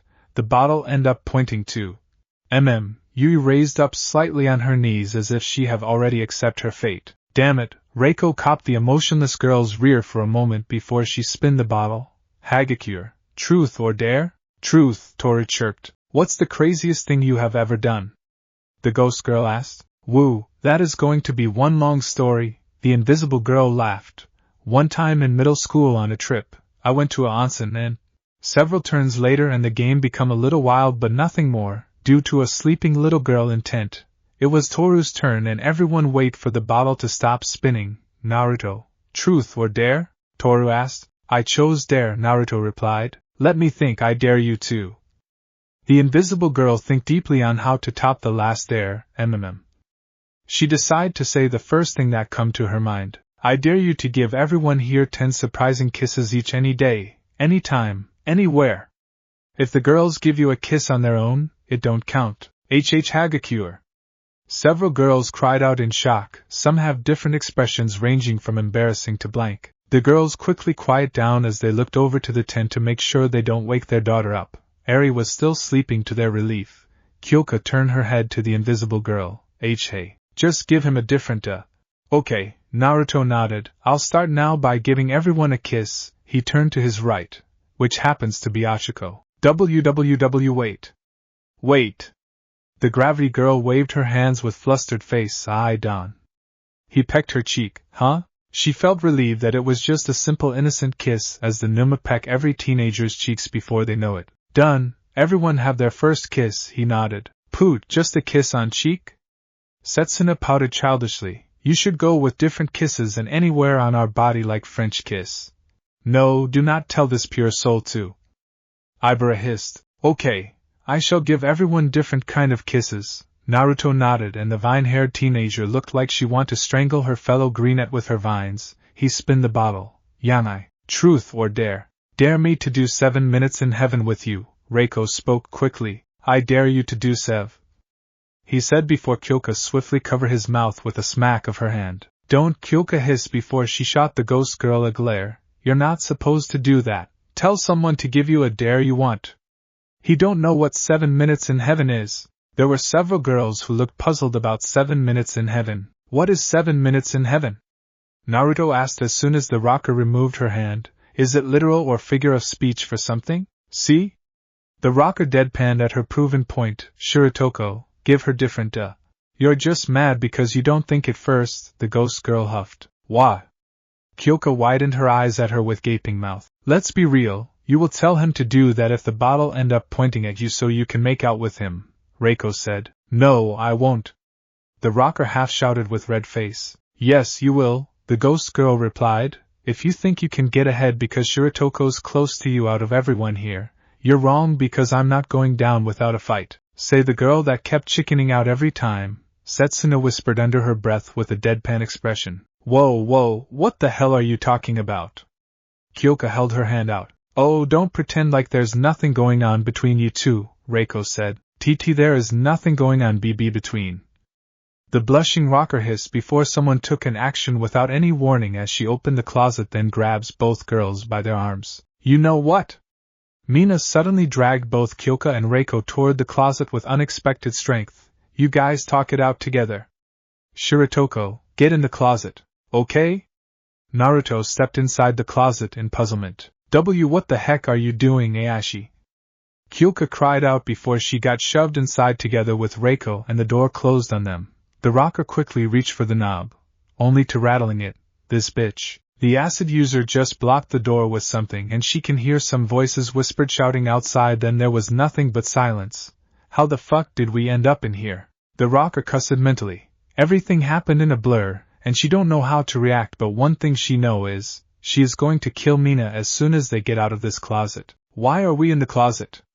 The blonde suddenly asked as the rocker spun around to face him. Up close, the closet was pretty narrow yet can fit 3 people in. Despite how cramped it feel right now, I assume we're doing 7 minutes in heaven. Reiko shot Kyoka a sideways look, with someone unenvy. We are not doing this game. Kyoka cut her off with a hiss. We should do something to get out of here. Then you can get out so we can make out. The ghost girl narrowed her eyes. No, you can't make out with him. The rocker rubbed her forehead annoyingly. Why not? Reiko glared at her. I love him more than you do, and I always have since the first day we met. There was a pause for few moments before the ghost girl remembered her crush is inside with them as her face become red. So you love me? Naruto tilted his head as the ghost girl wanted to die from embarrassment. That is not how she want her confession to go. I see. You love me and I believe I'm in love with Jiro. He cupped his chin. How interesting. Is that a coincidence when Ishido asked me about it earlier? His gaze shifted to the girls in front of him. To repeat myself. I will be honest. I do not understand the concept of romantic relationship and intimate love, as you two know. I am inexperienced in many things and incapable of understanding emotions and social cues. May I suggest us to try polyamory relationship? Maybe it will help us understand our feelings and learn more about ourselves. I admit, as well as we know, I'm very inexperienced when it comes to that, but one thing I know is that I will try my best to make you two happy. He paused. Is that okay for us to try? Shire. Kyoka muttered. Does that mean I'm your girlfriend now? Reiko cut her off, perking up, and the rocker looked at her bewilderedly. Yes, if you wish to, I'll accept you, Naruto nodded. Then I will, the ghost girl squealed happily. Hey, do you know that mean you have to share him? The bewildered rocker stared at her. I'm fine as long as I'm with him, and beside, we just confirmed that polyamory relationship is legal not long time ago. Reiko replied as she leaned her front against Naruto's chest to nuzzle her face into it happily, and the rocker don't know whether to face spasm or sweat drop with twitching eyebrow. Jiro? The Numa turned his face to her. What about you? What, me? Kyoka turned to him with a rapid blinks. Will you accept me as your boyfriend? Naruto asked her as the ghost girl snuggled up to his chest. Can we please give it a try? But... The rocker stuttered, completely at loss for words before she threw her hands up. You know what? Fine, I'm giving it a chance. She froze still as soon as she realizes what she just said. Wait, did I just? She became confused as she glanced up to Naruto. Does that mean she have some feeling for him? But how can it be? They have been friends for few months, not to mention everything they went through. Before Kyoka can think more about it, she decide to go fuck it and leave it to her future self to figure herself out. She nearly squeak out when Naruto slide his left arm behind her, then pull her in a hug. Why did you do that? She asked with a blush across her nose. Her jacks become a little haywire. To make our relationship status official, he tilted his head. Don't new couples accept each other by hugging the moment they get in a relationship? Or am I mistaken? And no, why you're not, I guess. Kyoka rests her head on his chest with a growing blush. You know there is another way to make it official? Reiko finally speak up after stay quiet. We kiss and make out. After all, we're doing 7 minutes in heaven right now. No, that's not true. The blushing rocker hissed, only to be cut off. What's make out? Naruto asked. And can someone please tell me what 7 minutes in heaven is? 7 minutes in heaven is a game where you go in closet with someone else, and stay in there for 7 minutes. The ghost girl explained quickly before the rocker can get a chance to stop her. You can just kiss, make out, talk or wait it out for 7 minutes, and for make out, why don't I show you instead? She suddenly cupped his face, then mashed their lips together. Her tongue shot into his mouth and it snaked around. Kyoka looked away with red face, due to embarrassment and awkward. And to think she was so nervous and timid when she was trying to confessing to him. Kyoka tapped the tips of her jacks together while the one side make out continue. If she wasn't embarrassed, she would laugh at how Naruto looked like right now. Just stand there with blank face while the ghost girl make out passionately with him.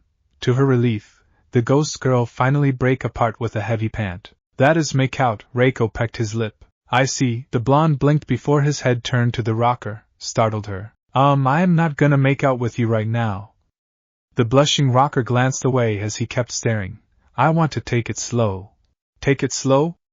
Naruto tilted his head. I'll explain later, Kyoka replied, and there was nothing but silence as she found herself snuggling up in her new boyfriend's arms with Reiko. You should kiss him, the ghost girl said to the rocker out of blue as the earjack user dropped her jaw. Just a quick peck on lip. So I don't feel bad about making out with him again, if you refuse to. I'll tell him to use up one of your 9 surprise kisses and it'll be make out one. You're not going to. She looked at her with widened eyes and the ghost girl just stared back with one visible eye. Fine. The rocker muttered under her breath as she tilted her head up to Naruto before she closed her eyes with puckered up lips. Slowly rise herself up with nervous tremble, and she can feel her lips met his lip for a moment. With a chaste peck, Kyoka quickly pulled back with atomic blush. She can feel her lips tingly. Is it normal to feel tingly in lips? Naruto asked them. Maybe, Reiko replied. Now pucker up. Before she can jump on him again, the doors swing open. Are you three okay? Itsuka asked. Sorry that we don't open this door sooner because Ishida was. The red-faced rocker power walked past her to jab one of her jack into Mina's side, causing the acid user to yelp out. That was for shoving us in the closet. Kyoka hissed. Oh, that hurts.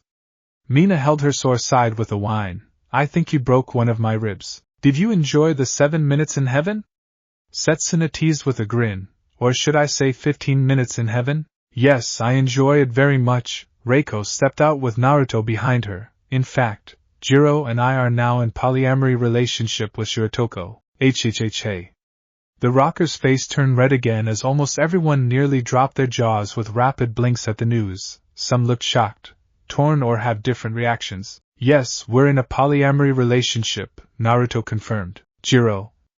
Momo looked at her best friend in amazement, and the rocker clamped her mouth together with heavy blush. Damn, the reptile-loving girl whistled. Just like that, huh? Maybe I should get into that, she laughed teasingly. If that's what you want then okay, I'll accept you, the Numa replied. The greenet's laughter ceased with few blinks. I was just cake-eating. Setsuna muttered, wondering if he was joking or taking it seriously. Can I join?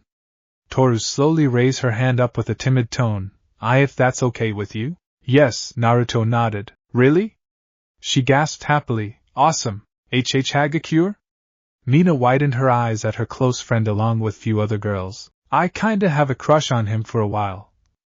The invisible girl looked down at her feet with heavy blush. And he's the only one who can see me, as in see me. Several girls become understanding right away because Toru's quirk can't be turned off, therefore robbed her of some certain things and always get overlooked by almost everyone, even if they don't mean to. Shiratoko, make me your girlfriend, Yui hummed. Okay, Naruto nodded again. Ooh, can I be one too? Nijire waved hand above her head with a megawatt grin and a little bounce of her heels. Okay, he nodded again for who know how many times. Hold on. Kyoka stepped in. Shiratoko, you can't just accept everyone in a heartbeat without any reasons. She sharply turned to both Yui and Nijire. And you too, what the hell? Why do you want to join us? 2 reasons. The stone-faced girl held 2 fingers up. Good father material. And a damn good cuddler I'd fuck. Don't you finish this sentence. Itsuka stopped her friend as she rubbed her forehead wearily, and Yui just hummed quietly. I'm so curious what's it like to dating someone in polyamory. The wave flow user tapped her cheek with a wondering expression. Oh, and Shiratoko's quirk is really interesting. If I stick with him, I gotta see all new different quirks and asked him a bunch of questions and... She turned her head to the tent with a smile. There's our daughter, she's so precious and I want to be part of her life. Just for these reasons? The rocker dipped her head down as she rubbed her forehead annoyingly. From now on, if anyone here, for some reason, want to be with Shiratoko, ask us instead of him, and it better be good one. Why do we have to ask? Mina trailed off when the rocker gestured to Naruto with a deadpan expression. Never mind, honestly, it happened so suddenly that she can't even keep up. Anyway, if one of you girls want to join, speak up now. Kyoka continued to rub her temples and no one say anything until someone approached her side, whispering things into her ear. Okay, really? Oh, okay. The rocker listened to her with few nods and couple eye-widening moments before she turned to Naruto with flat look. Shiozaki's your girlfriend now. Ibara have give her some good explanation why she should join them, like protecting Naruto's pure, prevent the other girls from teaching him certain things and attempt to rush their relationship to next levels and to make sure that Eri don't pick things up from them. Considering how impressionable she can be, yup, Kyoka will take any help since she trusts Ibara enough not to go any farther than kiss and hand holdings. Okay, Naruto replied, and Kyoka looked around to see if anyone else is stepping up, but nothing happened, much to her relief. How did she go from single to 7-some polyamory relationship in a single night? Anyone want to go back playing truth or dare or? Achiko asked dumbly. Or we can watch bunch of bad movies to turn our brains off for a while? The rocker sighed. I feel like we need it right now. Good idea. I'm down for movies. Yes, most girls agreed before they picked some movies out online to watch, munching on their snacks. Some were still in daze or baffled by the whole thing. It's morning when Eri wake up on her own as she rubbed her eyes sleepily, and she crawl out of her tent, glancing around to see her mamas sitting in their sleeping bags both on floor and couches. Oh, morning. Sleepyhead. Tsuyu was first to notice her as everyone turned to the little girl. Morning, Tsumama. Eri let out in tiny yawn. Where's Papa? Feeding the animals, he'll be back. The frog girl answered right before Naruto walked in. Papa. The little girl approached him with a sleepy smile as she stretched her arms up. Morning. Morning, Eri. Naruto picked her up as she wrapped her arms around his neck and she kissed his cheek. What do you want for breakfast? Apples, pancake, eggs. Eri hummed sleepily. Everything. Ooh, a breakfast feast? Nijire wrapped her arms around them in a hug as she pecked the little girl's cheek, then Naruto's. It sounds really good to me right now. I'll prepare the pancake. If we're going to have a feast, is there enough ingredients in your kitchen? Kinoko asked worriedly as everyone started to get up. Should be, Tsuyu replied. I was told that our dorm have 5 times the amount of foods, considering Yamamo's quirk. I need a lot of lipids to prepare myself for a day, Momo said, somewhat a little embarrassed, and Eri noticed that some of her mamas hug her papa with a kiss and few, but she don't question it for now as she rests her head on Naruto's shoulder to close her eyes for a few minutes. Hey, good morning. Aijiro greeted the girls and Naruto once they reached the common room. The boys were up. Papa, why is creepy Mineta taped to wall? Eri asked curiously as soon as she wake up again by the hardened user's loud greeting. It turned out that the pervert have been stuck to the wall the whole night and morning. It's to stop him from doing bad things, Kyoka grunted instead of the Numu. Oh, like when Papa beat him up? The little girl asked innocently as the rocker nodded. Okay then. Hey, have you boys eaten already? Momo asked them politely. We're going to have a breakfast feast and we wonder if you guys want to join us. The boys agreed right away since they were hungry and they start to make breakfast for everyone as Naruto placed Eri in her chair, pouring her apple juice in a glass. Eri lifted up with her hands to take a sip before she looked up to the Numa as he helped making breakfast. Papa, why did Mamas hug and kiss you? There was some loud chattering noise when couple boys dropped forks and knives on floor from shock. Who did? Hanta choked on his spits with few stutter. Kyo Mama, Na Mama, Yui Mama, Toru Mama, Ray Mama and Ibra Mama, the little girl answered while taking another sip of her juice innocently. Ray Mama, Yui Mama and Na Mama kissed Papa and Kyo Mama and Ibra Mama hugged him. They're my girlfriends now, Naruto said to his daughter. We're in polyamory relationship as of last night. Most boys dropped their jaws at him before all boys whipped their heads to the said girls with widened eyes. Polly. Eri tilted her head in pure confusion at a new and hard word. Here's your apple slices. Kyoka quickly placed a plate of apple slices in front of Eri and thanked Kami. The little girl dropped everything in favor of eating her favorite food. Did they say? Rikido stuttered in shock. Can't believe what he's hearing right now. Oh, it's true. Reiko wrapped her arms around Naruto's left arm with her head on his shoulder happily. We got together last night. Why yes, it just happened. Ibra blushed in embarrassment and both Toru and Kyoka refused to meet their male classmates' eyes. Believe us, we were shocked when it sprang up out of nowhere, Itsuka admitted to the shocked boys. See? Mineta screeched with bloody tears. I told you. He have a harem. And one of them is the sexy senpai. I bet you the next thing is he LL get YOTID. Shiritoko, sock him in mouth, Kyoka said irritatingly as she covered the little girl's ears and the said boy punched the screaming pervert in mouth, knocking him out in process. Feast ready. Momo held a tray of stacking pancakes up awkwardly as couple other girls placed some breakfast foods on table, and almost everyone started eating, some bewildered and stunned. Fumikage suddenly squeezed in the common room a couple days later before Achiko looked to him with concern. Catch a cold? Everything all right? No, Fumikage sniffled. I'm healthy. Mucus was just acting up. What's that supposed to mean? Mina asked. Maybe someone's talking about you, Hanta teased, like Yamamo. What? Momo raised her eyebrow at him puzzlingly. Oh, Tokoyami have a lot of fans, wouldn't he? The gravity girl said out of blue. After all, he interned at Hawk's place. No, I doubt I have any. The bird-headed boy shook his head. It's a bit too early for that. They're here, everyone.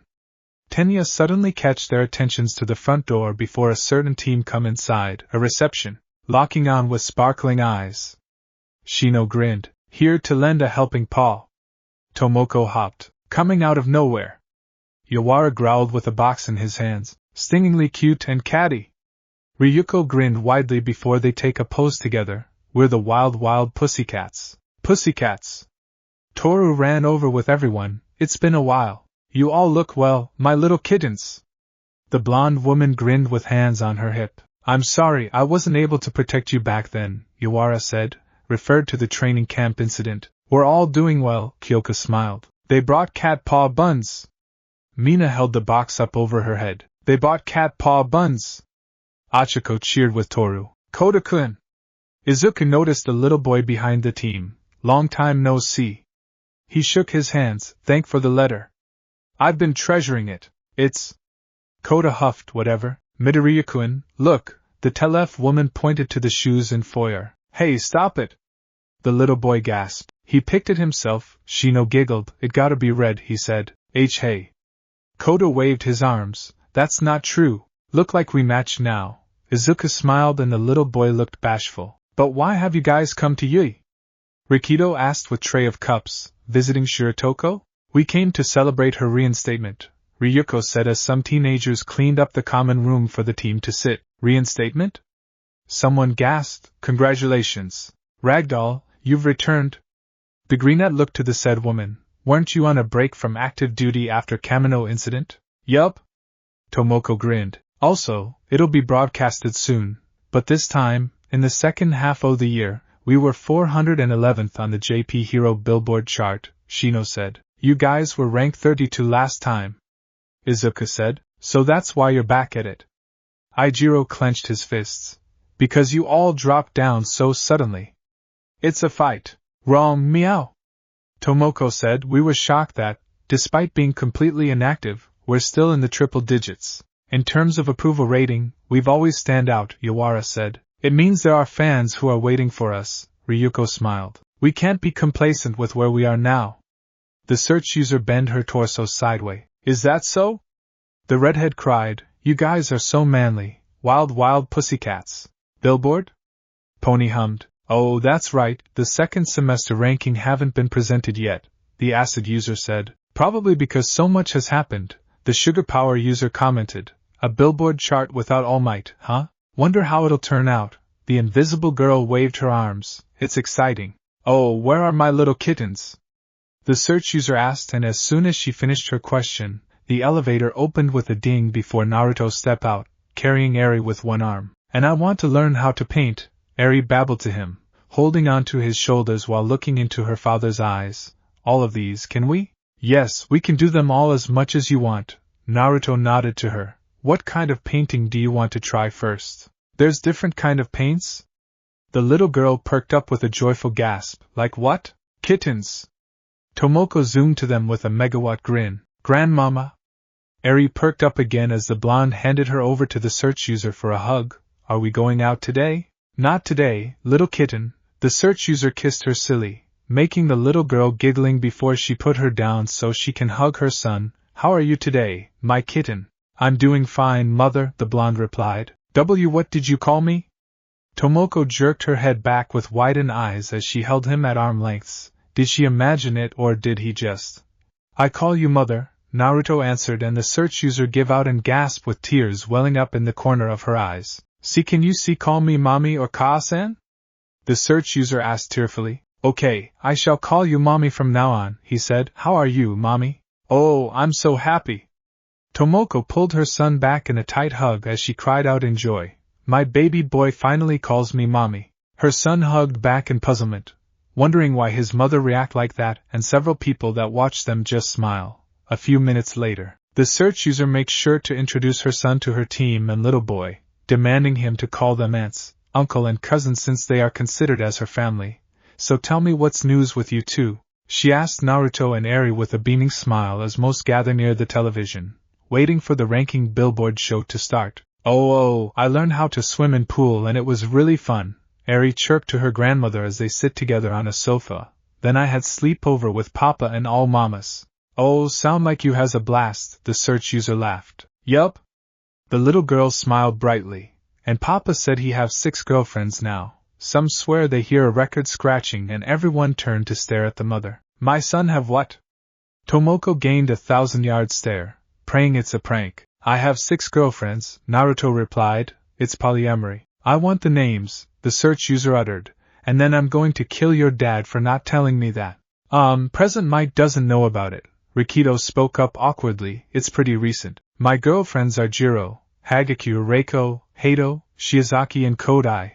The Nimbu answered, and his mother sharply turns her head to 2 said girls as they jump lightly. Surprise? Toru smiled nervously, despite the fact that only one person can see her nervous expression, and the rocker glanced away from the mother of her boyfriend bashfully as she fidgeted with her jacks. If it's open, then maybe I'll. Ryuko smirked before Yawara slapped a hand over her mouth. Tell me, how far have you get with my little kitten? Tomoko hissed lowly as her protective nature kicked in. We just hugged and hold hands, that's it. Kyoka lied with waving hand. What she said, Toru nodded rapidly. We. Naruto was about to add something, but Tsuyu silently covered his mouth behind his mother's back while whispering something in his ear before she released him as he gave her an understanding nod. He don't know that there are some secrets that he can't tell his parents, and kisses is one of them. Really? Tomoko stared at the girls with hard gaze. Really? Both Kyoka and Toru said together. After this show, we're going to have a long talk, the search user muttered. She will get everything on her son's girlfriends and see if they have some dirty ulterior motive toward her sweet little kitten. That, and she want her son to stay naive and innocent for few years. Gigi gotcha. The blushing rocker nodded together with the invisible girl. Oh, it's starting. Izuku called out as the billboard show come on and everyone watched the interviews while both Kyoka and Toru tried their best to ignoring Tomoko's burning stare on their backs. After the show, Naruto's girlfriends end up have a very long conversation with Tomoko and couple hours later, the poor present Mike were twitching on ground with frothing mouth. Had been hit by his girlfriend's bug's prank as he wondered what he did to deserve that. It barely have been couple days as the teenagers do their homework or loitering around with the television on until the breaking news suddenly take over the channel on television, and it show Endeavor fighting a unique Nimue in a bloody match as the screaming people run everywhere. Naruto, take Eri back to your room. Kyoka quickly blocked the television so the little girl won't see anything gore. Let's go. Naruto picked Eri up then carry her to the elevator to go to their room. What's going on?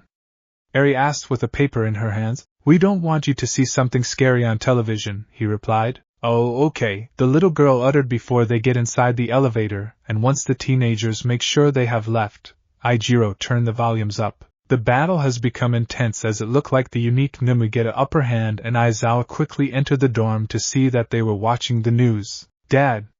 Shoto shouted as Endeavor unleashed his special move on monitor. I am watching. The battle come to end as the burning creature crashed down onto the ground and the flame hero slowly stand up in a victory pose. The dual-haired teenager squat down in relief as his friends gather around in sign of support, until HHHY, it's up again. Mineta screamed and everyone turned to the television again in alarm as the burning creature slowly gets up. Damn it! Enji cussed on Hawk's shoulder as the Heian Numa weakly lifted its body up. I used everything I have and it's up again. Signal connection. The Heian Numa spoke with echoing tone and the flame hero immediately noticed that the monitors were ringing with its voice. Also noticed that the villain was speaking without its stutter. What you have witnessed here today is a little taste of what will come. The creature craned its long neck down to stare at the heroes with its empty eyes. The old era will fall and the new era will come. The new era? Hawk muttered under his breath with furrowed brows and it seems that the creature have hear him. That's right. The era of evolution, the creature laughed coldly, our era, the perfect beings. I heed you to count your days while they last, for we have arrived and we will cleanse the world anew in the name of our Savior. Everything will return to the one as it should be. The Legion will see to it. Everything, return? Enji uttered in confusion, what are you talking about? What's everything? The one? My Savior, I return to you. The Heian Numa raised its head up to the sky as it crumbled into ashes. I thank you, for the gifts. The creature's body breaks down completely, and the heroes stare on in confusion and suspicion. Everyone stare at the television in silence. What the fuck? Mineta broke it with shaking legs. I dunno. Fumikage frowned. A fanatic? Must be. Suya said with finger on her chin. It's not odd for a sentient Numa to have their own personality, and we know too personally. Several teenagers agreed with her. Salad is an eccentric merry-going Numa who loved to sing at random and Naruto is Naruto. Everyone decide to drop it for now and prefer to support Shoto. May tighten a nut in her latest baby, a drone with freeze ray, and she sneak a glance at the blast shield door once in a while. She feel confusing lately after the sleepover. It's really strange. Why do she want Naruto to visit her? Is it because she want to know if he get any new quirks that must inspire her to make more babies and test them out with him? What if he get too busy because he now have girlfriends? She have seen some of her classmates' friends come by for visitation, then when these friends get in relationship, it become less and less until she don't remember seeing them around? Will it happen with her? Only see him once in a while? There's another strange feeling inside her. What would she do? What can she do? Oh, idea! Solution! I'll be right back. May suddenly ran out. Power Loader screamed, turn the wielder off first before. There was explosive, FEUCK, not again. The tense is in present because it. Hizashi wrote on the blackboard as the 1A class copy it down in their notebooks while Eri worked on her own English lesson and it was quiet. Hey Naruto! Until May shatter it by open the sliding door with a slam, causing the startled voice hero to yelp out as most students jumped up in their seats. I'm your girlfriend now, okay? Her solution to her issue is do what Naruto did, get in a relationship and figure it out herself. Okay, Naruto replied. Great. May grinned, see you later. Bye, Eri-chan. The pinkette ran away through the hallway back to her department. Bye, May Mama, Ari waved bewilderingly. Hold on. Kyoka shouted out with hands on desk before she suddenly plopped back in her seat with a facepalm. Shiritoko, what did I just said? I forget. The Numa looked back to her, sorry. Ugh, whatever. The rocker huffed, mentally remind herself to find May during the lunch break and talk about it. I think President Mike-sensei just fainted, Mizo informed, and most students look ahead to see that the said hero was frozen still with slack jaw and dangling arms. She's going to kill me for letting our boy get another girlfriend. Hizashi sobbed mentally. Mineta bit his lip hard enough to draw blood as bloody tears ran down his face. Does this scary guy get a harem quirk, or what? It's not fair. Not fair. Few days later, the Class 1A were walking together in their winter hero outfit. Mostly. I'm so excited. Toru skipped. Hagakure, aren't you cold? Kyoka asked with hands in her pockets. I'm freezing, even if I'm wearing my invisible costume. The invisible girl shivered. That's some willpower, the rocker muttered. These are my winter specs. Mina posed. Aren't they cool? Everyone's costumes have changed a lot since when we started school, Tenya said. Ida, you managed to endure that costume all summer, Rikito said, impressive. Midoriya, your suits had the most dramatic change, Fumikage said. Yep, it's really been able to increase what I'm able to do. Izuku nodded. This glove is amazing. It's actually already the second version. Hatsum even went so far as to match it to my strength level. Oi! The Class 1A turned to see Nito strolled up to them with his class. Quite the relaxed vibe coming from you guys. You wouldn't be underestimating us, now would you? Oh, they made it. Aijiro said, we ain't underestimating you. We're looking forward to it. Is that right? Nito laughed. The wave of momentum is definitely moving to our side now, Class A. Today is the day we settle things between us, don't you think? He pulled a paper out of nowhere. Take a look at this questionnaire. It's from right after the Culture Festival. Which did you think was better, Class A's concert, and Class B's extremely high-quality play? Can you see it? We won by 2 votes. You all have been getting all the attention since we started at Yui, but that's all starting to change. Itsuka slowly approached him, and today, a BSB, our first ever joint training battle. We're go. A scarf wrapped around his neck, GHHH. Shut up, Aizawa drawled. We're going to have a special guest this time, Vlad King said. Please don't do anything to embarrass yourselves. A guest? Momo tilted her head. Is it a girl? Mineta drooled. Let's do our best together. Tetsu pumped his fist. He's trying to transfer into the hero department. Aizawa stepped aside to reveal Hitoshi to some students' surprise. It's Shinso Hitoshi from the general department's Class C. So that's what he meant when he said, well, yeah. Izuka said. Wait, is that Aizawa's binding cloth?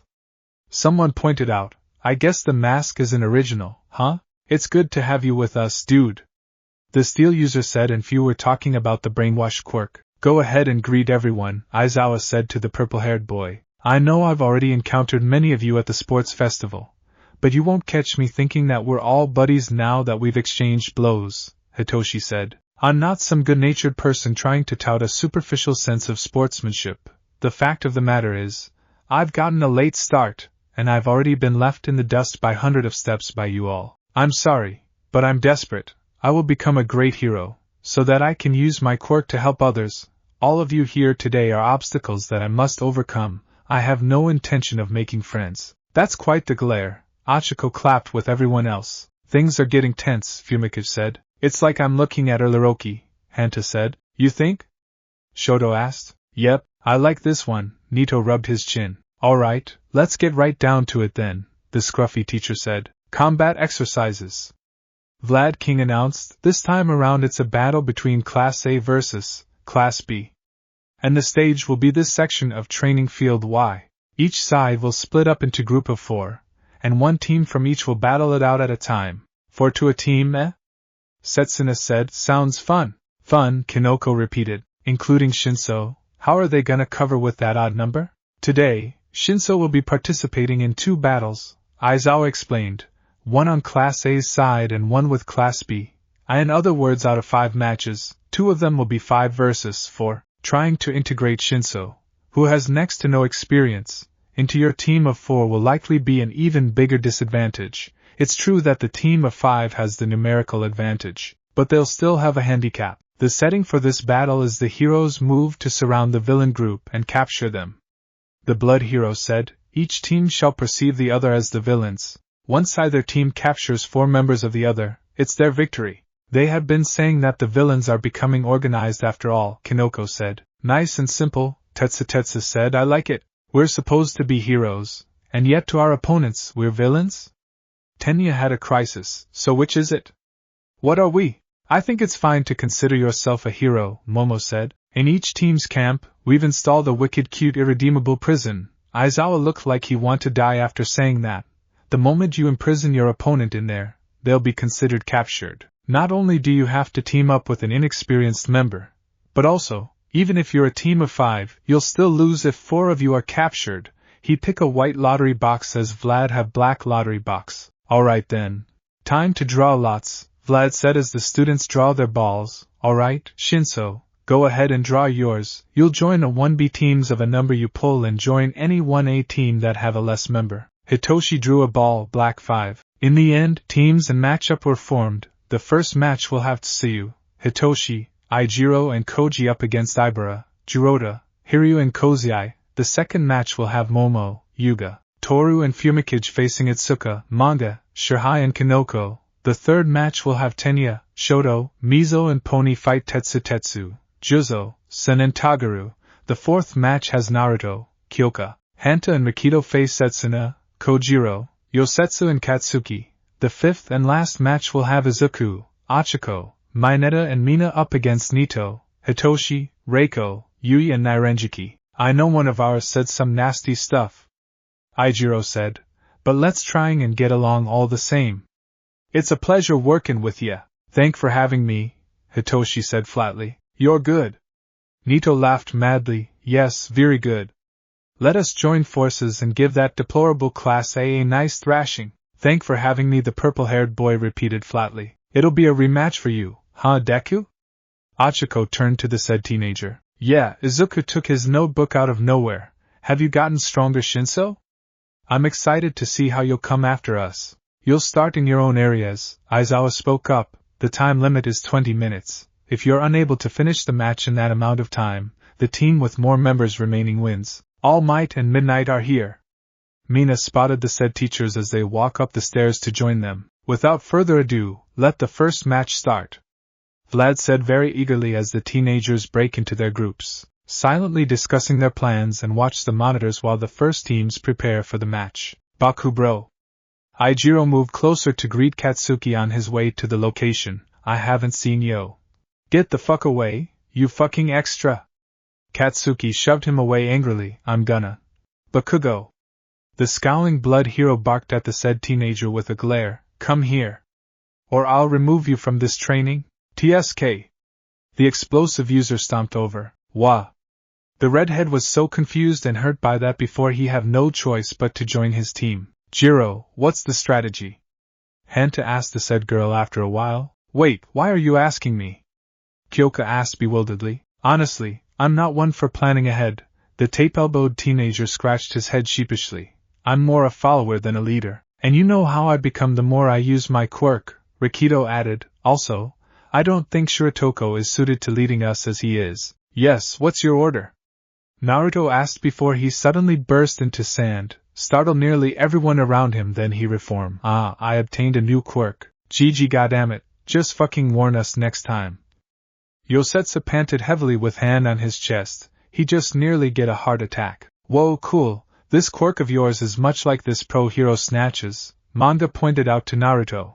Maybe you should look up some videos on him to get ideas for moves. Who's Snatch? Mineta asked after hearing an unfamiliar name from a near distance. Underground? He was a pro hero who have Sandstorm quirk, Izuku answered. Was? The pervert blinked. Did he retired or something? No, he died in line of duty last month, the greenette replied. It was all over the news, don't you see it? DDD died in line. Mineta paled with trembling body. Pay attention. Vlad barked to the teenagers. The first match is starting now.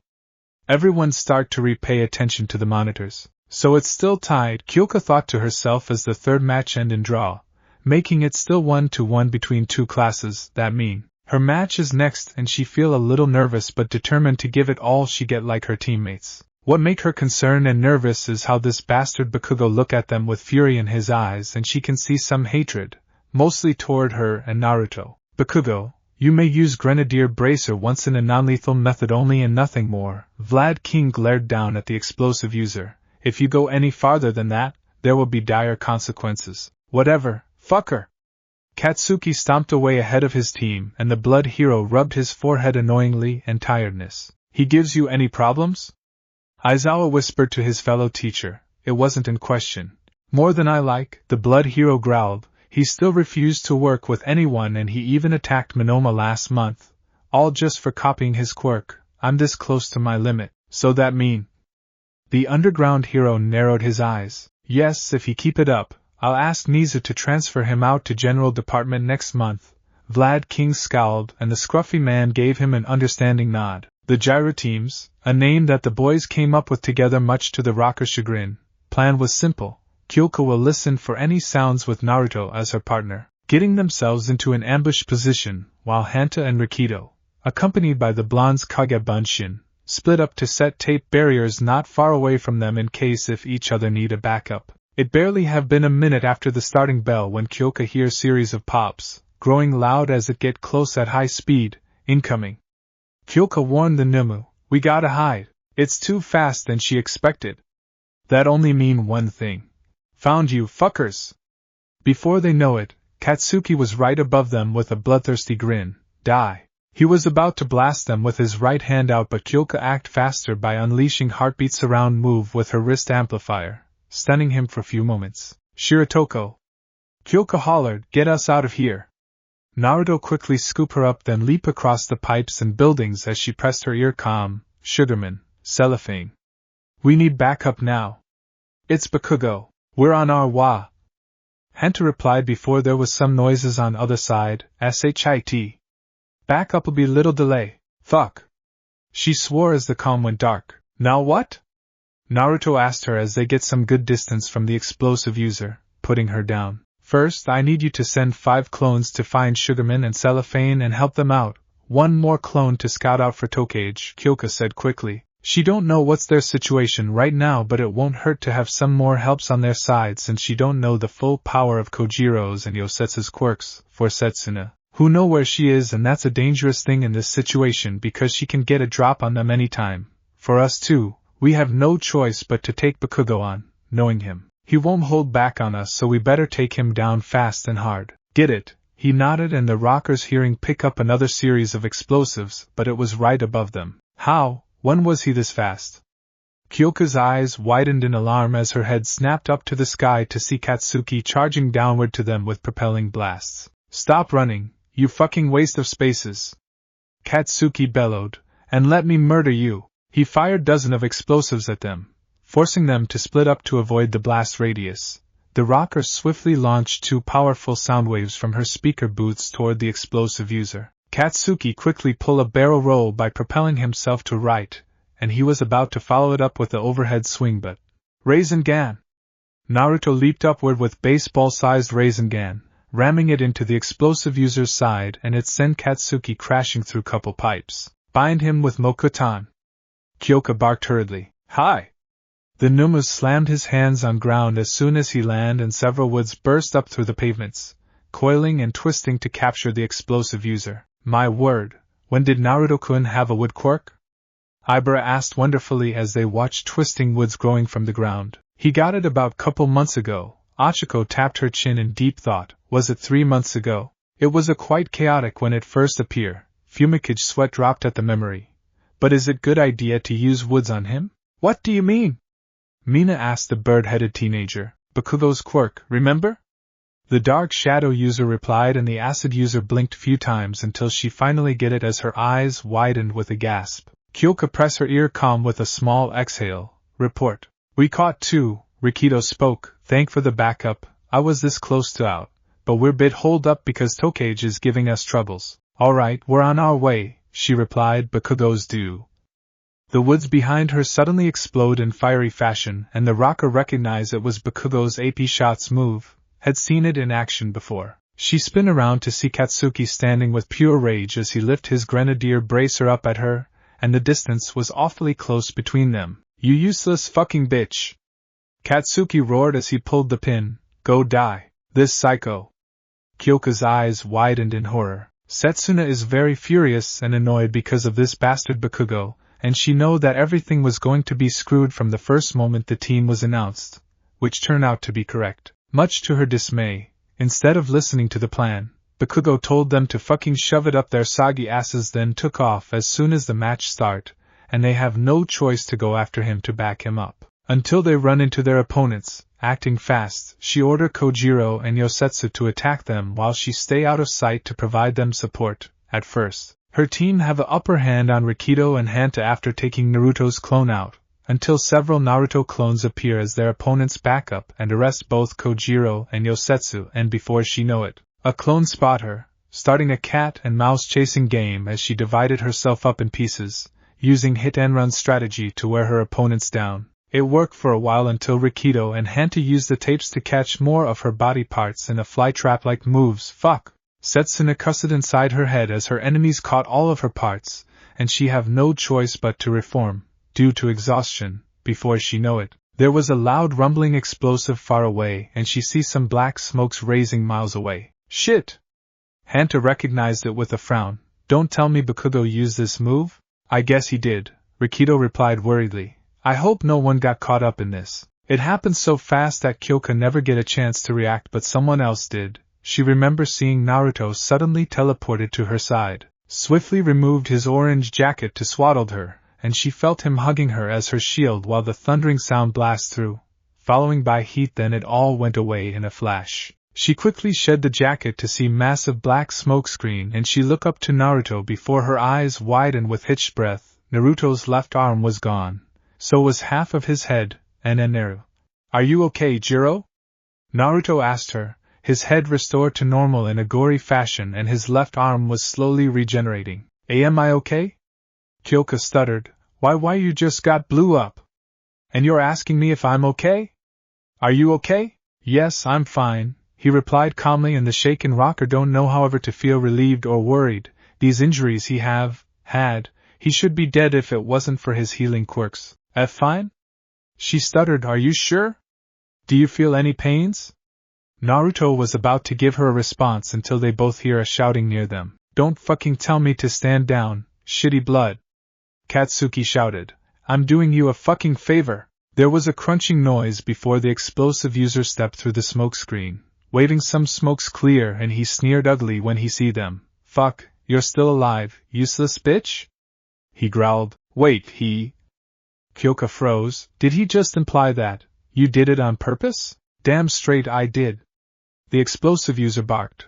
Because of you, bitch, and this fucking villain, you two ruined everything. You ran to this fucking bum crying and bitching about useless waste of space your old man is, and now I have to change fucking class, then they keep giving me fucking detentions and suspensions each time I fucking act out. And this fucking villain over there. He shot a deadly glare at Naruto, who appeared to be unmoving. Fucking villain trying to be a fucking hero. Ha! He should stay arrested, this fucking monster. He fucking ruined me. Screw me out of my fucking license. I should get it a long time ago and be on my way to number 1. All because this bastard won't die. No, you bought it upon yourself, you unhinged quirkist. Kyoka snarled back, you. She feel the Numa's arms stiffen up, causing her to halt in her trail as she tilts her head up to him before she see his stiff than usual expression. Naruto? So that is what it feel like?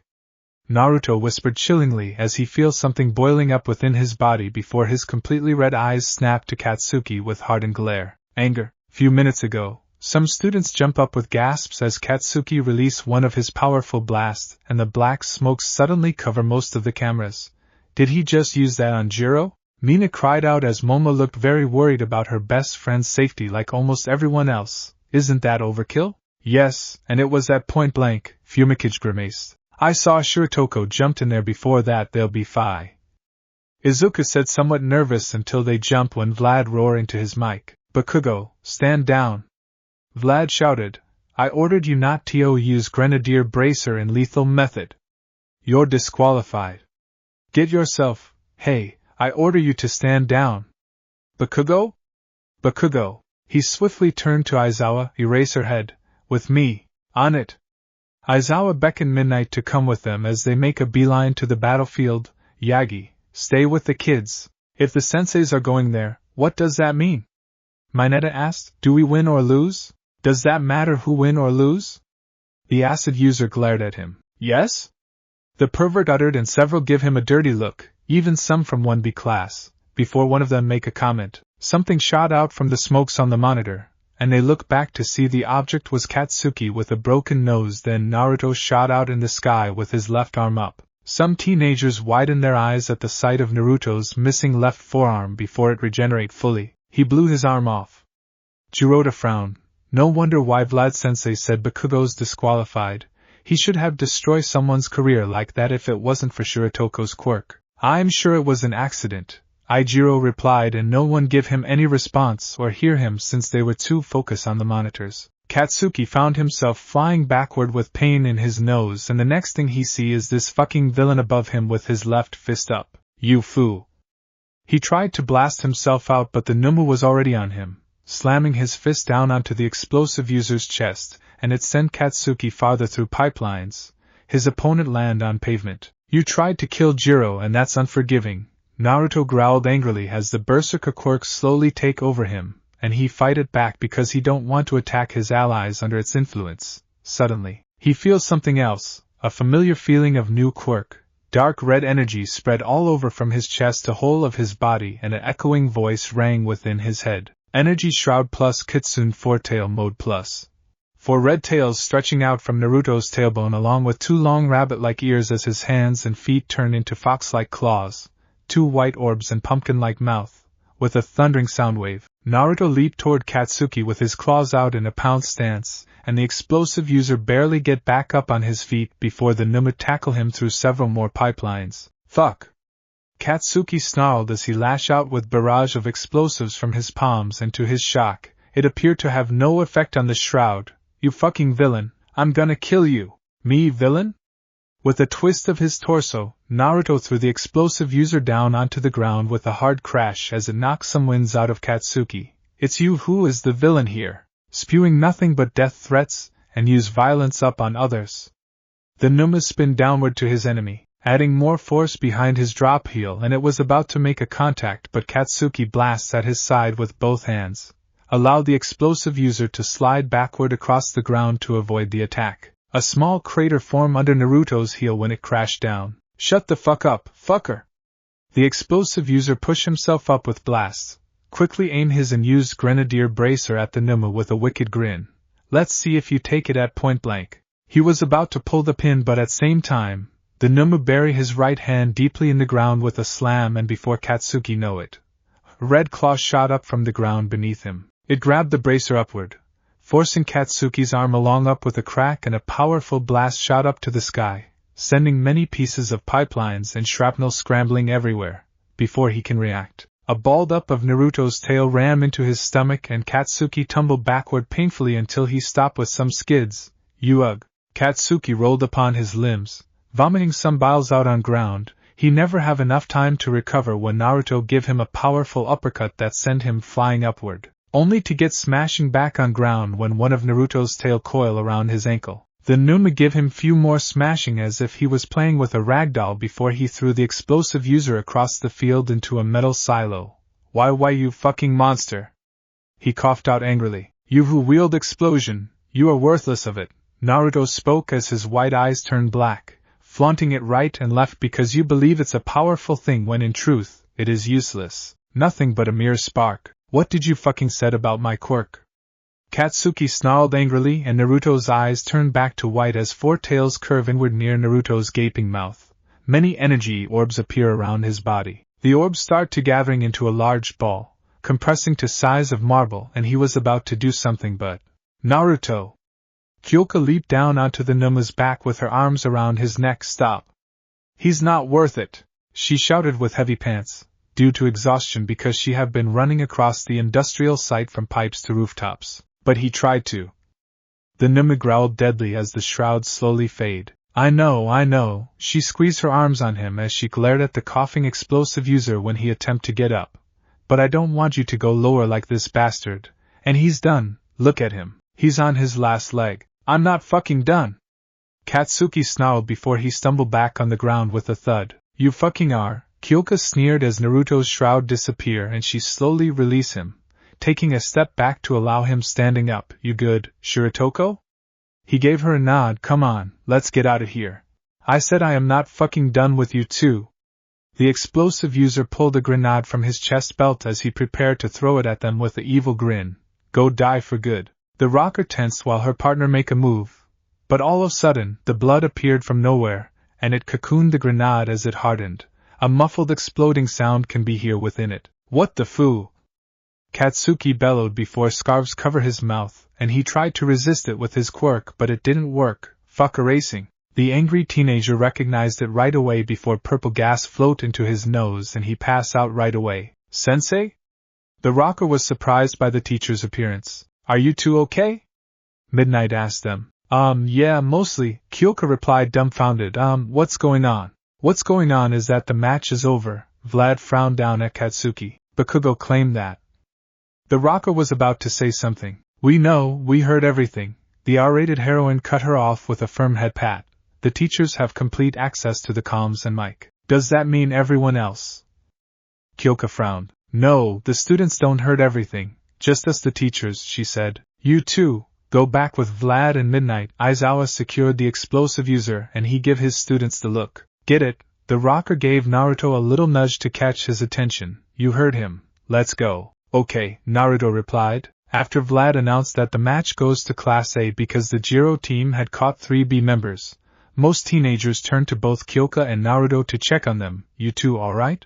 Rikido asked them worriedly and guiltily. Sorry for not show up in time, if we know that was gonna happen like that. Hanta also looked guilty for not able to come to their aids. It's cool, Kyoka replied, it's not your faults, it can't be helped, and we made it out okay. She made a quick glance at Naruto next to her, trying her best not to shudder at the memory of his injuries, and without thinking, she quietly sneaked her hand into his right hand. The blonde turned his head to her with a blink. Naruto-kun, what about you? Reiko was at his side with Toru, Yui and Ibra as they looked worried in their own way. Despite the fact that Yui have expressionless face. I'm fine, Naruto replied. You sure? Ibra asked concerning. We saw the stage of your left arm before the regeneration kick in. Did they saw his head? The rocker glanced at them. No, they didn't. She noticed that their gazes were on his left arm and never at his head, not even once. Yeah, the Numa stared at them before he held his free arm out. Do you want a hug? I was told that hugs ease worries, make everything better and the likes. Yes, I would like one. The vine-haired girl embraced him on one side and Reiko immediately joined in along with Toru, following by Yui. Kyoka gave out a little surprised squeak when he pulled her into the group hug, still holding hand. Whoa, why are you three fraternized with our enemies? Nito screeched at the sight as he gave his female classmates a disappointed face. Because he's our boyfriend, Yui replied casually, enjoying the hug. You're wah. The copycat uttered dumbly. You're joking? We're not joking. The ghost girl stroked her boyfriend's chest. We're in polyamory relationship. Her male classmates blinked at her few times, not sure whether to believe it or not. It's true.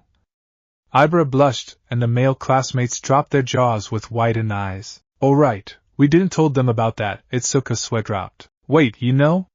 Nito screeched, and the orange jet never get a chance to say anything when Aizawa come back. Alright, let's move on and start the last match. Aizawa clapped his hands and couple certain teenagers want to ask him a question but he give them a don't ask look, shutting them up. Wish me good luck, Reiko pecked Naruto's lip. Same, the expressionless girl kissed his cheek on her tiptoes. Good luck, Naruto replied and several teenager boys just stare on, still in shock or jealous at his luck. Oh, Midoriya ran into Monoma. Toru pointed out while leaning on her boyfriend's right side. Think he copied Shinso's quirk beforehand? Who know? Kyoka replied as they watched the monitors, still holding Naruto's hand.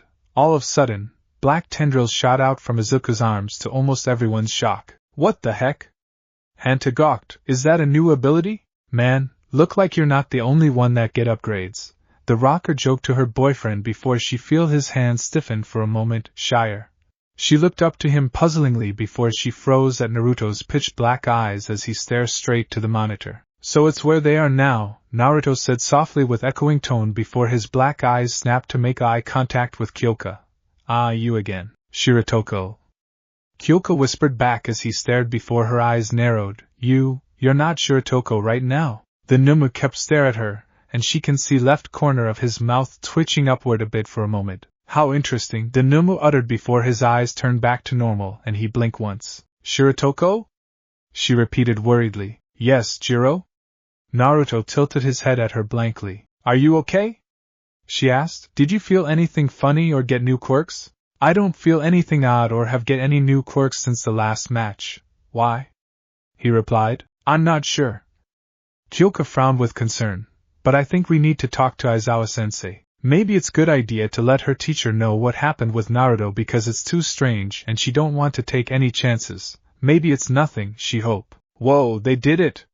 The invisible girl bounced, and the rocker looked back to the monitor to see that the Team A have successfully catched the Team B. Shit, I missed everything. The rocker groaned mentally before Midnight announced the winner of the joint training exercise, and she made sure to inform her homeroom teacher with Naruto about his strange episode. A figure watched the liquids drain from the first row of tanks as the first set of Numu tumble out on their shaking limbs. The first wave will be enough to claim this city as our stronghold and first foothold of our era. The figure stretched its hand out to the woken Numu, in the name of the One. The Numus give out different cries and the figure's eyes creaked in twisted smile.